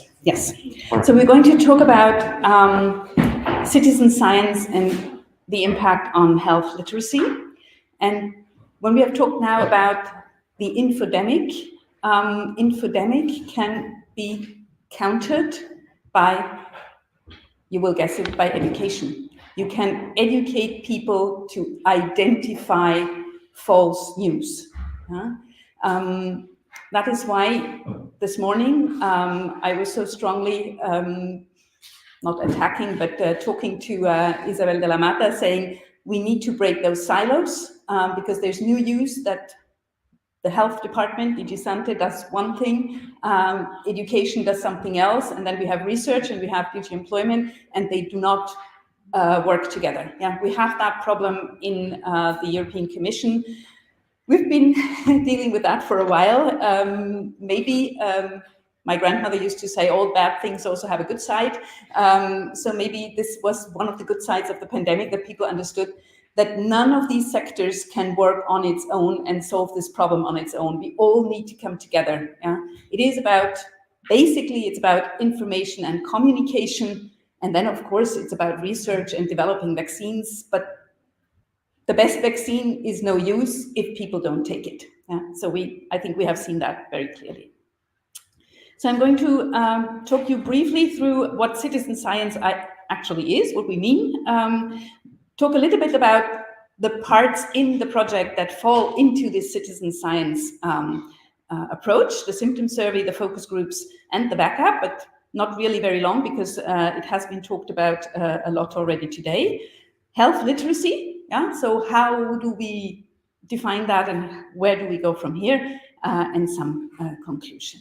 So let me start with the citizen science. What is citizen science? It's a buzzword nowadays. Yeah, lots of people talk about citizen science. So actually, it means to actively engage the public in scientific research that generates new knowledge or insights, and that has the potential to bring science, policymakers, and society as a whole together in a powerful way. Yeah, a core dimension of it is open science. It opens opportunities for all members of society to take an active role in research. Yeah? You find that very often. Today, for instance, when we talk about sustainability, biodiversity, people are engaged in counting the bees that they see, in telling the authorities about animals that they have seen in urban areas, and so on and so forth. Things that the authorities could never do by themselves. They need the input from the population. So they are engaging in various projects. I found that alone on the citizen science page of the German government, there are more than 300 projects where they engage people in such projects. Yeah? Different areas, as you can see here. What they have all in common is a passion for research. And many people have a passion for research. People are curious, especially children. Yeah? And again, especially small children, when they come out of school at the age of 18 and they're not curious any longer, then we have a problem with our education system. So according to the European Citizen Science Association, this also is something that exists. They have established a canon, if you like, of 10 principles that you should follow in order to make it a true citizen science project. Because what we see as well, and you know that from, as I mentioned, sustainability and greening, we also have a lot of greenwashing, right? People putting up a project and putting this green label, but if you look a little bit deeper, it is not ecological or green at all. So we have to be careful when we talk about citizen science that doesn't happen, because if people have the feeling that they are, or that their name is misused, yeah, then they will not participate any longer. Yeah? And then we will have a problem also for projects like ImmuHubs and others. So I'm not going to run through those 10 principles. You can read through them afterwards yourself, but they're very sound principles that have been established in order to make sure that this does not happen, that we do not get this kind of tokenism in citizen science as we sometimes see it in other areas as well. Okay, so These are the 10 principles. So how did the ImmuHubs project ensure this true involvement? We tried to conduct meaningful surveys. Yeah? So things that really, and they were developed among different stakeholders, everybody chipped in order to say what they thought was important to ask, how it could be asked. Yeah? We heard already it's important of how you ask your question, not only what you are asking. Yeah? Engaging in a kind of dialogic gatherings, that was very much the focus groups, that we talk to people, but not only we talk to people, but we encouraged a conversation among the people that were present, and then of course monitoring the outcomes. So just to briefly talk about the symptom survey, we have talked about it already today. So it started out as a questionnaire in the first round. It was turned into a chatbot in the second round, and we ran promotional campaigns among different stakeholders, among them Make Mothers Matter, Families Fighting Flu, the European Parents Association, obviously, Active Citizenship Network, and so on. And we specifically targeted adults, the general population, but more specifically parents and carers. Yeah? We gathered more than 700 answers overall so far. But the symptom survey will stay open, and we will continue to monitor what is coming in, in order to be able to give people answers on what we have found. Some key findings from the survey you can already find also in the papers that have been written about it. Yeah? Everybody has experienced flu or COVID symptoms at some point in their life. Yeah?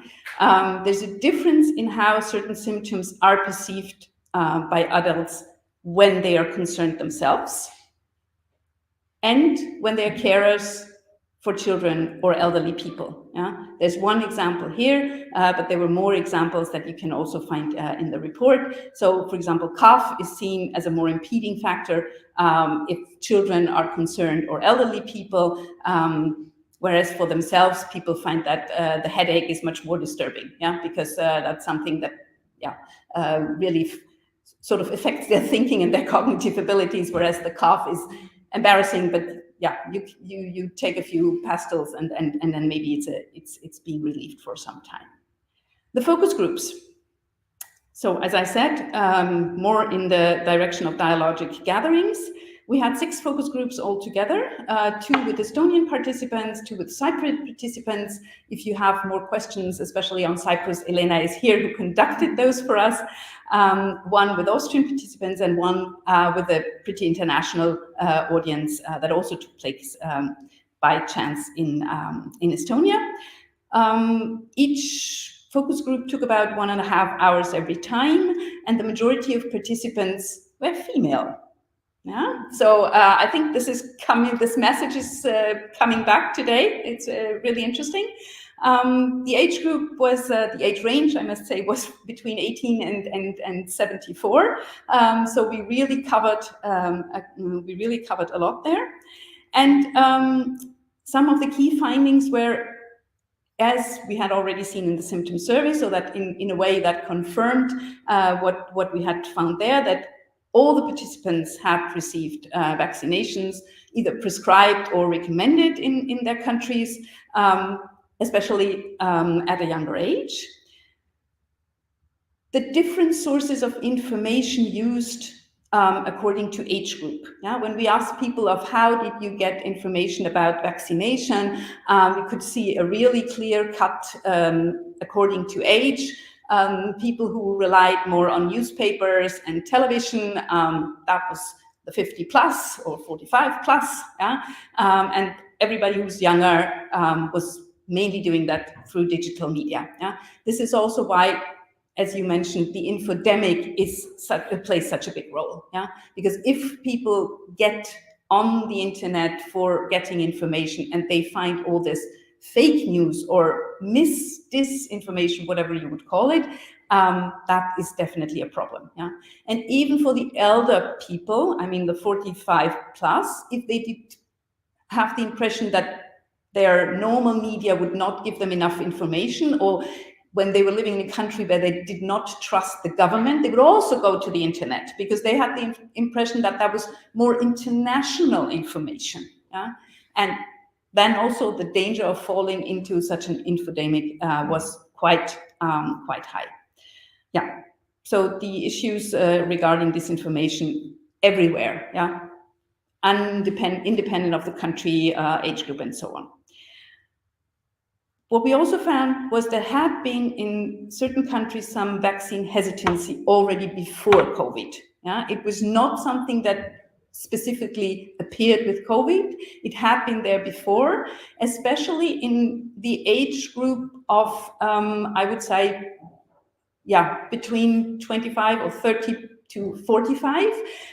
Parents who had very young children and who had the impression that all of a sudden the number of vaccines for their children had increased enormously in comparison to what they had received themselves. And why was that?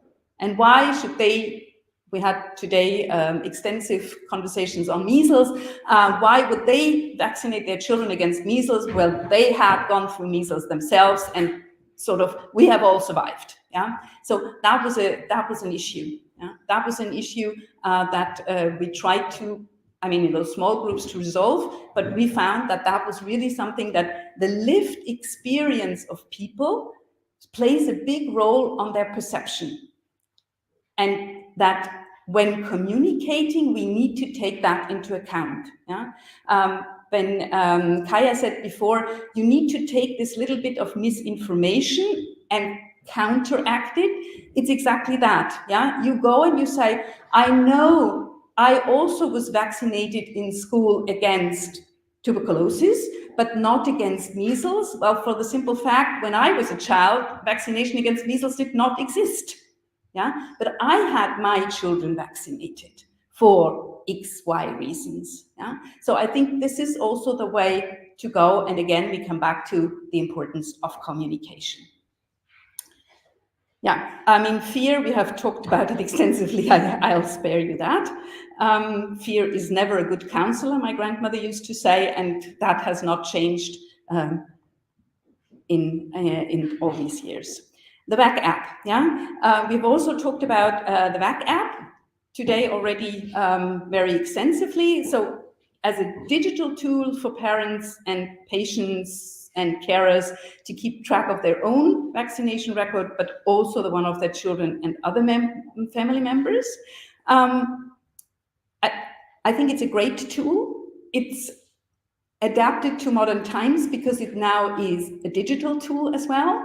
There will be this web application as well, so it will be, you will be able to use it in different ways on your mobile phone, on your computer. So it should be very accessible, but we have to take into consideration that there are people who have no access. Yeah? One of our biggest issues, not only worldwide, even in Europe, is that we tend to think that after the pandemic, everybody has access to digitalization. Everybody has access to the internet. That is not true. Yeah? We are at the moment in a movement together with the social platform, Make Mothers Matter and others, to oblige the European Commission to put pressure on their member states that they keep analog access to healthcare and government information in general running. Because if they move everything digital, you exclude a certain number of people, yeah? Especially elderly people.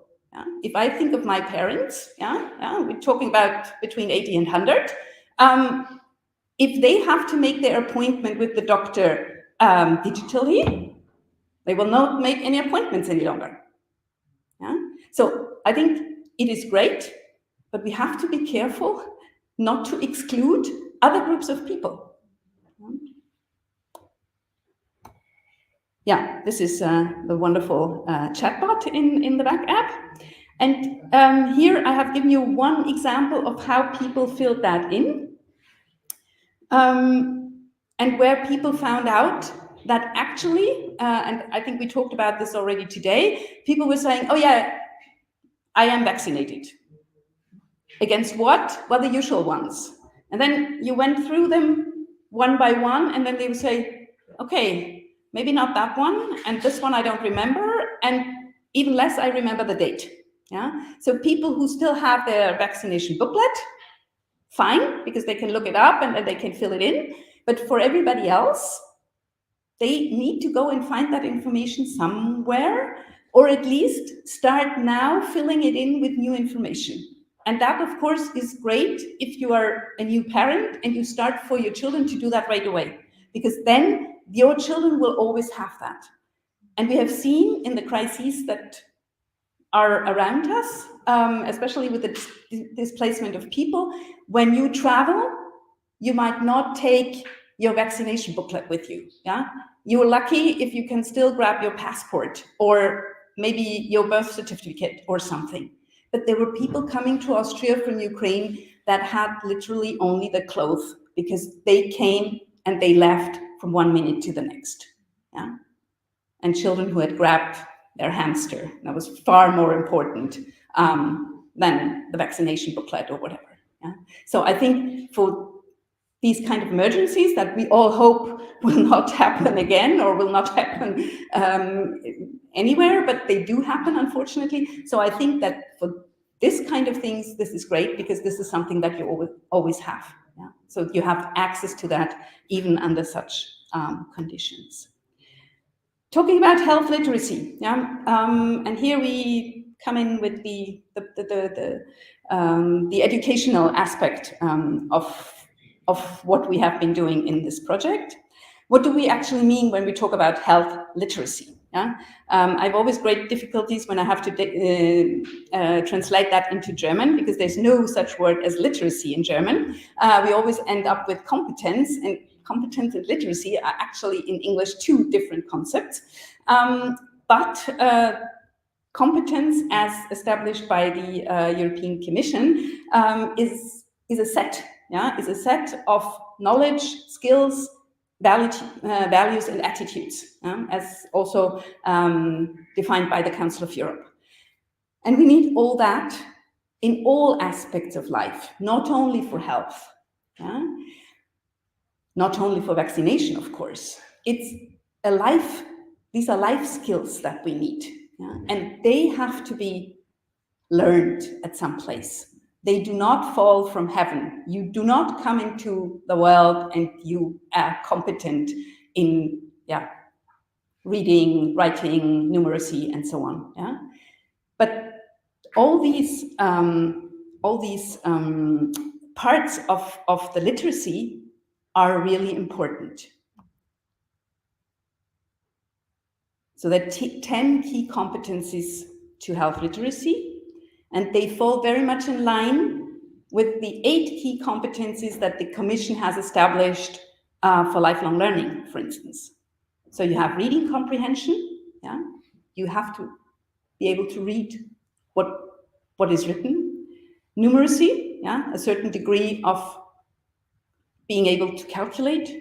Critical thinking, yeah, specifically important to counteract infodemics. Communication skills, we talked a lot about that already. Decision making, yeah, the ability to take this information and make an informed decision that might not be the decision that we would like to see, yeah, but at least to have it based on valid information. Problem solving, also a very important key competence. Yeah? The navigation of the healthcare systems, that of course is very specific to the sector of health, to know where to go, whom to address. And here we have also seen that the ImmuHubs were a great point of entrance, because it's low threshold. And that's something that we really need for a big majority of the population. If you make it too complicated and it starts by, I can only get my appointment digitally, I have to wait for my appointment for 3 months, in the meantime, I've solved my problem or I've died. So these kind of, how do I get to where I need to be? Yeah? This is something that's very important. And of course, it differs from one country to the next. The cultural competence, yeah? The ability to understand and respect cultural differences. This is not only true for the parents and the patients, it's even more true for the healthcare personnel, yeah? To accept that there are differences, yeah? As Mohammed pointed out, the women will not get vaccinated if there is not a female vaccinator. That's a cultural difference. And it's true also for education, yeah?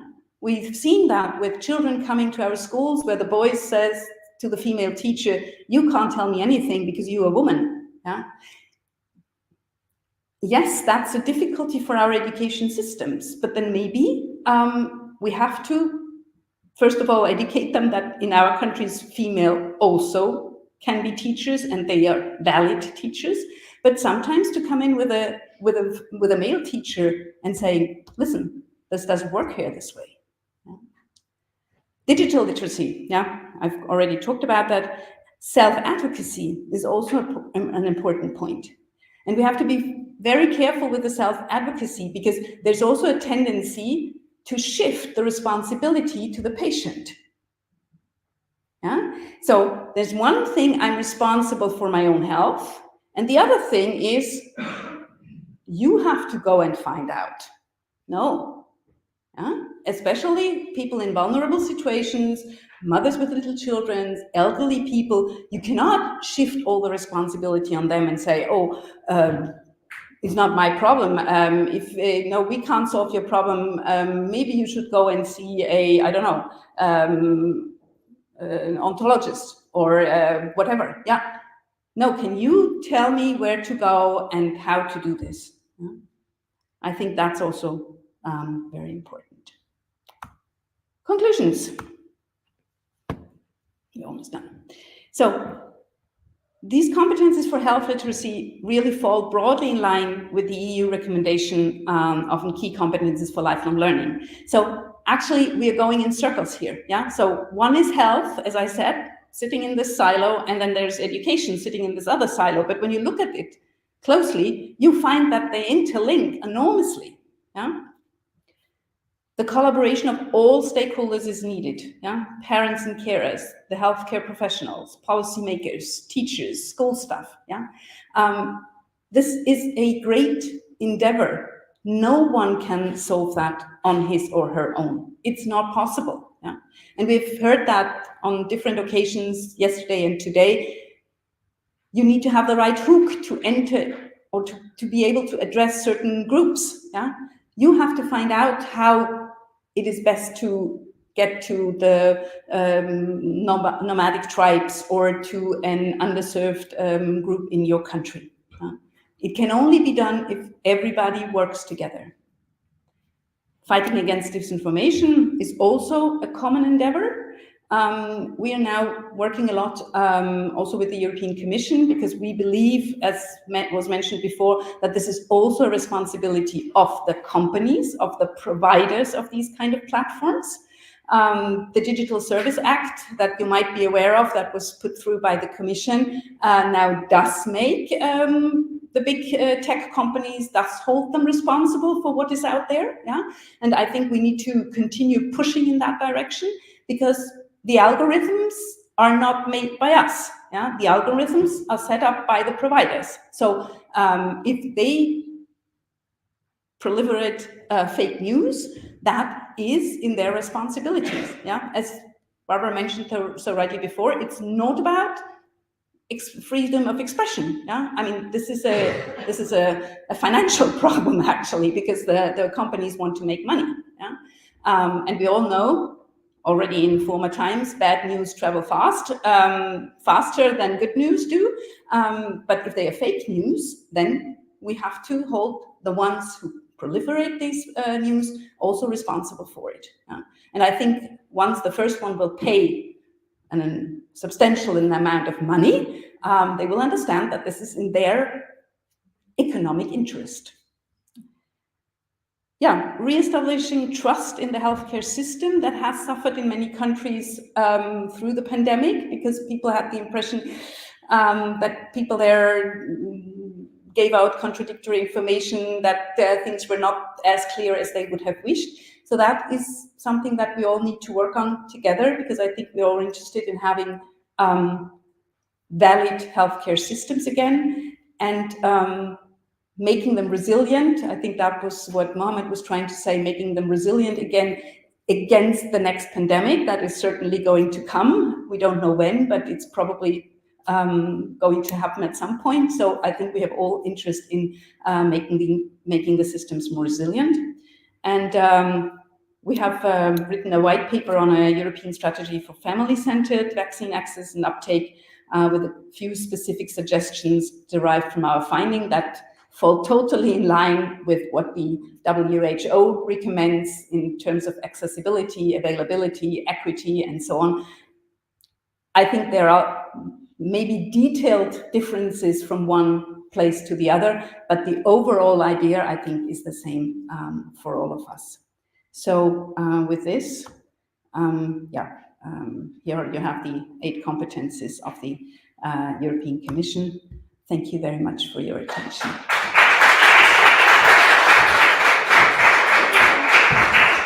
Any questions?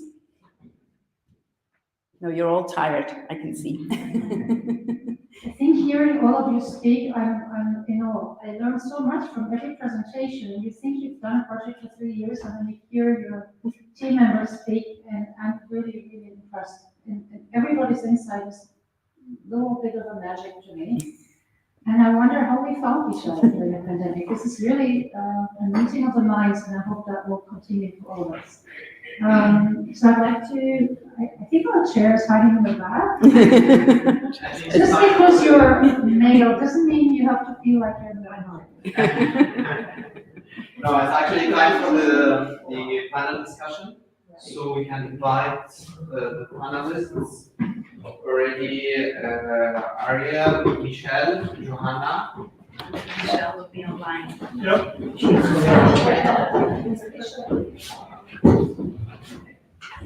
Michelle will be here, right?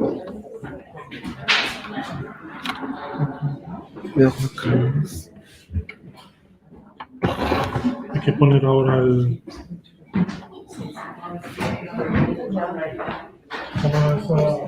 Michelle seems to be the... Yeah, she's here. You will see her.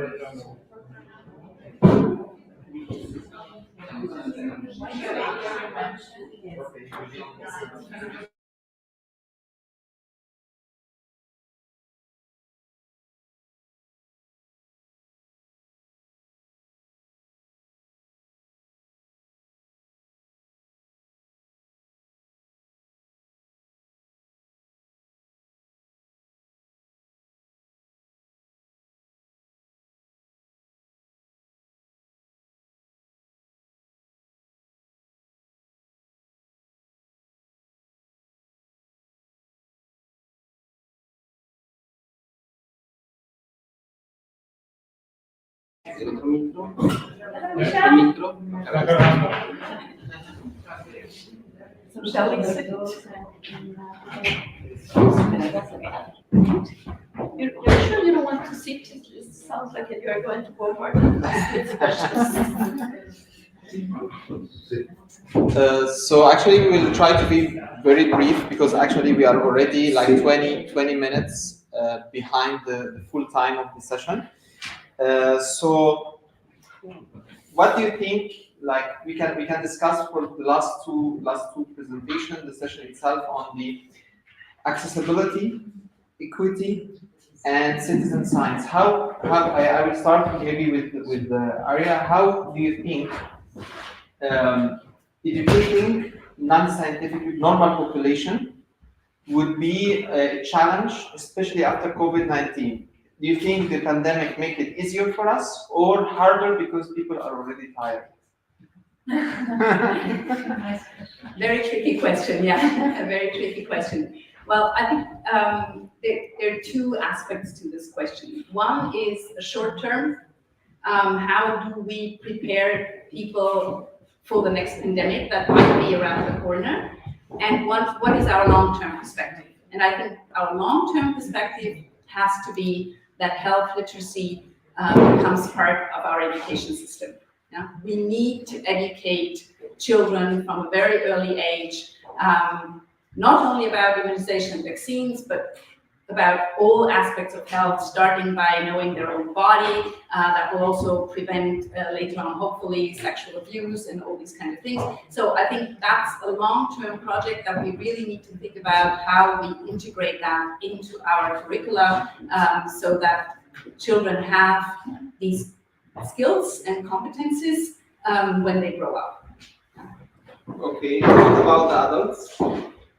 That is the more complex question, because how do you get people that already have a lot of work to do extra training, if you like? Yeah? So, of course, you can do campaigns, yeah? And I think what the WHO is doing, what the European Commission is doing, and what certain member states are doing are public campaigns on certain topics, which are fine. Yeah? I think they need to do much more to counter the infodemics, because that is one of our major problems, I think. And then, of course, what we also need to think about are our healthcare systems. How much time does a general practitioner have to really dedicate to his or her patients? I think this is one of the things that also people in our focus group told us. They sometimes feel like a number. They feel like nobody has really time. They don't dare to ask any additional questions because they know time is precious. They sit there, and Barbara described it very well. You sit there in the waiting room for 3 hours, and then you see your general practitioner for 10. There's no relation, yeah, between these 10 minutes and the 3 hours. Yeah? So I think having more personnel, not necessarily doctors. I mean, lots of things could be done by nurses or social workers, etc. I understand that the doctor's time is precious, but I think that we need to engage in more meaningful conversations with patients, or not only patients, I mean with the public in general. Yeah? It starts with young parents, pregnant young women who go to see their gynecologist, who will take care of all the, I say, technical things, but nobody will talk about her emotions, yeah, or what it means to have a baby. Yeah? And I think that's important. Yeah? In some countries, you have very good follow-up by midwives. In others, you don't at all. Yeah? So I think this is also where we can learn from each other, because you don't need to reinvent the wheel here to come up with a magic solution. I think there are solutions in different countries, and you have to look at the context and see what might be best fitting for yours, and then maybe adapt it to your needs. Yeah? But I really think that this is something where we can also educate people about healthy living, healthy eating, healthy diet, enough exercise, how do you raise your children, and so on and so forth. At the moment, these things are very often done by NGOs. Yeah? NGOs that take care of families, whether it's Make Mothers Matter or COFACE or local organizations who try to chip in, but that's not organized. It's not a structural thing. Yeah, it's a bit of a lottery. Do you live in an area where you have access to that, or not? Yeah, and that's against the equity that we were mentioning. Yeah, because actually everybody should have access, and it should be kind of it can be done by NGOs, but it should be organized so that the person who comes and say, I'm pregnant, or I have a friend who says, well, we need to catch them before they even think of having a baby. Yeah? That might be difficult, but at least once a woman is pregnant, then to give her that support. I totally agree with what you mentioned. It's easier to communicate with younger population. It's easier to convince them with ideas. But also we should not forget that we have now globally a huge amount of refugees and IDPs. And I think organizations like IOM, I'm not sure if our colleague she just left, they play a major role, IOM and UNHCR, to educate and to make the refugees and IDPs and migrants learn about the importance of vaccination or any other health issue, which is a very important point these days. Okay, my question to Michelle. Sorry. We were looking at me, so I'm sorry. No, Michelle sorry. is there, yes. Can you hear me? I can hear you.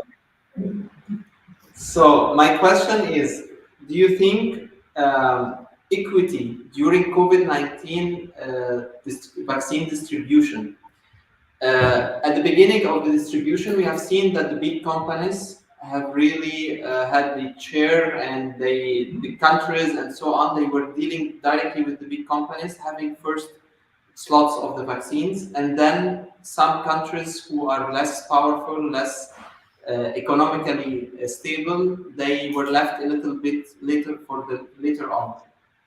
Do you think during the next pandemic, hopefully it will be far from now, but I'm not sure. Do you think that we have a solution for this problem, or still we will be under the mercy of the big companies and of the big economical countries who can consider the first slots and buy the first slot for their population? So I can answer based on my own personal opinion and working within different communities. I think we're going to be better prepared globally. You know, short answer, I know everybody's getting caught, but I think we've learned from the COVID-19 pandemic, this global pandemic, and somebody mentioned earlier, leave nobody behind. And our motto at Families Fighting Flu is also everybody deserves to be healthy. I think that's becoming the global model out there, and the manufacturers are going to be better prepared to treat everybody. Okay, thank you. So actually I asked the question as if I am someone coming from outside the UN system, because I have been asked this question hundreds of times. But what many people doesn't know that for example, I'm talking about the UN system because I'm inside. There was a COVAX agreement done inside the UN system. It was between WHO, Gavi, and UNICEF. And actually, for my personal experience, Sudan, for example, was the first country in Africa to receive the COVAX slots of vaccines in March 2021, which was almost like 3 months after the beginning of the production. Djibouti was the second country in Africa to receive it in April 2021. So many people doesn't know that already the NGOs and UN organizations, they were trying to avoid these big companies to be under their mercy for the distribution of the vaccines.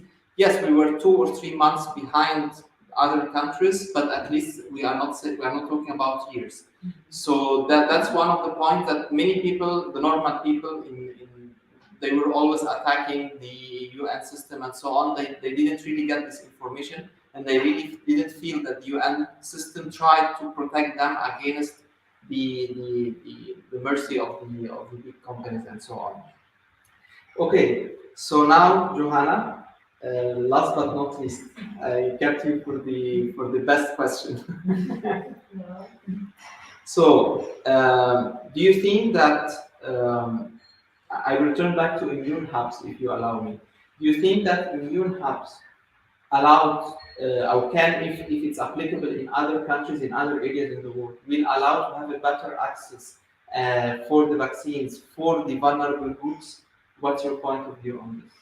Well, I do think, and after listening to all these examples with very difficult and vulnerable groups, and difficult to reach and difficult to convince, we have heard of Waldorf school, we have heard of very remote areas, people in churches. I think this shows, and this project is a testimony to that, that there are ways to reach these people. Either you come, and the bottom line to reach the people is coming to them. Then you have to give place to your imagination. How do you reach them?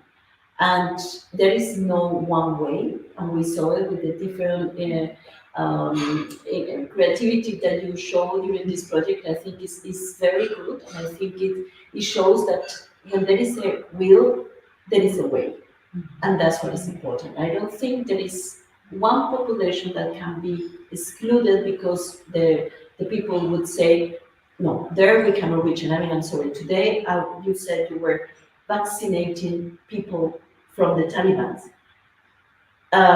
You explained and you gave the explanation, and I believe on that, and I think it's important, and I think if you go and you treat them as human beings, I don't agree with any of the things they have done, and especially the way they are putting women back to Middle Ages and worse, but you are giving them the opportunity at least to show a little bit of humanity, at least they're starting by them.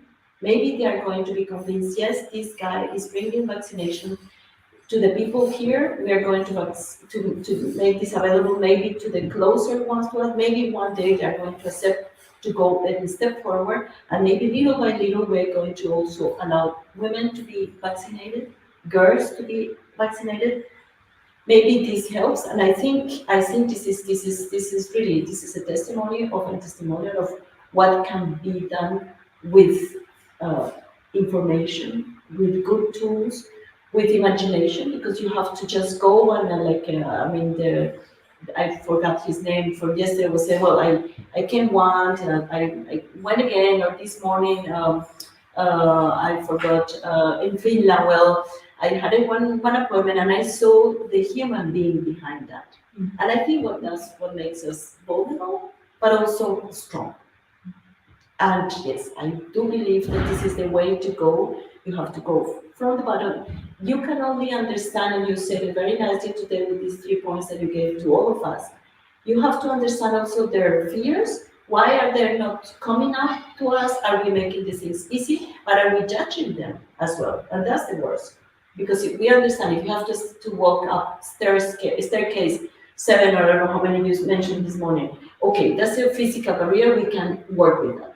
But if it's more of a fear or maybe they are not comfortable with authorities, maybe they are not comfortable with the side effects, maybe they are not, and whatever you said, maybe you will not understand at this logical level, and it's okay. But at least you establish a conversation with them, and that's the first step. Once you have a fit on that door, you put the second one, little by little, and subtle, and respecting them, but including them, and showing them you have a lot of things to tell us. Your emotions and your knowledge are important to us, and we need to know them because we are working on this together. We are in a global community. And so I think, yes, and I think I'm positive, and I think many things can be done this way. Thank you so much, Joanna. So actually, I totally agree with the points you mentioned.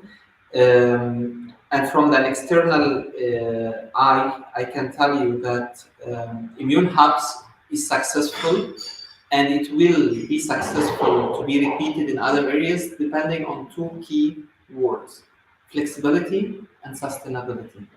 Flexibility, it can be, it should be tailored to suit the different circumstances or situations or environment that it will be established in, depending on the country, the culture, and the security level, and so on. So flexibility is very important.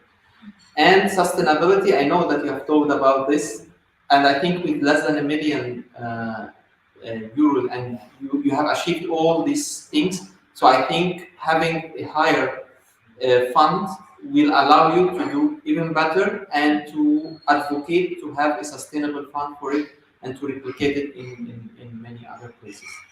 So thank you so much. I try to be so brief because I know it's already time, and we want to give the chance to Michelle also for her presentation. So now the floor is yours, Michelle, to talk about what are the pitfalls of vaccination after the COVID-19 pandemic. I know if you have questions, but let's have all the questions at the end after the presentation. Thank you. So the floor is yours, Michelle.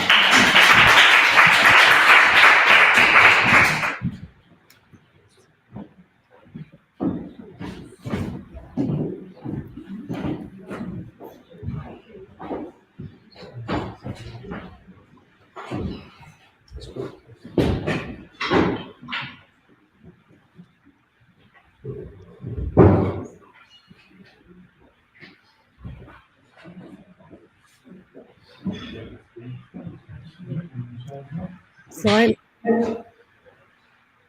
is my screen up? No. Not yet, Michelle. Good to see you. Thanks for being up.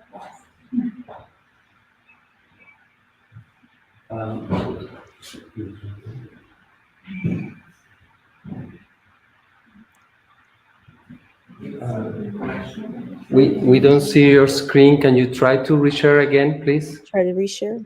Okay. Yes, please.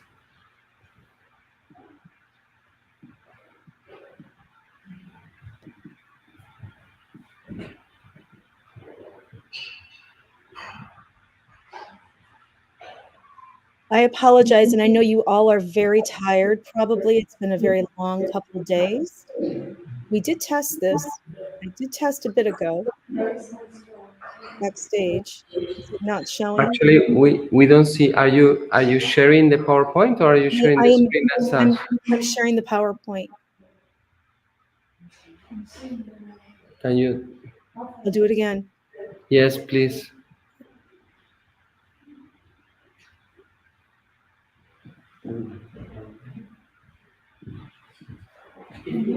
Slides, we can share it from our side. Yeah, we have the slides. Yes. Michelle, we'll upload the slides. We have the slides. I have it up, but I don't know why.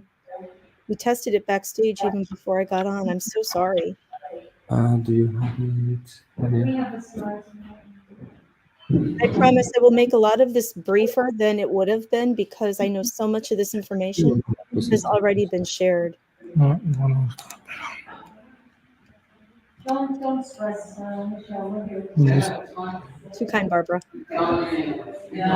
Está bien. Necesito el SharePoint. That's why I believe that the AI will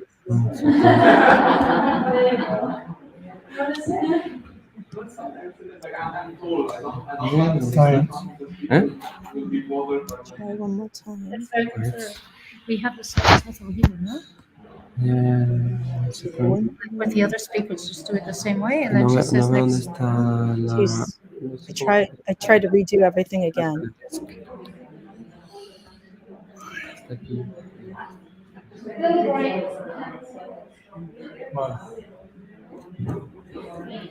Alright, ¿y ahora?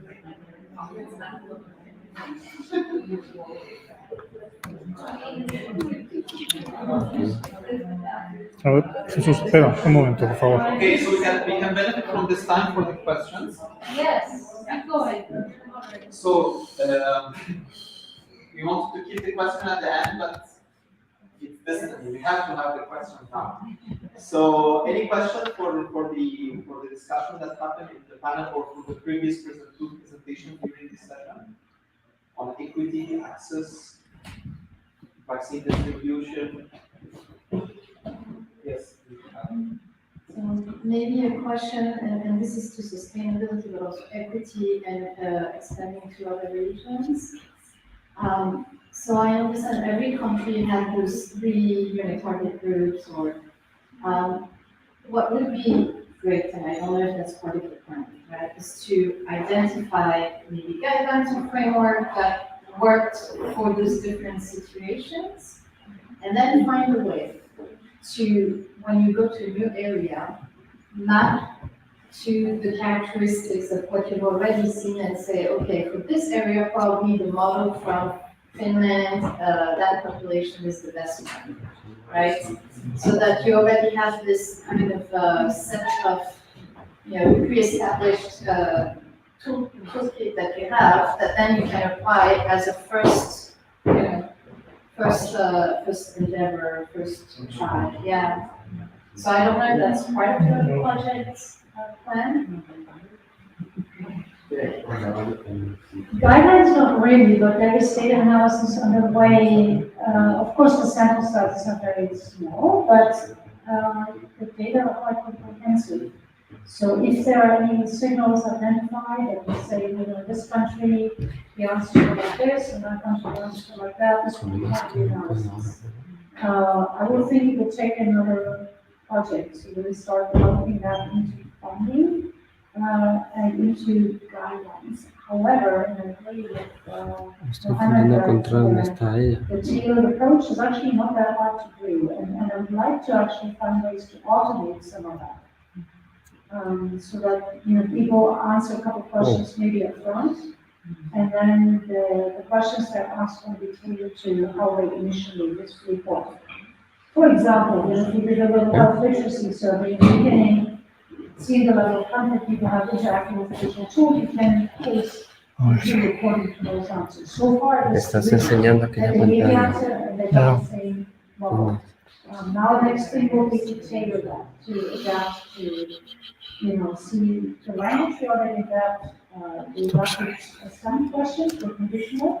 So if somebody said they wanted to know more, they could do that for them.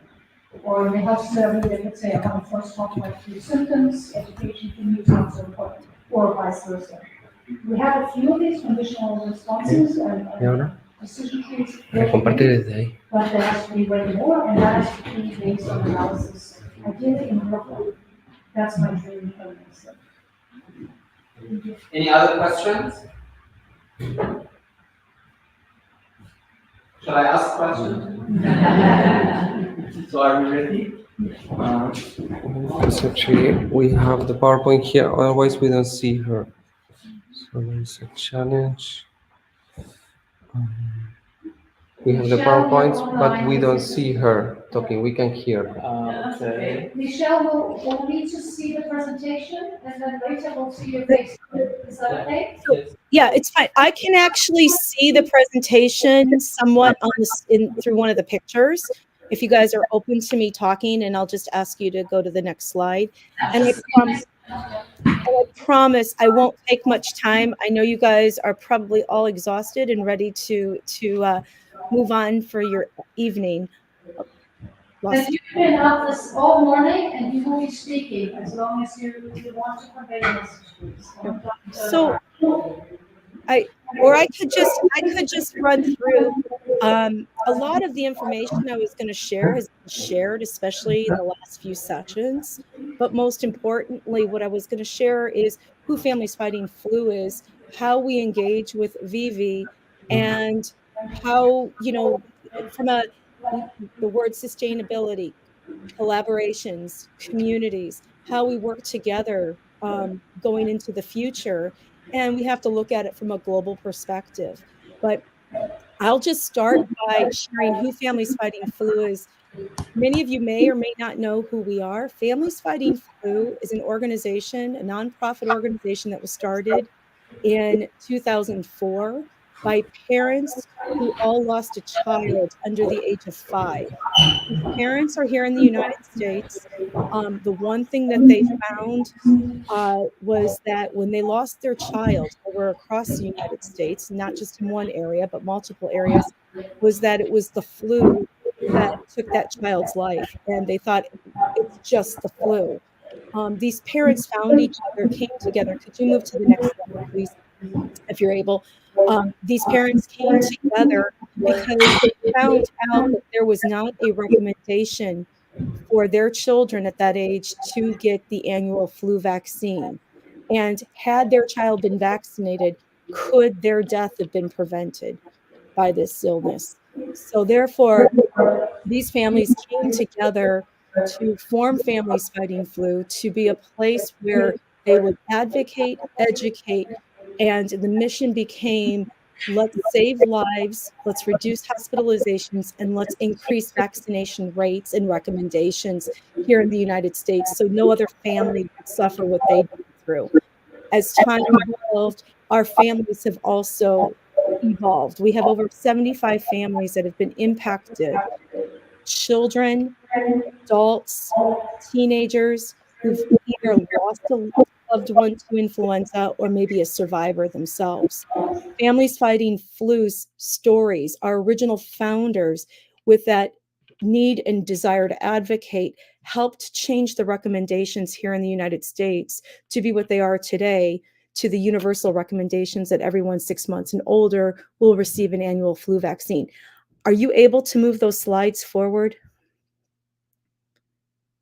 If not, that's okay. I'm not, just wondering. Okay. So what we're known for, we're known as the, move forward again, please. I'm very conscious of time for everybody, and I appreciate you giving me time to finish this wonderful conference. One more slide, please. Forward, right there. Our mission, I mentioned, is to honor loved ones. We have mother stories, we have father stories, we have survivor stories. We share these stories to increase that awareness, reduce those hospitalizations, but most importantly, reduce deaths as it relates to flu. And could you move to the next slide, please? And we've become the face of flu. Our stories have become the voice, the face that helps to change that emotional decision that parents and caregivers make. Could you move to the next slide, please? For 20 years, we've been advocating to increase vaccination rates, but more recently, post-COVID, we've been focused on not just increasing vaccination rates and awareness, but also getting patients to understand they need to take symptoms seriously so that they can get appropriate treatments. So that vaccinate, test, and treat message has become part of our message overall. The best preventions to vaccinate. Of course, we're focused on flu awareness, but there's so many respiratory overlapping symptoms. We need people to take those symptoms seriously so that they can get the appropriate treatment based on the appropriate diagnosis. When we educate, we use these stories. That postcard is just an example. Could you move to the next slide, please? Oh, there was a slide back. I'm sorry, that one. One thing that we know is that it's 22 times more powerful to share science-based information, statistics, what's real when it comes to encouraging people to change those behaviors. Why should they get vaccinated? If you can approach an individual and share that emotional story, they're 22 times more likely to get vaccinated or take those symptoms seriously. Could you move to the next slide, please? We meet patients where they are. We're educating and advocating from a grassroots level. I know you guys have talked a lot about this, especially this afternoon. That peer-to-peer messenger.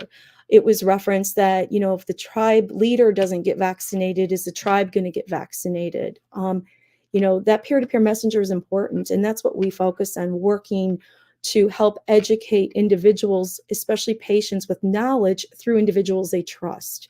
That trusted messenger is also that healthcare provider. Healthcare providers are not necessarily, and what we're finding, are not giving that time, and Arja mentioned this, they're not giving the time to the patient to help them work through those questions or to identify what the needs are for themselves, their child, or their loved one.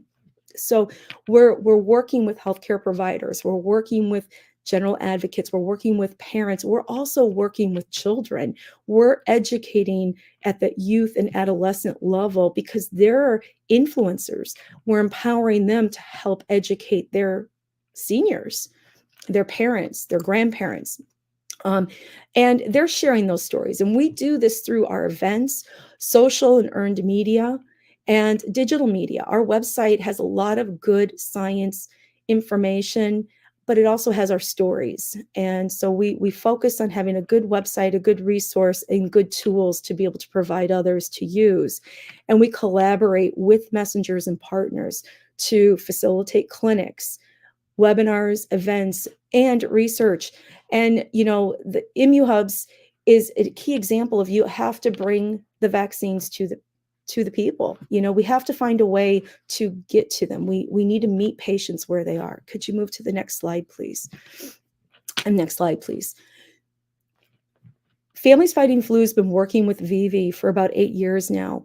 Our goals have aligned. We want to increase communication between patients and healthcare providers. We want to increase patient awareness and science literacy around vaccinations. We want to increase vaccination rates in all populations around the globe.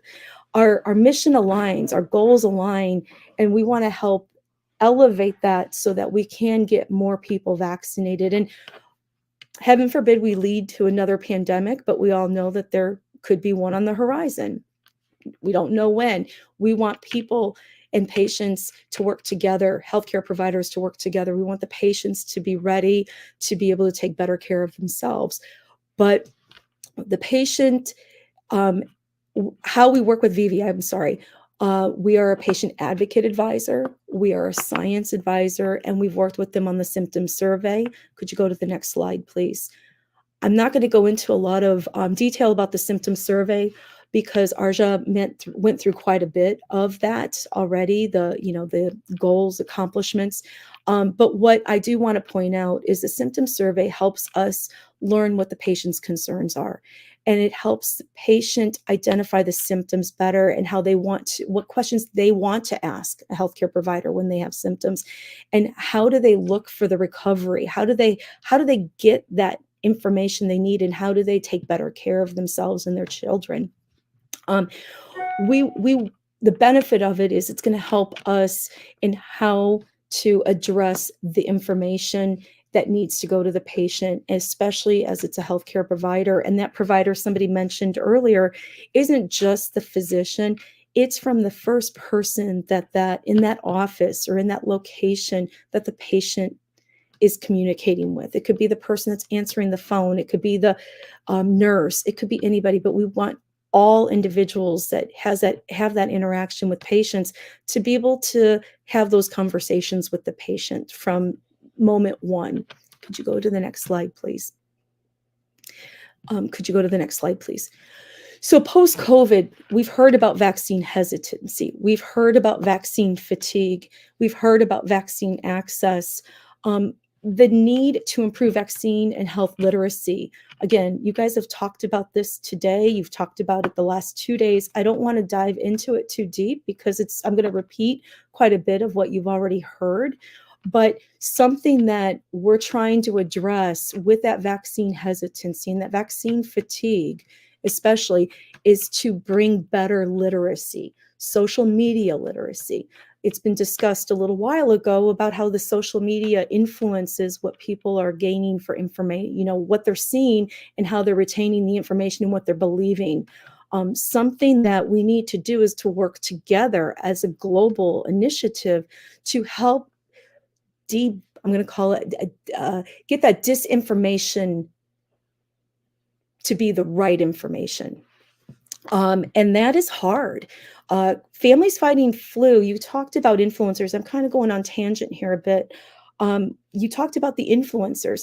We actually, the last 2 years, have done an influencer campaign working with individuals who are the parents, healthcare providers, students, pregnant women, who are influencers in their communities. They have followers of over 50,000 on average, but they're delivering our message or that vaccine confidence message and information around how serious the flu can be to their followers. They're like at the peer-to-peer. We can not only work with those big actors, actresses, athletes who could be influencers, but people believe those and trust those that are at the same level they are too.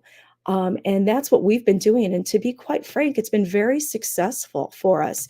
We've had more engagement with our mid-level influencers reaching their followers with the right information, and we're getting favorable responses. We're not seeing those with hesitancy complaining. We're seeing those with hesitancy making time to go get vaccinated, or those with fatigue recognizing that they need to take an action. And it's been powerful to see this the last 2 years, and we will continue that. But just something to think about. Vaccine access is key for all of us, and there's no two audiences that are the same. We have to go to where people are, and we need to help them to identify, and this is what all these tools that Vivi's put together and ImmuHubs has been doing, is to provide tools for individuals to be better, to be health literate, to know themselves better, to know their history better, to also build that confidence in being able to ask the right questions, to build the trust with those that they're communicating with, and most importantly, to engage in their communities to help change behaviors so that more people are vaccinated. Can you go to the next slide, please?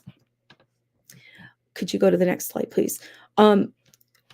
Empowering patients is going to give us the ability to work together better, giving the patients the right tools to monitor their healthcare, like the SCORE app or the VAC app, helps patients get involved with their healthcare. It provides an opportunity for them to not question themselves, but start questioning that their symptoms need to be treated. So they need to talk to a healthcare provider, to engage them with their communities and increase that trust within their communities. And empowering the patients also gives them confidence in care. And patient confidence builds that community engagement, but more importantly, that outreach around us. Because when I say something to my neighbor, and I know this probably resonates with everybody, they're going to listen and they're going to be like, oh, wow. But if they hear it from another channel or a superior, they might just ignore it. So we need that person that they trust to say it and help the patient understand what they need to do to better care for themselves. But we need to give the tools first. And that's a little bit different for everybody. Those tools might be. Could you go to the next slide, please? The next slide, please. So in conclusion, I really want to share that continuing work with Vivi, the symptom survey, the ImmuHubs, those are things we want to do because we want to increase those vaccination rates. We want to increase the patient confidence and awareness. We want to increase the awareness that you need to vaccinate, you need to test, and you need to treat, and continue to build that trust, not fear. Fear with anything. Everybody fears a shot going in their arm, but most importantly, we don't want them to fear the healthcare provider when they're encouraging them to get that shot in the arm. And we want to create accountability within the healthcare system. And that's with healthcare providers, but there's also an accountability patients have to have too. Could you go to the next slide, please?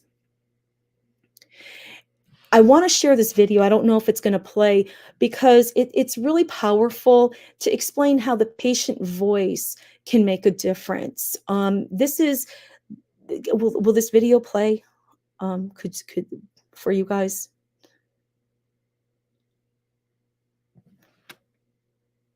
I don't know if you hear the sound or not.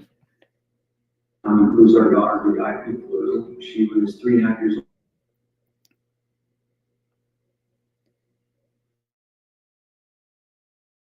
And they were recommending that healthy children above 2 were to be vaccinated against flu. In that year, there were an unusually high number of deaths. You got processes already activated by saying, wow, we had a lot of kids. This virus is mutating to really endanger kids. Our policy is ineffective against that because those policies drive a lot of things. You know, that first step really was the ACIP. You know, there was a first of broadening, I believe, up to 5.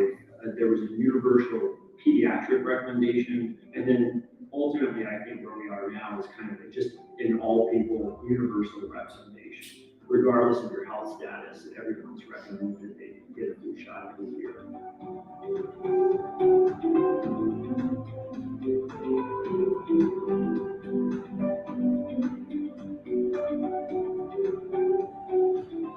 So this video, we have used here some of our marketing to increase advocates' awareness on how important it is that their voice be heard to help be sure that we have better policies when it relates to vaccinations, especially here in the United States. But I think that this video is powerful because it delivers that message that when you're hearing from a patient, somebody who's been through something, it really does resonate. And you know, it's okay to disagree with me, but I think that this is a powerful example of how we need to work together. Could you move to the next slide, please? As we look to building more confidence on a global level. For 20 years, Families Fighting Flu has been trying to change behaviors and build vaccination knowledge and awareness, especially around influenza. And our 20th anniversary is a testament to our dedication and enduring efforts to protect families. But more importantly, I think it's a testament to the fact that the work feels like it's just starting. We're still not done. And, we need to do it all together. And that's where the collaborations come in on a global level. And I want to thank you. I didn't want to take so much time. I really wanted to cut some time because I know you guys are exhausted, and I appreciate you giving me the opportunity to share how we value the relationship with Vivi, but also how I think the stories can be very powerful in delivering that global message too.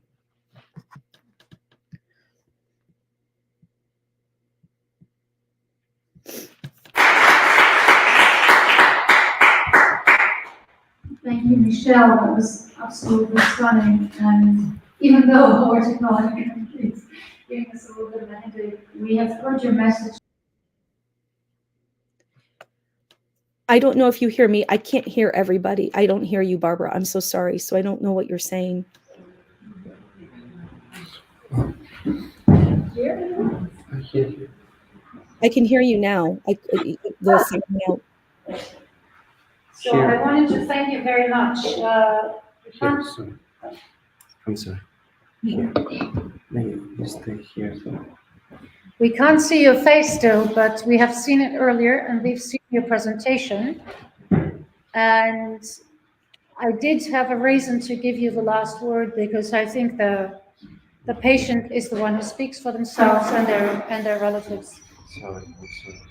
And I just, if I may share, Families Fighting Flu has lots of resources, but more importantly, we're always willing to share our stories. And so many of our families, whether it's here in the United States or in another area, will gladly be willing to help share their stories to help make an impact in communities.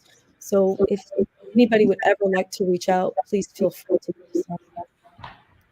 And thank you to all the brave mothers. I know that, and I shared that earlier, that one of the brave mothers from Families Fighting Flu has joined the Vivi think tank a while ago. And I've personally, as a pediatrician, has treated children in the intensive care unit with influenza. And sadly, despite best efforts, has lost one of these children during treatment, despite compassionate use therapy. I think I don't need much more convincing, but I think the voice belongs to the patients and their relatives to push for their rights to get what they think they need. And we should be standing by their side to confirm that and support it. And as you have shown in the US, the impact that you can have if you gather around the cause is much higher than the physician association, in my opinion. And one thing we had mentioned on the sidelines today, discussing with Isabel Lanata, for example, there is the Coalition for Vaccination in Europe, which is a voice, or shared voice on vaccination by the healthcare professionals. But one of the things that we would like to advocate for as well is to create a forum of citizens, patient advocacy organizations, civil society, to gather strength around this topic as well. I don't know which form, but we will keep nudging and proposing ideas and listening to their feedback to see if any of that can be accomplished. And you will be the first to know. Thank you so much. And I think we are at the final moments of our meeting, which has been truly today global, with people from India dialing in and people from the United States. And I don't know who else has been dialing in from cyberspace. To all of you, thank you very much. We have gathered really a number of brains in this room. I feel quite overwhelmed and at the same time inspired. And I hope you have the same experience. And I thank you all very much. I wish we were just at the start of another 3 years of doing everything even better. But maybe we'll get that opportunity and I want to know if we do. Thank you, everybody.